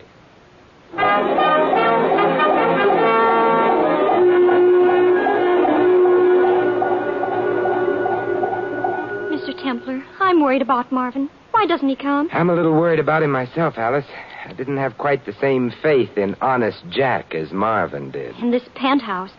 Marvin never had expensive taste, never in his life. And her picture on the piano. All my love, Marvy, honey. You're Coralie. It's rather sultry looking, isn't she? Oh, I suppose she's pretty. If you happen to care for that type. Who doesn't? Oh, you men are all alike. It's a convenient arrangement. Oh, he's just an absolute beast. Don't you dare call Marvin a beast. Why doesn't he come, Mr. Templar? Yeah, I think I heard the elevator, Alice. That may be... Marvin! Hello, Alice. You better let me have that gun, Marvin. No, I'll need it. I'll need it when they hunt me down in the inevitable end. Marvin, what's happened? Tell me. Alice, Mr. Templar, you see before you an outlaw, a criminal. Give me the gun, Marvin. No! I have lived by the gun, and in days, hours, minutes, I shall die by the gun. What did you do, Marvin? Alice, I killed a man. Oh, you didn't. I did. Or I think I did. It's all so confused. Sit down, Marvin. There isn't time. The police will be after me, maybe with bloodhounds. Oh, I doubt if they could track you up the elevator shaft. Now, look, where was this killing, and who got killed? Mr. Dorgan, in the hotel here, in Suite A on the 7th floor. But you didn't do it. You couldn't have. Tell him you didn't do it, Mr. Templar. Let him tell it, Alice. What happened, Marvin? It's all mixed up. There were a lot of people there, all betting a lot of money on the horses, and I was there with the Colonel and Coralie and... Coralie? I knew she was mixed up in this. Go on, Marvin. And I bet my $50,000 on a tip Mr. Dorgan gave us because he knew the race was fixed. And I won $200,000. Yes? And then Mr. Dorgan told me to bet it all on another race that was fixed. But the horse lost, and there was a big argument, and somebody put a gun in my hand, and it seemed to go off, and Mr. Dorgan fell down, and there was blood all over. It was awful. Did anyone call the police? I don't know. I guess somebody did. Everybody saw it. I'm a murderer. You are not, Marvin. Just because you killed someone, that doesn't make you a murderer. Does it, Mr. Templar? I think I'd better investigate this. Marvin, you wait here with Alice. No! They'll never take me alive. Marvin, come back here. It's better this way, Alice. Forget me. Forget that somewhere in the night there's a pale, hunted, penniless fugitive from justice. Find someone to take my place in your heart. Farewell. Marvin!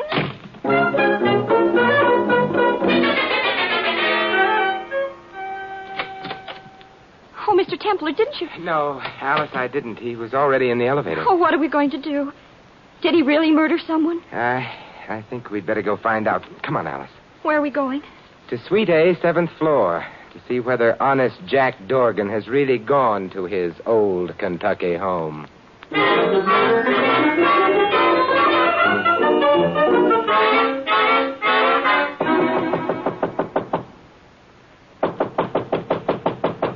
No answer. But there must be someone in there.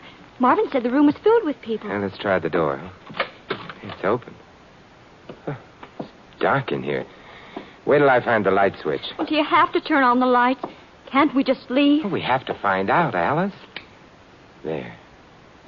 Well, it's just a perfectly bare room. Doesn't look much like a gambling den, does it? You don't see any body? I don't see a sign of anything. Well, then it didn't happen. Marvin was just imagining things. There wasn't any murder at all. This doesn't look much like a room a murder was committed in 10 minutes before. Oh, let's go, Mr. Templar. Let's find Marvin and... Mr. Templar, what are you looking at? That, spot on the floor, Alice, that stain. Oh, Mr. Templar, it isn't... I'm afraid it is. Blood.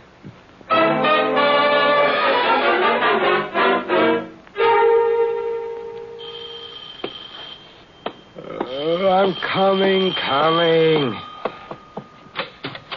Oh, Alice, come in. Oh, Mr. Templar, how could you sleep so late with poor Marvin roaming the streets? A hunted fugitive. What time is it? 7:30. Well, I forced myself. And how do we know Marvin is a hunted fugitive? Was there anything in the papers about a killing? No, but the body will turn up, won't it?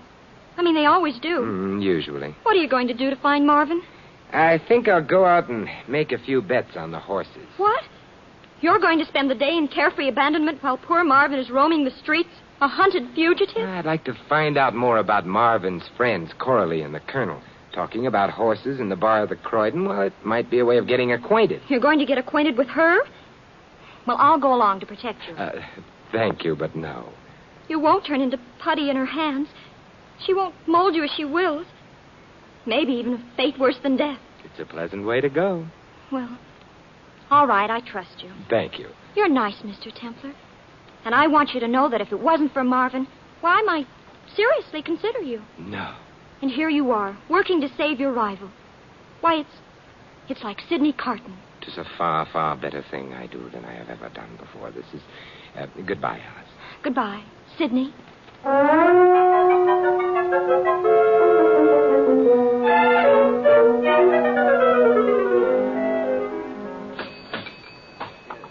Another scotch over ice, bartender. Yes, sir. I seen you studying the form.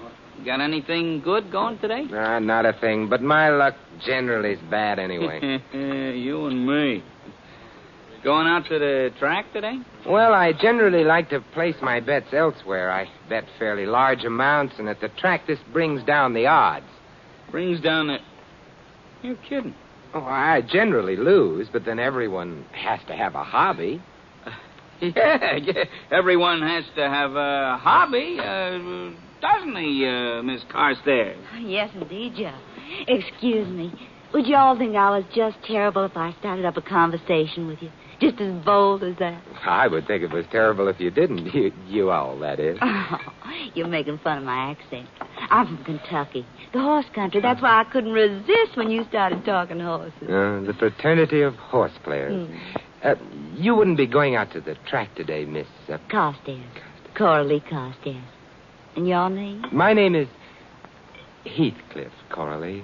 Simon Heathcliff. I'm delighted to know you. Thank you. Are you going to the track? I'd love to, but I have to ask Daddy. He's awful smart about the races. He wins all the time, just scads of money. Oh, this sounds like a gentleman I should meet. Are you staying here in the hotel? We have rooms on the 7th floor. Would you all care to come up? Wow, would just love to.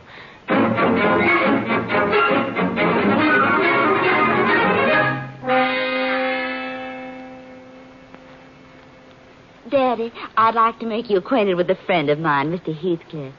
Simon, my father, Colonel Carstairs. How do you do, sir? Well, pleasure, real pleasure. Now, sit down, sir. Oh, thank you, Colonel. Simon's a horse player, too, Daddy. I told him about you making simply scads of money on the races. You what?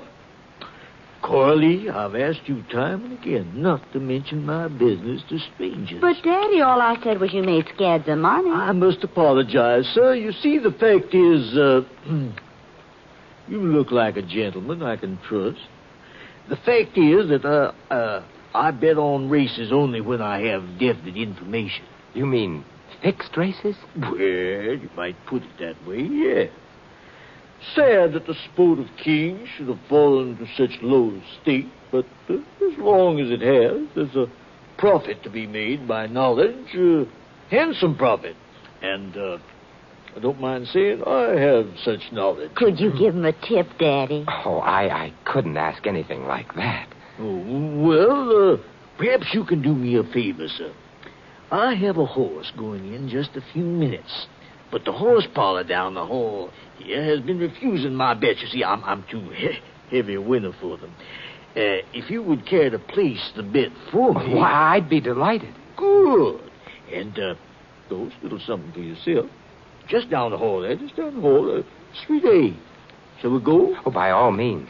After you, sir. Oh, not at all. After you. Come, Carly. Coming, Daddy. I'll give you the money before we go in. 40,000 on Brave Fox. And whatever you want to add of your own. 40,000? Oh, that's a lot of money, Colonel. Chicken feed, boy. Millions in this thing. Millions. Oh, here we are. Remember the knock in case you come back by yourself. 20 across, hot sorrow. Okay, you're in. Well, this is quite a place. Good afternoon, Fred. Fifth race off yet? Just about, Colonel. But I'm not betting, Fred. No cause for alarm. But Mr. Heathcliff here would like to wager. Certainly, sir. The cashier's booth right over there. Thank you. Brave Fox to win. Hurry. Yeah. 40 across, that's right. I'd like to place 40,500 on Brave Fox to win. You're just in time, sir. 40,500 to win. Yes, sir. There's high live.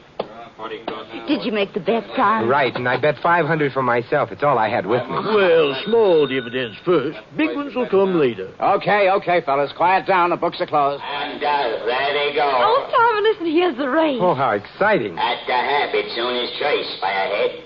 See Me First, a Bull Race Zach in top third by 2 lengths, and a Brave Fox. You're sure of your information, Colonel? Nothing to worry about, my boy. Not a thing. At the 3/4, still Owner's Choice by a head. A Bull Race Zach by 1. See Me First and top third by half a length.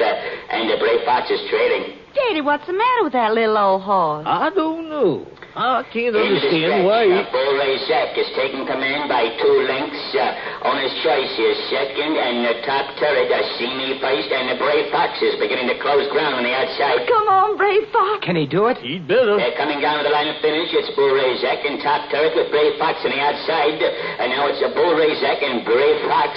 A Bull Race Zach and Brave Fox. And the Brave Fox gets up to win it by a nose. Simon, we won. Oh, I certainly have to hand it to you, Colonel. Let's step outside the hall for a minute, son. I just didn't want the boys to hear. Well, sir, my information is always correct, my boy. Always. How much did we win? Well, let's see. At 2-1, I get back 120,000. And Mr. Heathcliff, you get back 1,500, sir. Pity you didn't have more with you. I don't want to appear greedy, Colonel, but do you have anything else running today? Not today, my boy. Nothing sure.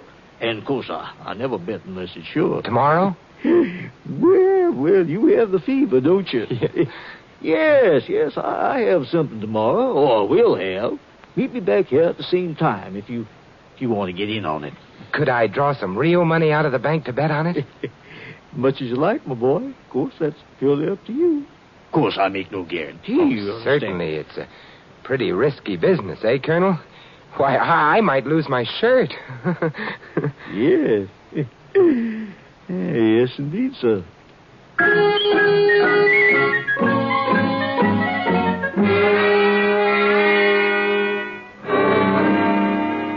But I don't understand, Mr. Temple. You actually won $1,000. Come on, money, Alice. The whole place is working with the Colonel. The race was actually over before I bet. They'd let me win the money. But why? So I would go to the bank tomorrow, draw out 30 or 40,000, and come back and bet it. And then I'd lose. Oh. Was she very pretty? Who? Coralie. Well, if you care for that type. Marvin did. Yeah, it's a sure sign of 20/20 vision. He hasn't come. Marvin. When I think of him out there, a poor, lonely, hunted fugitive. Yeah, I know. And here we are, the two of us, safe, alone in your apartment, the two of us. Alone. In your apartment. Alice, What's that? Hey, somebody outside the window. I'll open it. Marvin! Gee, how'd you recognize me? I was wearing dark glasses and a mustache. Come in, Marvin. We recognized your voice. I I didn't say anything. Where have you been, Marvin? Skid Row. How awful. That's where I belong. I'm a human derelict, a hunted criminal. Are you hungry? No. I ate at the Sunshine Mission. They wanted me to stay and sing tenor in the choir, but then I read the paper and came here.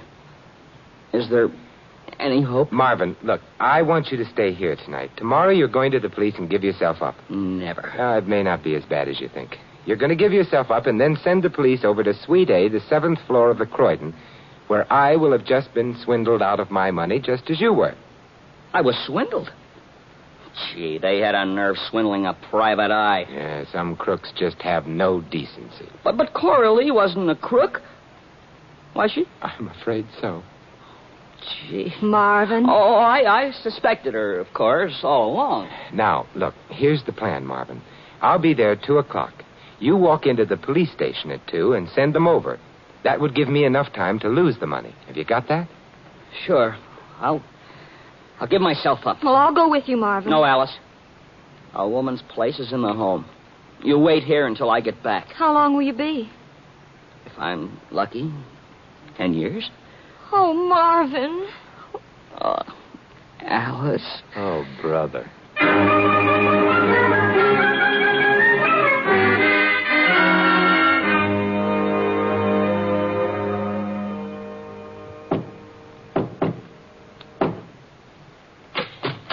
Hello, Colonel. Come in, sir. Come in. I don't quite understand, Colonel. Where is everybody? Where's Fred, the cashier, all the betters? Well, it's just a family party today, sir. Just Coralie and myself. Say hello to the gentleman, Coralie. Honey. Hi, stupid. Yeah. Coralie seems to have lost her southern charm and refinement, Colonel. Yes. Yeah, it's a pity. I constantly try to impress on our cast. Of course, we are all actors in a way that to be successful, you must live your part 24 hours a day. But there's not the same pride in craftsmanship there was in my day. Sit down, sir. Sit down. Thank you. What gave me away? Simple thing, really. One of our personnel saw you with young Marvin Hickerson the other day. Come in, Dorgan. Hi, Nosy. Well, honest Jack Dorgan from Kentucky. Then you really weren't shot, Mr. Dorgan. The gun held blanks. The blood was catching. Merely a convenient way of getting rid of a sheared lamb. I thought as much. Now what happens? Nothing. Nothing at all, Mr. Templar. No doubt you have the police outside waiting to pounce after we take your money. How much did you bring, by the way? 30,000. Oh, shame we have to pass it up. We're going to pass up 30 grand? Necessity, Coralie. Let me at least beat the 1,000 out of him he won from us, Colonel. Him and his Kentucky. That would be the police. A little early, aren't they, Mr. Templar? Come in. Reach for the sky. I got you covered. Marvin. I didn't go to the police, Mr. Templar. I thought if I brought the gang in myself, I might get a lighter sentence. Lighter sentence for what? Why, for sure. Mr. Dorgan. Yes, Mr. Dorgan made a quick recovery, Marvin. Yeah, and I got a gun, too. You see it? Well, this is convenient. If the police aren't coming, then we can take Mr. Templar's 30,000. Although, of course, I deplore violence. Offends my sense of southern hospitality. Stand up, Templar. No, my feet hurt. Stand up. You forget. I've got a pistol here. Don't anyone move. What pistol, Marvy? The same pistol I shot you with, that's what. Marvin, look, the cartridges are blanks. Blanks? I don't believe it. Oh, you don't, huh? Stay away from him, Dorgan. Yeah, you stay away from me or I'll shoot. Go ahead, have fun. I will. I'll... Shoot some more, Marvy. It tickles. Marvin! Well, they're coming in like flies. You shouldn't have come, Alice. These men are trying to kill us. No, I've got her blank cartridges. Are they? Take a look at the hole in the wall, Mr. Dorgan. It's lucky that Marvin missed you. Yeah, sure, a hole in it. Hey, that's a bullet hole. Yes, it is, isn't it? Put that thing down, kid. Somebody could get hurt. Alice, did you change the bullets? Yes, I did. I know Marvin a little better than you, Mr. Templar. I checked his gun before he went out to give himself up to the police, just in case. Yeah. Get back, you rats. You're dealing with Marvin Hickerson, private eye. Me too, Marvin, honey. Well... You too, Coralie, honey. Yes, you too. And I'll take my 50,000 back, too. Oh, such a pity. You seldom meet a young man so willing to part with money. Stay right where you are, Colonel. Don't worry, Mr. Templar. I can handle him. This is only the start of a long and successful career as a private eye. Marvin, I think Alice might have something to say about your career. Alice? Alice, do you still... You know. Yes, Marvin. Very much. Ecstatically so. Get back, you rats. You're dealing with Marvin Hickerson, scientific farmer.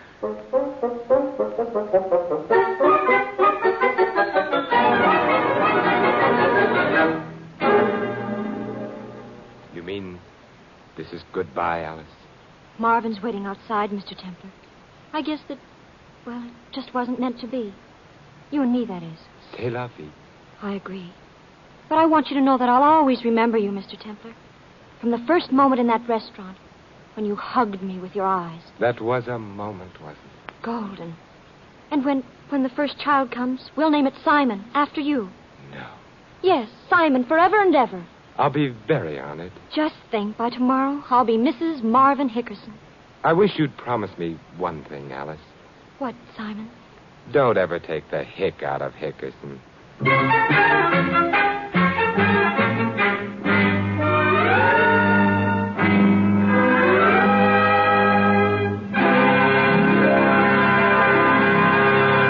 You have been listening to another transcribed adventure of the Saint, the Robin Hood of modern crime. And now, here is our star. Ladies and gentlemen, this is Vincent Price, inviting you to join us again next week at this same time for another exciting adventure of the Saint. Good night.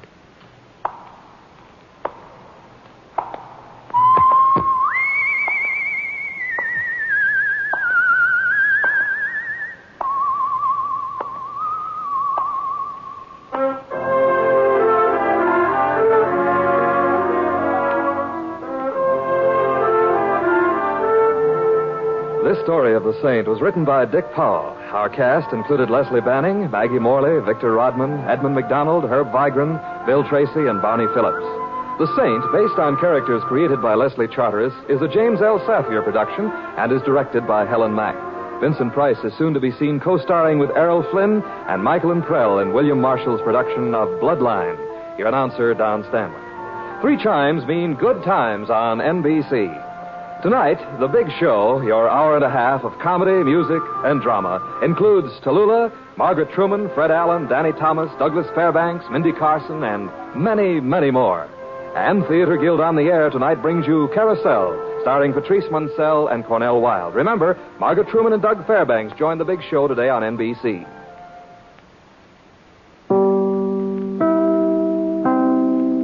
And now, Roma Wines, R-O-M-A, made in California for enjoyment throughout the world. Roma Wines present Suspense. Tonight, Roma Wines bring you Mr. Vincent Price and Mr. Lloyd Nolan as stars of Hunting Trip, a suspense play produced, edited, and directed for Roma Wines by William Spear. Suspense, radio's outstanding theater of thrills, is presented for your enjoyment by Roma Wines. That's R-O-M-A, Roma Wines. Those excellent California wines that can add so much pleasantness to the way you live, to your happiness in entertaining guests, to your enjoyment of everyday meals. Yes, right now, a glassful would be very pleasant, as Roma Wines bring you Lloyd Nolan and Vincent Price in a remarkable tale of Suspense.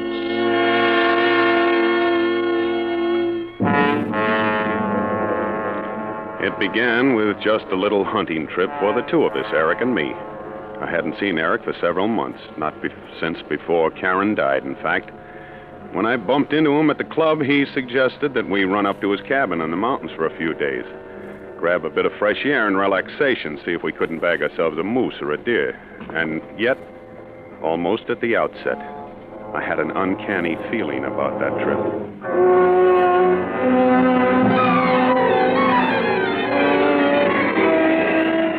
I suppose actually it was the night and the setting. It was the blackest night I'd ever seen. We'd left all humankind behind us. There was no moon. There was only blackness, the kind that seemed to be all-enveloping, as though there was nothing outside our car but blackness. No road, no forest, no mountains.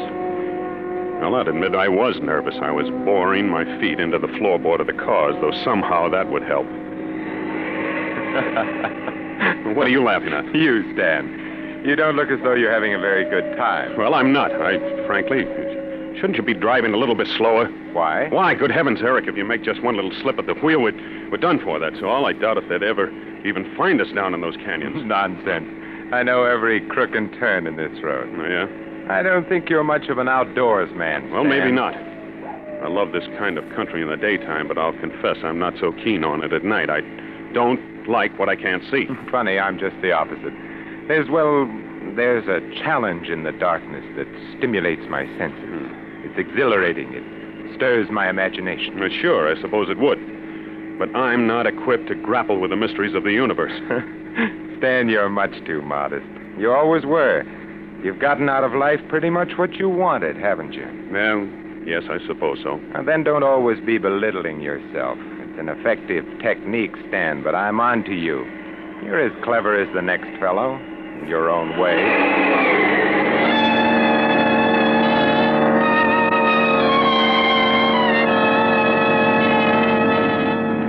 I sat back and tried to relax.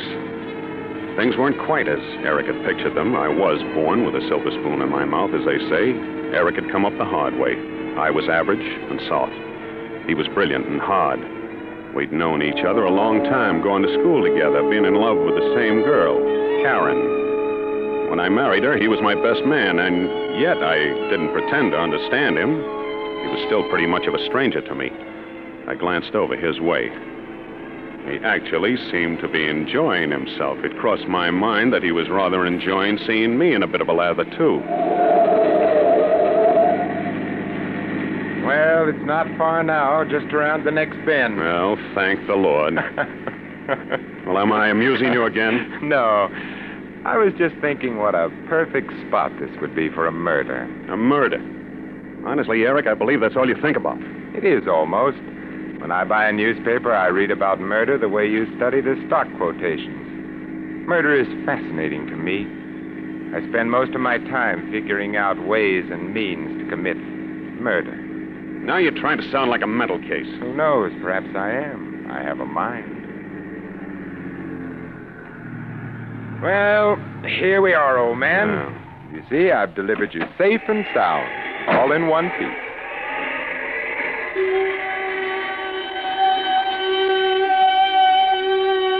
Eric's cabin was perched high on a rocky crag jutting out from the side of a mountain, with one wall flush against a sheer drop.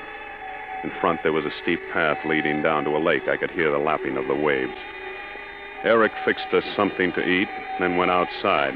And pretty soon, he came back in. An armful of logs.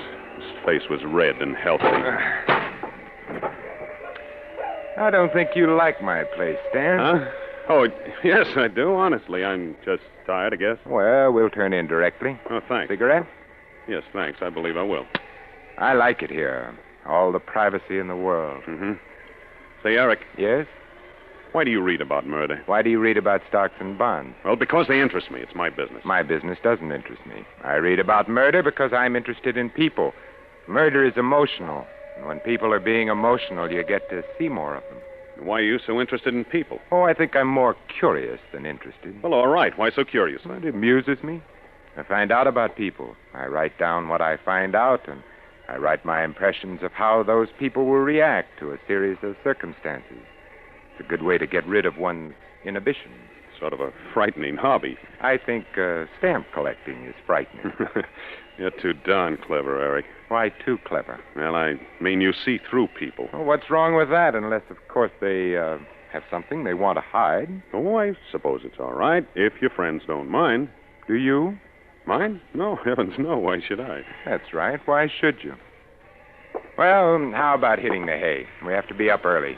We'll only get a few hours' sleep as it is. That suits me. You sleep in my study, Stan. The bed's in there's a bit more comfortable. I'll bunk out here on the couch.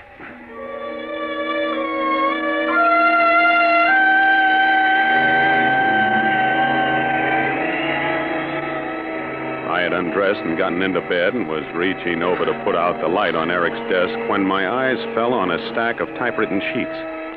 I wondered if they were the notes Eric had been speaking about. It was a strange mumbo-jumbo he'd written there, phrases he liked, single sentences describing people he'd met.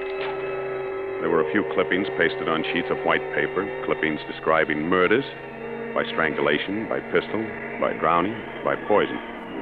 A full sheet was devoted to Karen. I hadn't realized how much he'd cared for her. His analysis was very kind, almost maudlin.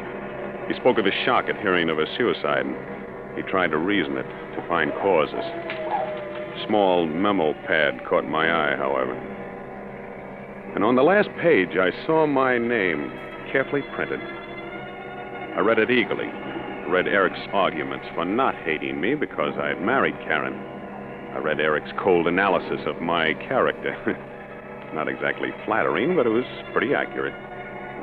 And at the bottom of the page, newly written by the looks of it, and in Eric's own careful hand, I read 4 ways to commit murder. By strangulation, by pistol bullet, by drowning, by poison.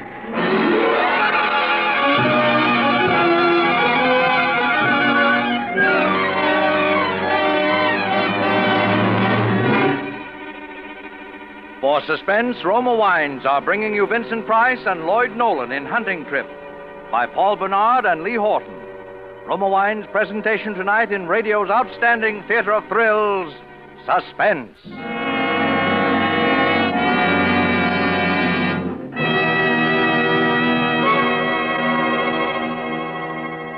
Between the acts of Suspense, this is Ken Niles for Grand Estate Wines. Last night, a friend who entertains frequently told me how much he likes Grand Estate wines, those wines of outstanding excellence presented by Roma, America's greatest vintner. Here's what he said. Recently, Ken, I served Grand Estate wine to some very particular guests, people who really know wine. Their sincere praise for that wonderful fragrance and taste was certainly flattering to me as a host. Grand Estate wines are outstanding. Yes, to bring you this limited bottling of Grand Estate wines, Roma selected only the choicest, juice-laden grapes from California's finest vineyards. Then, at Roma's famed wineries, unmatched in winemaking resources, Grand Estate wines are patiently, skillfully guided to perfection. Necessary time and the age-old skill of Roma master vintners endow each Grand Estate wine with brilliant clarity, full fragrance, and mellow taste. So, whatever the occasion, you're sure to please all tastes with Grand Estate California wines. Medium sherry, ruby port, and golden muscatel for delightful entertaining. Grand Estate Burgundy and Sauterne for gracious dining. Remember the name, Grand Estate Wines by Roma, the crowning achievement of vintner skill. And now, Roma Wines bring back to our Hollywood soundstage Lloyd Nolan as Stan and Vincent Price as Eric in Hunting Trip, a tale well calculated to keep you in suspense.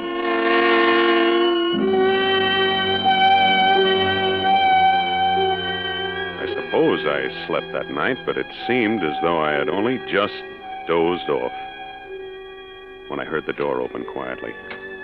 I opened one eye cautiously. It was still gray in the room, so I know I hadn't slept long.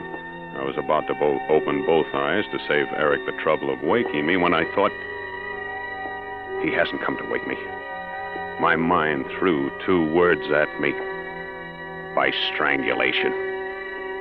Before I had the chance to move, I felt his hands carefully on my throat. Don't! Why, Stan, what's the matter? I thought for a minute that... Yes? I guess I must have been dreaming. Nightmare. You grabbed hold of my hands like you thought I was going to strangle you. Oh, did I? What's the matter? Have you got a guilty conscience? Yeah. Yeah, I guess I have. What did you want, Eric? Time to get up. Oh, already? Yeah, that's right. I've got good news, too. I just spotted a likely-looking buck right across the lake when I went down for water. Oh, good. Well, I'll get breakfast going. As soon as you're ready. Yeah, be right with you. There's no rush. Take your time. Nice to have you here, old Well, maybe it was the way that he'd said that, as though he'd really meant it. For a minute, I was convinced that I'd let my imagination run away with me. And as for putting his hand on my throat, that was an accident. He'd been groping for my shoulder. And then the next minute, I was asking myself, was it an accident, though? Suppose I'd really been asleep. Suppose I hadn't grabbed his hands. I still didn't know what to think. Well, I dressed, and we sat down to breakfast. Oh, pass me your cup, will you, Stan? I'll give you some coffee. There you are. Thanks. Sugar coming up. No sugar for me, thanks. Well, Stan, when are you going to confess? What do you mean, confess? Or shall I drag it out of you? What are you driving at? Oh, come now. You're not going to play the adolescent schoolboy with me. I swear, I don't know. I'm referring to the lovely young woman you've been seen dining with and taking to the theater. Oh, you mean Marcia? Is that her name? Yes. Well, go on. Where did you meet her? How? When? Is she wealthy? Is she as beautiful as they say she is? Come on. Let's have the sordid details. No, Eric, you're barking up the wrong tree. Am I? Oh, I'll admit I've taken her out occasionally, but it's nothing like that. Marcia. Do I know her? No, I don't believe you do. Isn't her last name Jenkins? Yes. Oh, of course I know her. That is, I met her. Well, don't you remember? You introduced me to her yourself. Oh, did I? Yes, don't you remember? I ran into you at Silver's. You were buying perfume, and she was helping you select it. For Karen. Remember? Oh, yes. Now that you recall it. More coffee? Yeah, no sugar. Well, when we got to the lake, we bailed out the boat, loaded it, and pushed it out into the fog. It was still half light when we reached the other side, so we sat in the boat and lighted cigarettes, waited for the sun to come up. We'd been sitting there, just smoking, not saying anything, when he suddenly turned to me and said, You say that she'd been ill? Karen. Yes, she'd been ill for some time, Eric. So she killed herself? Yeah. There was an inquest, of course. Well, yes, of course. Why do you ask? Look at that sun. Did you ever see such color?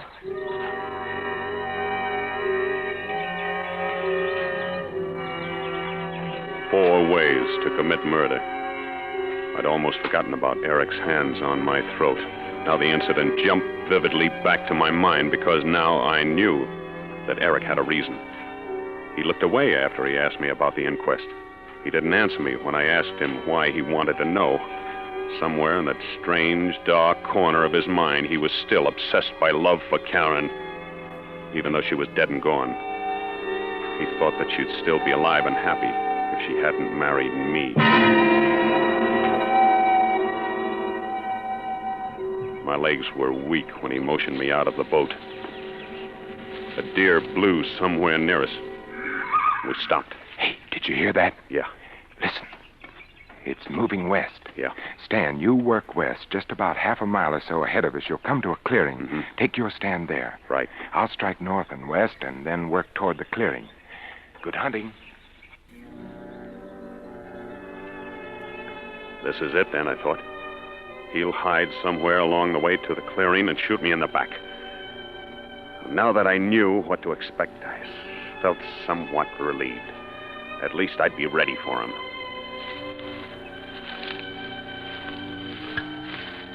Nothing happened until I'd nearly reached the clearing. And then I got the feeling that someone was walking with me, timing his steps with mine. I stopped and listened. I don't know how long I stood there, my rifle gripped in my hands. But suddenly, instinctively, I wheeled around. A shot whistled over my head. Then I saw a buck running across the clearing. He'd shot at me and missed. Well, two can play at that game, I thought. The next shot would be mine. I wouldn't miss. I dropped on my knees watching the brush for him. Then all of a sudden, I saw him running toward me, right out in the open. I started to raise my rifle, but I couldn't. I couldn't kill a man that way in cold blood. Stan! Did I hit you? Confound you. Now, hold on a minute, old son. Let's not lose our heads. I'm terribly sorry, of course, but I had no idea you were to take stand in the clearing, so I naturally assumed you were there. I don't know what I can say. Well, Maybe it was my fault. I don't know. Anyway, let's forget it. But I said let's skip it.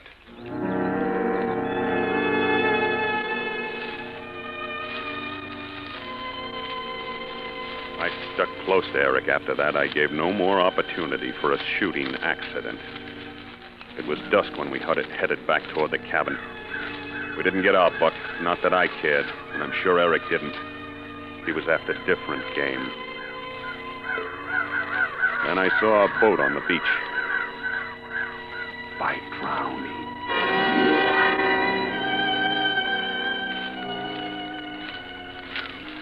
Here we were alone. I couldn't refuse to get in the boat with him. There was no other way of getting back to the cabin. I could feel the perspiration trickling down my ribs. I stumbled in the underbrush. Easy now. Hey, it's too bad we didn't bag that fella. What?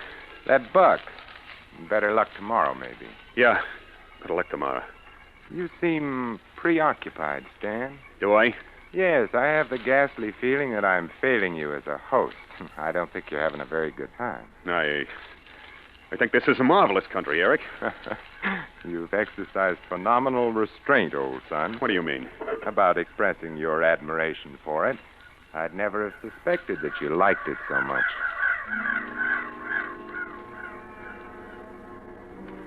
That remark called for some sort of an answer, but I wasn't equal to it. Fortunately, I was spared the necessity. We reached the lake in the boat. Then we tossed our guns into it.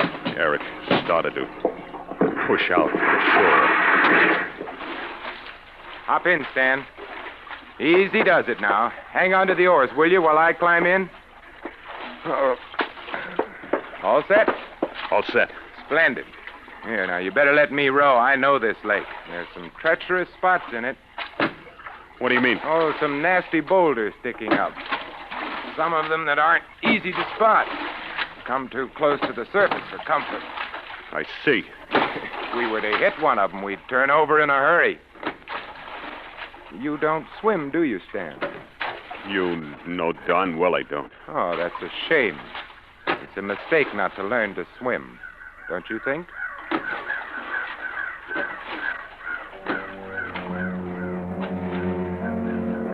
What happened after that was a nightmare. He rowed. I sat there, paralyzed. I couldn't move. I couldn't think. I knew I should do something, but what? I stared at the water till I was blind, looking for rocks.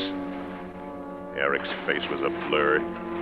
He just smiled, rowed and talked. His voice sounded hollow and unreal. You're shaking, Stan. Is something wrong? This lake's plenty deep. Lots of fish in it, too. Maybe we can do a little fishing.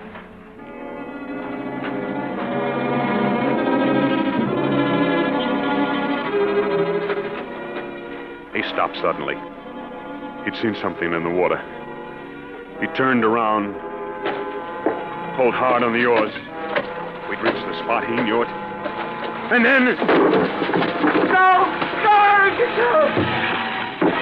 Eric, for the love of God!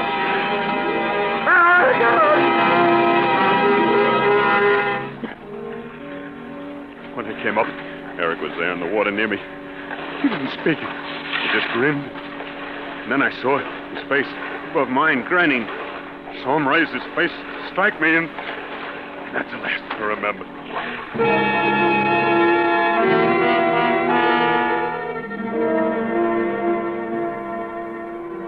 When I came to, I was lying on the beach, and Eric was standing over me, smiling. Well, hello. How are you feeling? Okay, I guess. Say, you're a tough customer to rescue, old son. You put up quite a fight. I'm sorry. I thought that maybe... No, don't try to talk now. You've had a pretty bad time. Take it easy. Well, it was all clear to me then. Eric had saved my life. It had been accidental. The shot, the boat turning over. He didn't want to kill me. A man doesn't save you from drowning when he wants you dead. But it had all been my imagination, a nightmare. Oh, the relief that flowed through my body was almost too much for me. It would Well, there aren't words to express how I felt.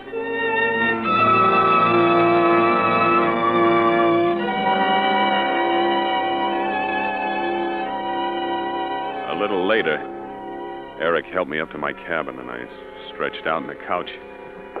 Eric went to the kitchen to fix hot coffee and soup. He brought the coffee in first, pulled up the coffee table close to me, and poured us each out a cupful. There you are. Get some of that into you, and you'll feel different. Oh, thanks. I'll be back in a second. Soup coming right up. Hey, Stan, do you like to cook? Huh? I said, do you like to cook? You know, I do. I like to try different concoctions. Oh, not me. I'd starve to death if I had to cook for myself. Oh, man. This coffee hits the spot. I can use a little of that, too. It sure does warm the innards, doesn't it? Mm-hmm. I got a little chilled. Nothing like a cup of coffee, I always say. That's what I always say, too, Stan. Why did I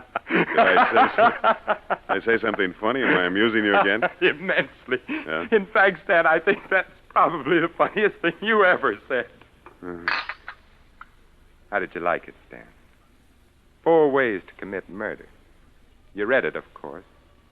Why, yes, I couldn't. Tell you had, just as I intended you to. Were you frightened all day today? I don't understand. You didn't know, did you, that I came to your engagement party to ask Karen to be my wife? I wasn't aware that you were throwing a party or that she had accepted you. Oh, good Lord. Perhaps you don't remember what I told you that night. You thought I was joking, but I meant every word I said. That I'd make you pay if you failed Karen, if you made her unhappy. But in all these years, you would... Then you did bring me up here to... Murder you? You're so right, Stan. But you pulled me out of the lake. You saved my life. You are a dull-witted clown, aren't you, Stan? Don't you know me better than that? Did you think I'd kill you in the manner of a homicidal moron? Oh, no, Stan. But you did take a shot at me. Oh, yes. That was the second way. The first way was by waking you up by the throat this morning. The boat tipping over was the third way. And now I suppose we've reached the fourth way. Your brilliance positively staggers me. You can't get away with it, Eric. Oh, yes, I can. I have. You see how intently I'm watching you. I'm waiting to see you fall. You're going to die, Stan, just as Karen died. What do you mean? In the coffee stand. That's right. Your coffee's poisoned, just as you poisoned her coffee. Only yours is a slow poison. Poetic justice, don't you think? You poisoned my coffee? Yes, I wore down your guard. I planned it so that by now you would trust me. You would have faith in me. You poisoned my coffee? What have you... I didn't drink my coffee, Eric. I changed cups with you. There was sugar in my cup, Eric. I don't take sugar in my coffee, Eric. So I changed cups with you. I didn't mean to do it, Eric, but... I don't like sugar in my coffee.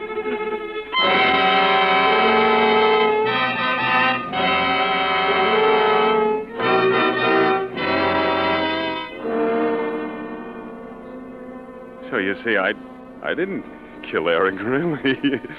He killed himself accidentally, but I wish he had killed me. He had a good reason to, because somehow he knew about Karen, about how I killed Karen by putting poison in her coffee that morning. And I watched her die, the same way that I watched Eric die. I'm tired now. I don't want to talk anymore. You do whatever you want with me.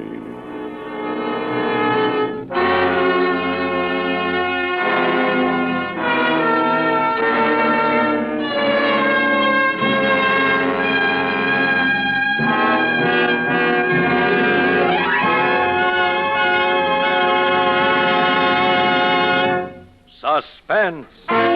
Presented by Roma Wines. R-O-M-A, made in California for enjoyment throughout the world. And now, our two distinguished stars, Lloyd Nolan and Vincent Price, are returning for a curtain call with William Spear, our producer-director of Suspense. Mr. Spear is carrying 2 large gift baskets of Grand Estate California wines. Lloyd and Vincent and Lloyd, just to keep the billing straight. We want you each to have a basket of these Grand Estate wines with our compliments for a thrilling performance. Oh, hey, thank you, Bill. Hey, this is quite a selection. Certainly is. My thanks, too, Bill. Well, there must be a Grand Estate wine for every occasion here. I guess there is, isn't there, Ken? Well, there is indeed, Bill. Even my favorite, Grand Estate Medium Sherry. A truly versatile wine, Grand Estate Medium Sherry is delicious as an aperitif before dinner. Delightful for afternoon or evening parties, too. And, of course, like all Grand Estate wines by Roma, Medium Sherry possesses the brilliant clarity, full fragrance, and mellow taste that distinguish truly great wines. It sounds wonderful. Well, yes, Mr. Nolan, and you can be sure that any Grand Estate wine you serve represents the ultimate in wine goodness, the crowning achievement of vintner skill. That's why Grand Estate wines presented by Roma, the greatest name in wine, are the choice of discriminating wine users everywhere. Well put, Ken. Vincent, what's new and startling over on the 20th Century Fox lot? Well, they're pretty excited about Darryl Zanuck's film version of Mom's The Razor's Edge, which is just finished up shooting. And I guess the picture that they like best among the current releases is Claudia and David. You're on loan out just now, away from the home lot, aren't you, Vincent? That's right, Bill. And Lloyd is, too. Oh. Yes, sir. I will be in a couple of weeks. Right now, I'm just loafing. Grabbed a little fishing, took a hunting trip up north. You wouldn't want to go on a hunting trip with me, would you, Lloyd? No, thanks. I had plenty of that tonight on Suspense. Bill, who's on the show next Thursday? It's Dane Clark in a suspense play about a gunsel, a professional murderer who doesn't know he has any emotions until he finds himself falling in love with the wife of a man he's killed. Sounds wonderful. We'll be listening, eh, Lloyd? Oh, yeah, sure thing. Swell. Well, then, if you two will relieve me of these baskets of Grand Estate wines before my arms give way and there's a loud crash. Thanks again, Bill. Well, good night. Good night. Next Thursday, same time, listen to Dane Clark on Suspense. Presented by Roma Wine Company of Fresno, California.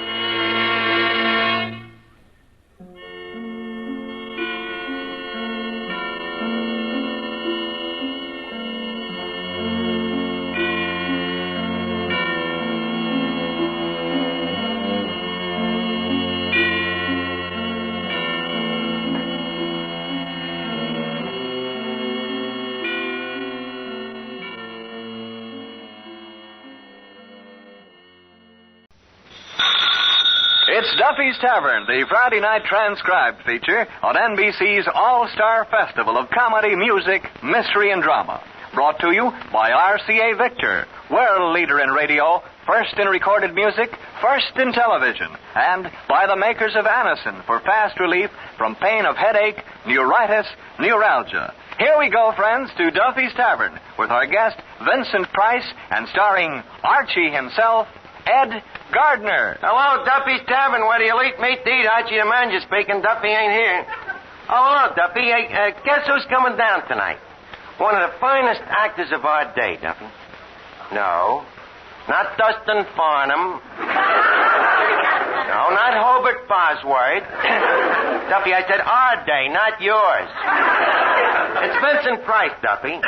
You know the guy. He plays the hate interest in them psychopathical murder dramas. You know, he's always the louse. Pictures, when Price says, I think I'll take the head off, he ain't talking about a beer. Does all them dirty, nasty characters, though, in a real suave manner, sort of a soft-spoken loudmouth.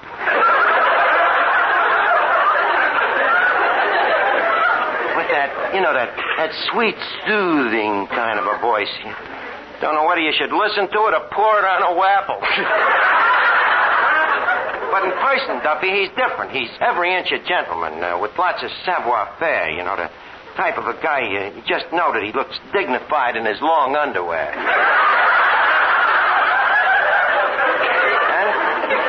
How's the crowd here? Oh, it's the usual after the night court crowd. Well, look, I got an idea how we can swank up the place if you listen. Well, look, Duffy, who are the biggest spenders? Actors, see? And it's obvious why. You see, actors never have any dough. But they don't want nobody to know it. So, ergo, they spend it like mad. Yeah, well, my idea is to turn this joint into an exclusive private club where only actors can be members, see, like the Lambs Club. Yeah, well, we'll get Vincent Price and call it the Hams Club. All right, I'll call you back, Duffy. Hey, Eddie, now look, I want this club to be different. Now, the first thing we do is to drill one of them peek holes in the door, huh? Well, why does this hole in the wall need a hole in the door?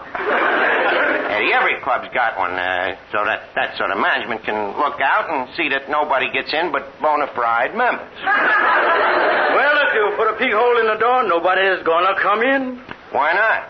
Well, if you can look out, they can look in. Now, Mr. Archie, how are you going to get any actors to join this club? By signing up Vincent Price. You see, Eddie, we've built a better mousetrap here, but in order to catch the right mice, we have to bait the trap with the proper piece of cheese.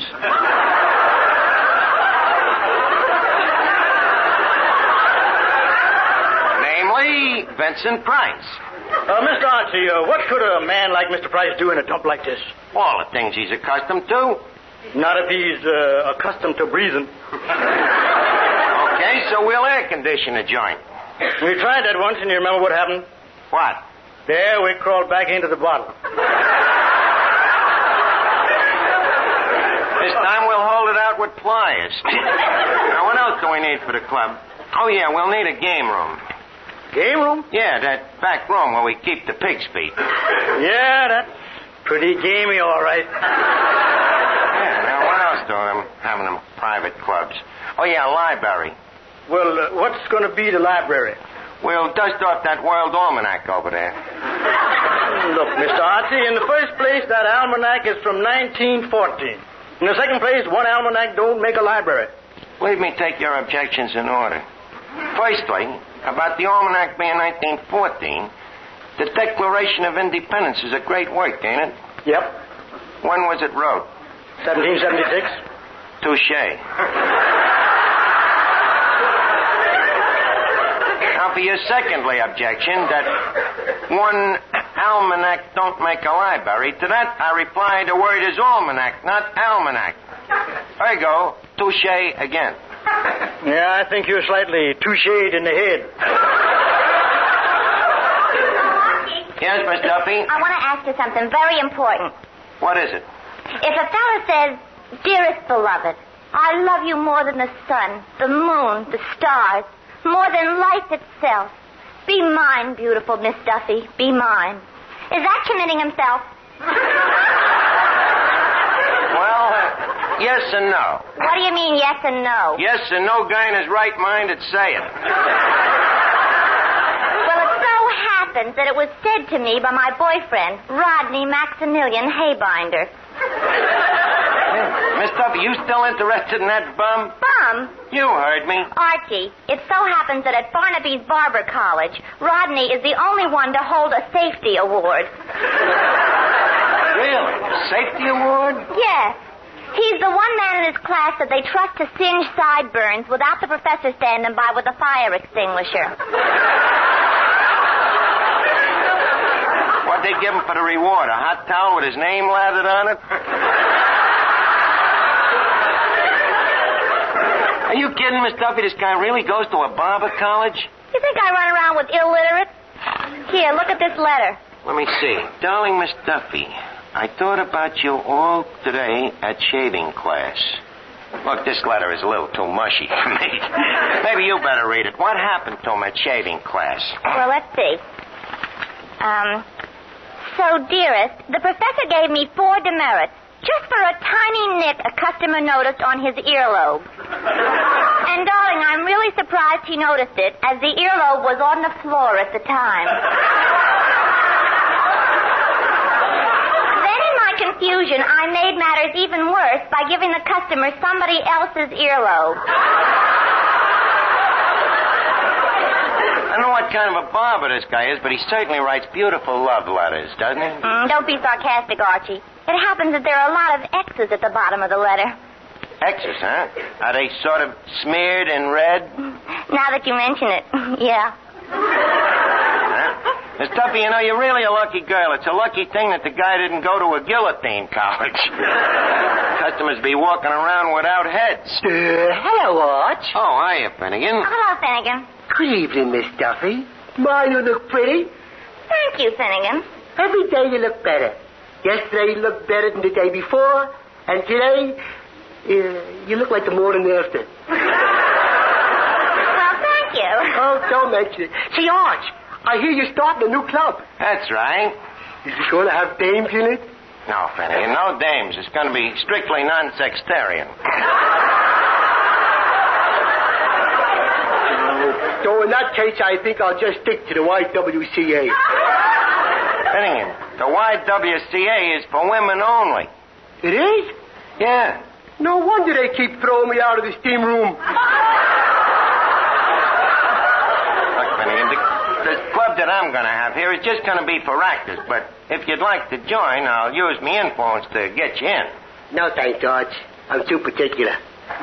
What do you mean, particular? You think I'd join a club that takes people like me? I think you got a point there, Finnegan. Besides, I belong to too many clubs already.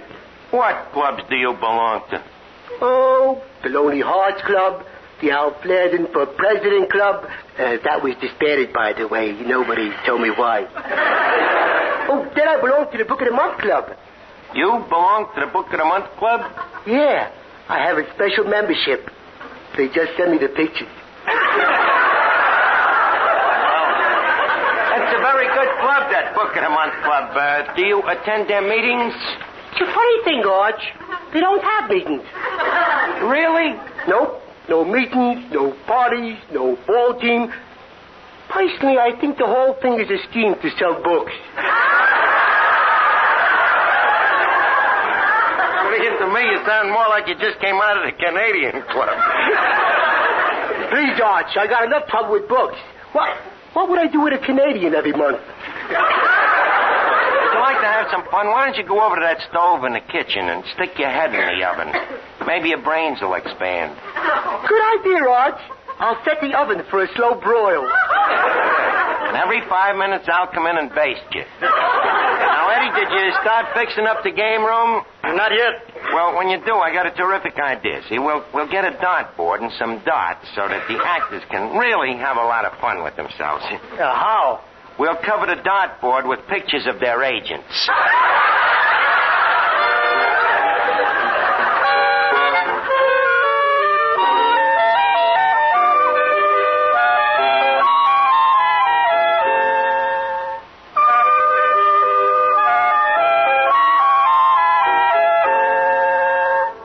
The game room looks pretty good here, except for one thing. What's that? I don't think our more conservative members will like this picture of September morn. Tell you what you do. What? Put a hatchet in her hand, and we'll call it Custer's Last Stand. Now, let's see. What else does the club need? Members? Members? Oh, don't worry, Eddie. With Vincent Price joining up, we'll have all the actors from Hollywood dropping in. Well, if they're going to drop, this is the place to do it.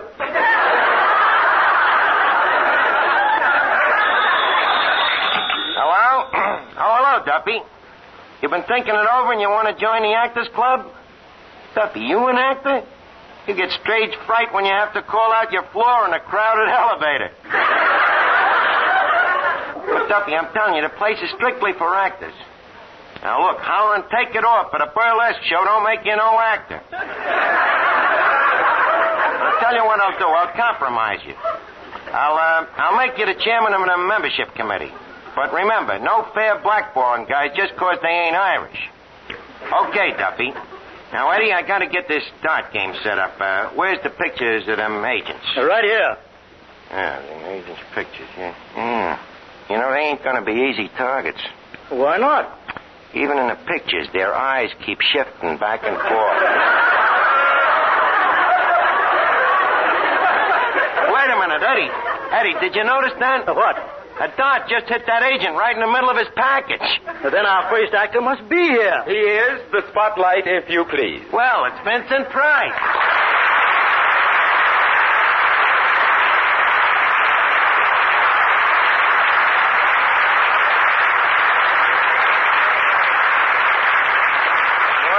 Good evening, Mr. Price.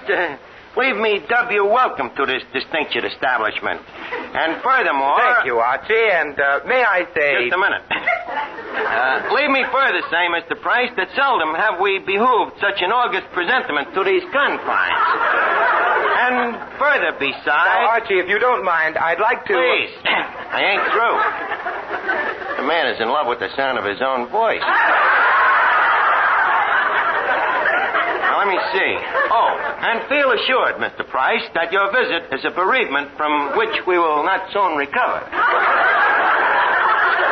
If there's anything you desire, just beck or call. There's just one thing I would like. What? An edgewise. An edgewise? Yes, so I can put a word in. Okay, what's the word? Goodbye. Goodbye, but you just got here. Can you think of a better time to leave? Wait, but you ain't had anything to eat yet. What? Eat here in this moldy mocambo? I'd sooner die. There is no sooner way.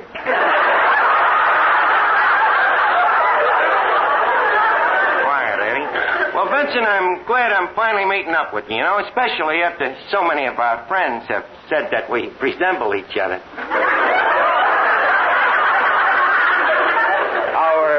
Friends say that? Yeah, lots of them. Then let us be known by our enemies. I'm glad to see that you're a philosopher about it, Vincent. I didn't get sore neither. But, as I look at the both of us, I can see the resemblance. Take our builds. We're about the same height, and, what do you weigh? About 190. Well, there you got about 90 pounds on me.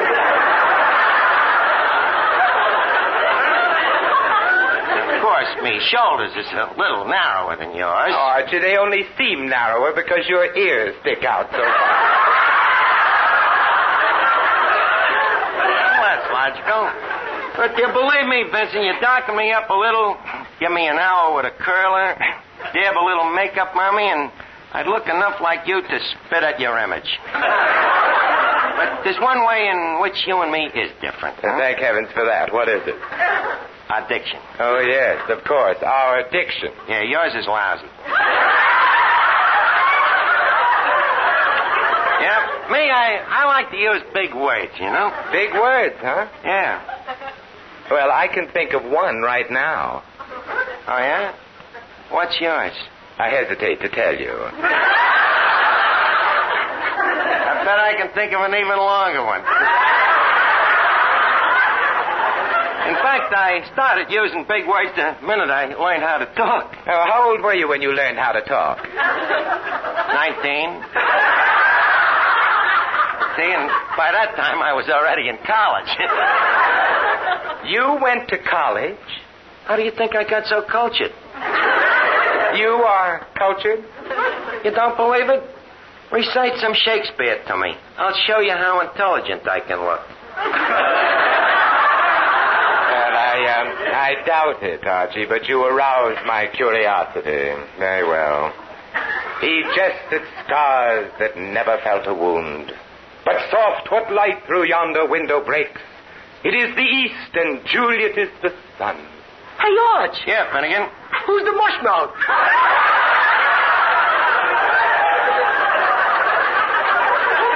What's the matter? You sore because someone stole your forehead?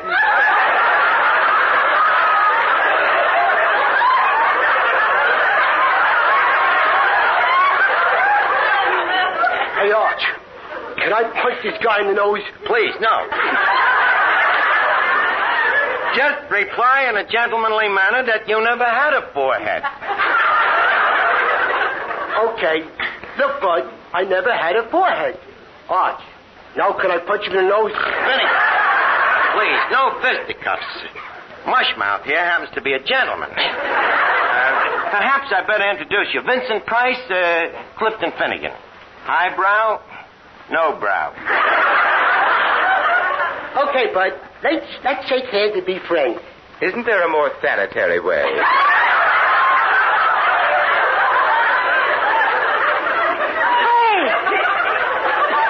I remember you. I seen you in that picture, The Three Mosquitoes. Three Musketeers. Not mosquitoes. Oh, yeah? I seen it in an open-air movie in Jersey. Oh, and I thought all that flapping was applause. Finnegan, next time you go to an open-air movie, instead of popcorn, you better take DDT. It don't work, Arch. What's wrong with it? Stuff tastes lousy. Did you ever try citronella with a scoop of ice cream? Hey, Bud, ain't you a little nut? Vincent, you'll have to excuse Finnegan. You see, just before he was born, his mother had a bad case of fright. Oh, what happened? His father walked into the room.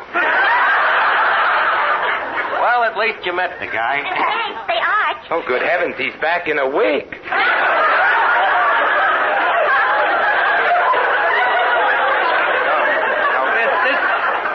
This is Miss Duffy, man's best friend. Well, Miss Duffy, I can't tell you how happy it makes me to have this opportunity of meeting you. This guy's a better actor than I thought he was. Oh, shut up, Archie. Oh, Mr. Price. Yes? I'm not doing anything tonight. That does not surprise me.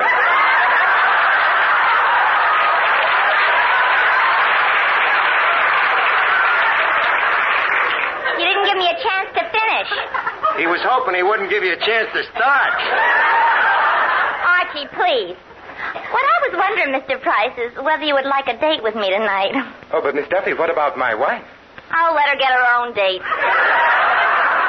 Oh, but I can't possibly go out tonight. Why not? Just look at this horrible haircut some idiot gave me. Barber college job if I ever seen one. What'd the guy do? Cut it or chew it off? Oh, Archie, that's not the worst part. I also got a shave, and just look at these earlobes. What about them? They don't match. Oh, so you're the one who caused all that trouble for Rodney. Look, Miss Duffy, please, someone would like to see you outside. Who? Me. Get out of here. Now, Vincent, leave us get to the point. We're turning Duffy's into a high-class actors club, you see, very ulterior.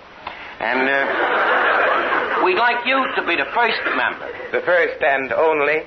Well, not the only member. After you find out how wonderful and exclusive the club is, we'll naturally expect you to suck in some of your friends. Well, what do you say to our new Lambs Club?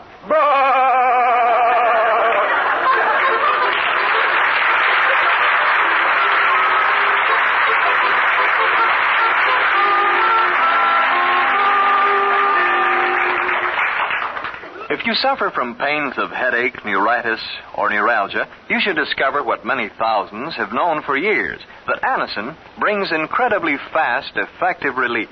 Anacin is like a doctor's prescription.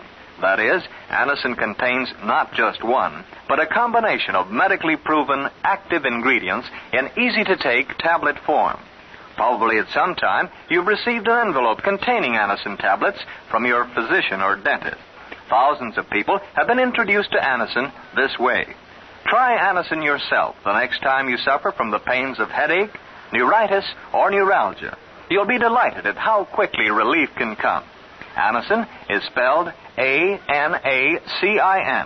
Your druggist has Anacin in handy boxes of 12 and 30 tablets and economical family-size bottles of 50 and 100 for your medicine cabinet.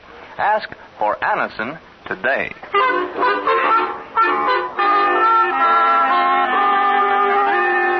No kidding, Vince. This club's going to be wonderful. Just picture a warm, luxurious room, a roaring hearth in the fireplace. Low lights, you know, and soft dive-ins, them little day beds. Pictures of great actors hanging on the wall. Edwin Booth, Sarah Bernhardt, Richard Mansfield, Abbott and Costello, Maury Amsterdam. All of them. What about my picture? Your picture, yeah.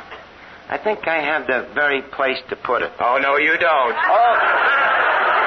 You ain't heard me out. We'll hang it in a place of honor. Under the pig's feet. Under them? Don't I even get top billing? Why should you? After all, don't forget the pig's feet have been here longer than you have. Well, what do you say? Will you join if I can get you in? Well... Good. That's... Oh, just excuse me. Hello? Hello, Duffy. We got good tidings. Vincent Price wants to join the club. What? Duffy, I can't do that. No, you can't with a guy like Price. Okay. Mr. Price. What? The chairman of the membership committee desires you to audition. Audition? Yeah. You see, this club is only for actors, and the chairman has certain doubts. Well, hasn't he seen any of my pictures? That's what gave him the doubts. Tell him to go soak his head. Right now, he's too busy with his feet. Now, what do you say? Will you give the audition? I'm sorry I can't. Why not? Well, as I said, if I auditioned for that horrible Duffy, I'd be a bigger ham than I think I am, and I couldn't be. Don't worry, you are. So what do you say? Duffy's listening. Well, all right. I'll start off with a recitation. Good. Why don't you give him a little of that Shakespeare, huh? Very well. To be or not to be, that is the question. Hold it, Vince. Hello? Okay, Duffy. Not to be.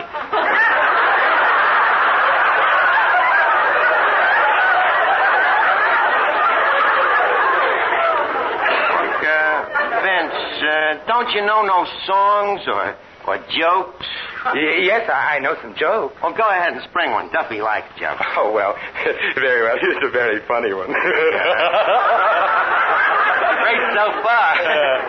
Well, it goes like this. You see, a little boy left his home, and he didn't come back for 6 years.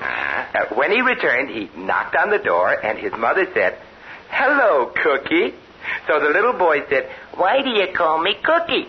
And the mother answered, "I call you Cookie because you've been a wafer so long."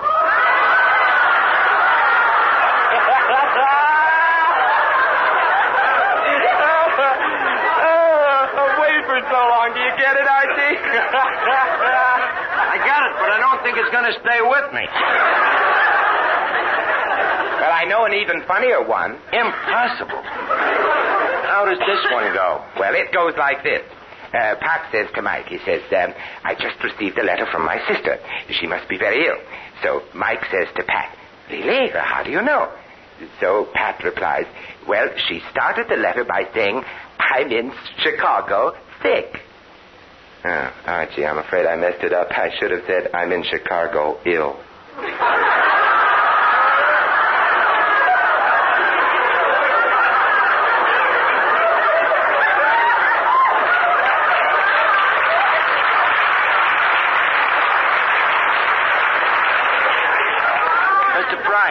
It just happens that joke just reached Chicago dead. Better tell another one, Vincent, but not quite so funny this time. I don't want to split my spleen.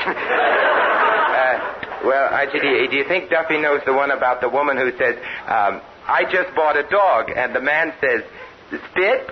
And the woman says, "Nobody drools a little." Hello? Okay, Duffy. Well, Vince, so much for jokes. What else can you do? Well, I can sing a bit. You can sing, huh? Mm-hmm. Okay, take a try at it. Well, very well. Stand back now. You made me what I am today. I hope you're satisfied. You dragged and dragged me down until the hope within me died. I think what's going to happen with you shattered each and every dream. You fooled me from the start. And although you're not true, may God bless you. That's the curse of an aching heart.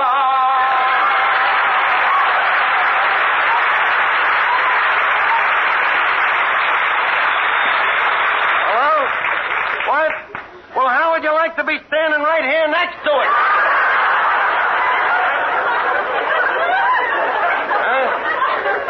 Okay, I'll tell him.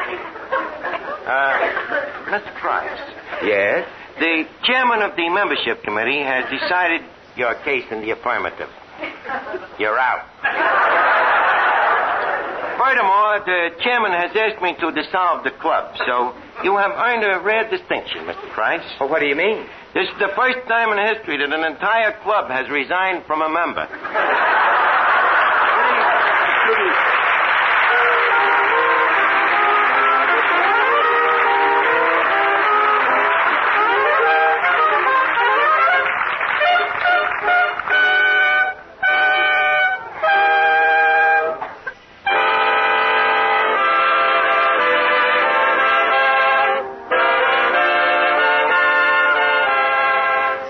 Listen again next week, friends, to Duffy's Tavern, the Friday night transcribed feature on NBC's All-Star Festival of Comedy, Music, Mystery, and Drama. Brought to you by RCA Victor, world leader in radio, first in recorded music, first in television, and by the makers of Anacin for fast relief from pain of headache, neuritis, and neuralgia.